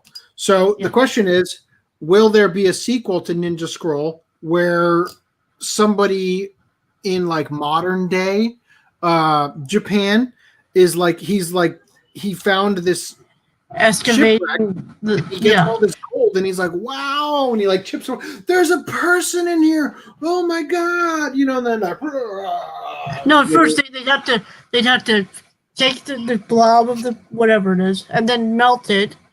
oh yeah, so so he just comes out of the Wake up. furnace. That'd be fucking awesome. That'd be one hell of a wake up call. Yeah, that'd be so awesome. They just throw it in there. They start melting it down. It's just like like they're not even excited about this big gold thing. It's just like it's part of the job. Melt it down, and we'll sell it off for, you know, parts or like, you know, we'll parcel it out for jewelry companies or some shit. Yeah. And then they melt it down, and then like the guy just walks out of the furnace, and he's like, "I am reborn." You know.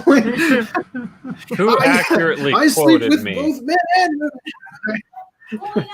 Hey, you, can I have the box that you had, sweet girl? Don't grab any of the other ones. God, there's so many staples in here for some reason. Brad, why did The you box, name your the box daughter that you Sweet walk- Girl? That's what I call her. That's her legal name. The How box. do you think she feels when she goes into class? Sweet girl, here. The table. So I take it you guys Can you bring it to hear me? Hey, you Yes. look at the table. Yeah. The waters were frozen. I let them fall. Yeah. And then I didn't drink them. I'm gonna drink it. You want to drink it? It's going to be real cold. No, I do drink it. Oh, I'll drink it. You drink it.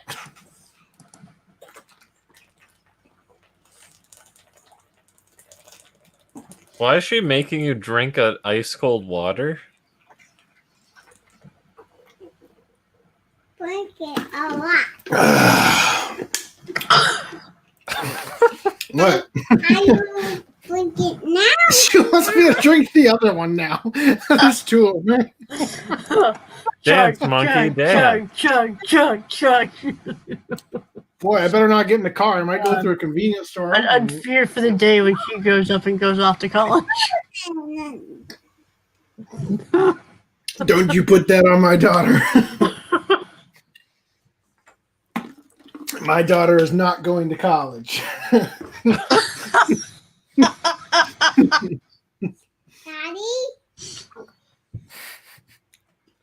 I'm not playing. You want to drink it now? I'm playing drink the other one in the other room. Okay, go drink the other one in the other room. I'm gonna bring it in here. Oh, okay. Okay, so yeah, I don't think there's much else to say about it. It's great. No, it's great in the sense that it is a showcase for action animation. I think it's superb, right? Some interesting ideas. The character with the tattoos that turn into actual snakes. You know, there's a lot of things that I feel like this did first that other things later copied, right? And for that regard, I think it's fantastic, right?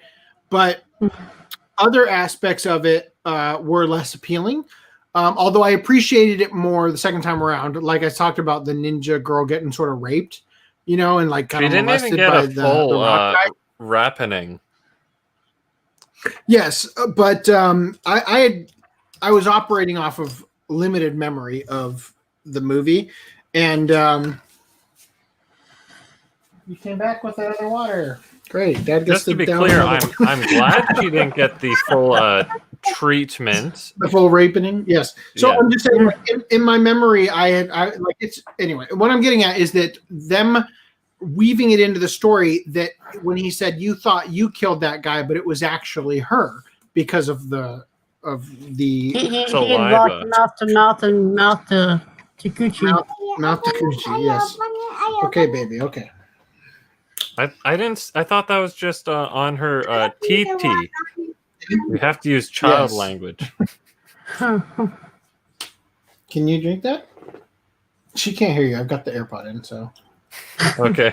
But what is it? The thing is, she dies later though, so in the end, it really doesn't matter if she did or not. So I'm just like, okay. The thing that I'll say though is, it's good that they got out off the bat, because you're not like building up this character and then you're just like torn apart. You're tearing me apart later on in the movie after she gets assaulted. So I'll say it's good they got it out right away. No, she took out this portion, the middle part. She ate this many staples. When you took her out of there, this was still in her hand. This What's she doing? Is she editing your videos? No, she's grabbing a bunch of staple clips for the staple. Okay. Just make sure she doesn't just make sure she doesn't like try to shove a staple into an electrical socket like someone in my grade 1 did. Wow, that was a nice thing for them to do. Okay. He was alive, but I mean, like, there's this massive spark, and it's just like, and his fingers were all black and stuff. I have staples all over the place because of your last rendezvous in here. You may not stay in here for the time being, but you can take this water and drink it out there with Mommy. And you can force Mommy to chug this one if you want. Oh, God. Likes forcing people to do things. Mm-hmm. Alright. Toast. You need to teach your daughter consent. What matters to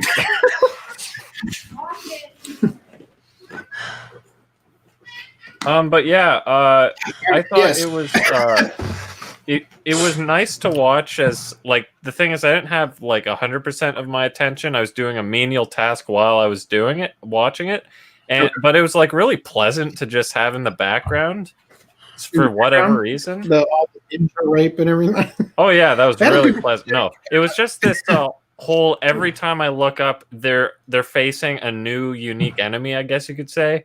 But the thing is, like I said before, a magnet in the MacBook. All the staples are congregating to one side. Well, Okay. but like I said before, though, I felt like, what did I really get out of it besides that, the showcase aspect of it? So that's why I think I rated it like a 7 on Mal. Yeah, I don't think it's a fantastic movie. I'll say this: Vampire Hunter D Bloodlust is a million times better, right? Like I thought that like I could rewatch Vampire Hunter D Bloodlust. Like I would look forward to rewatching that. Whereas this is like it's all right. Like I don't really want to sit through it again. But if I walked into a room and it was on the TV, like I would glance over at it, not enough to be invested to sit there and watch the whole thing, but I'd enjoy the brief. Oh yeah, Ninja Scroll. You know what I mean? Like, so anyway, now with that very tepid review of Ninja Scroll, we will now embark on the TV series. I have a weird feeling. A lot worse. Which is way worse. Yeah, if they say it's way worse, then God, it must be awful. Because I was about to say, I have a feeling I'm gonna like this TV series more for whatever reason. Like they're probably not gonna try to wrap it up so quickly or anything.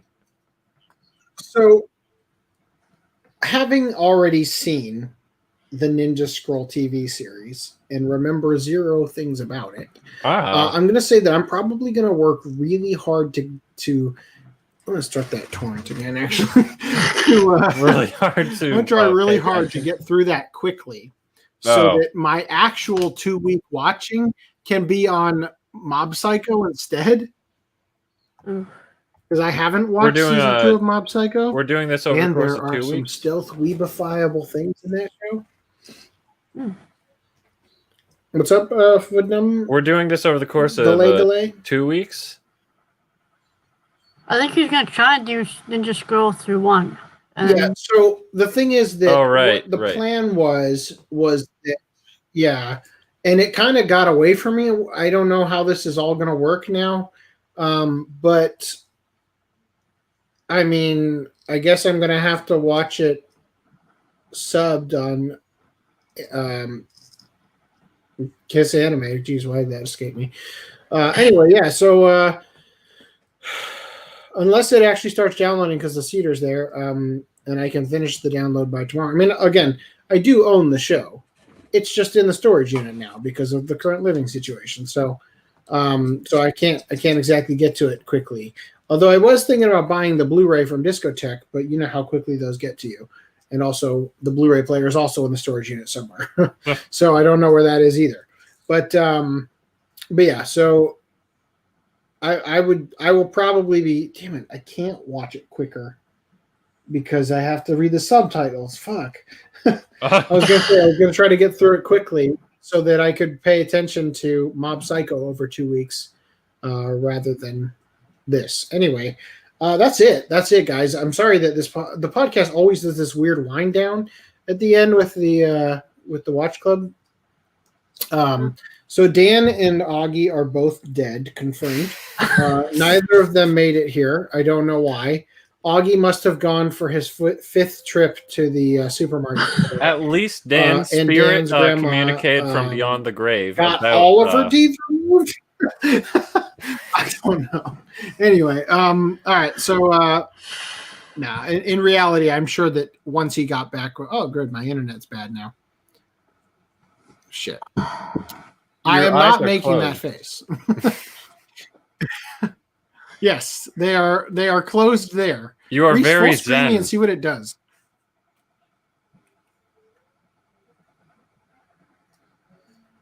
Well, fucking wonderful. Rhys, are you gonna full screen him? Can you hear me? I can hear you. I don't know why he's not full screening you. I don't have power. So only if you both have shit internet can you hear each other. What am I supposed to be doing? Yes, Could you full screen me because I want to know what happens when my face is stuck like that. Damn it! You missed. Well, we can at least get a high res screenshot of that now. Yeah, can I make the same face? Well, I don't even know what I was doing. Who's messaging me? Oh, another Elva. All right. By the way, I don't know why you're not just talking to me in the chat here, but that's cool. FDDNM stands for example. Effing delayed dick now, man.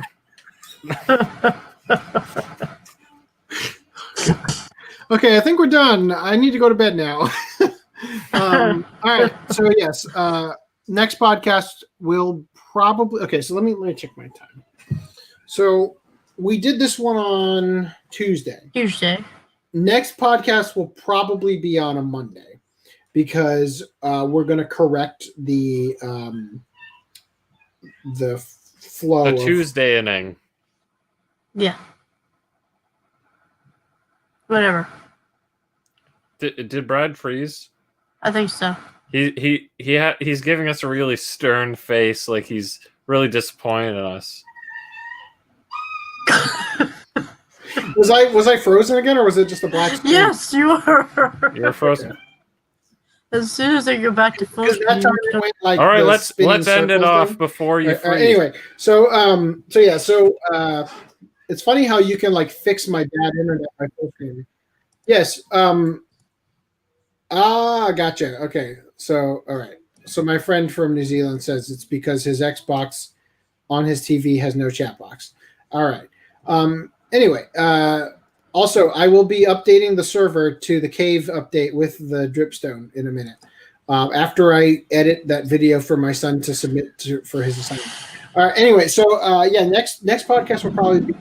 That's the bottom line. We'll see you guys then.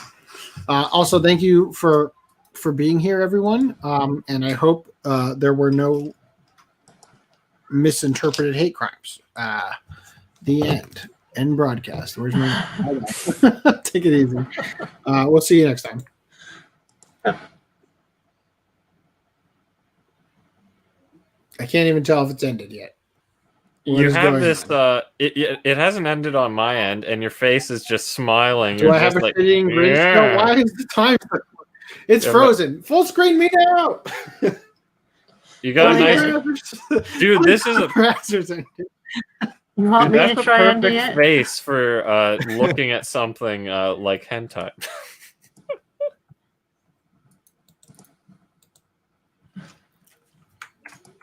You want me to end it? Yes. End it, please. Okay.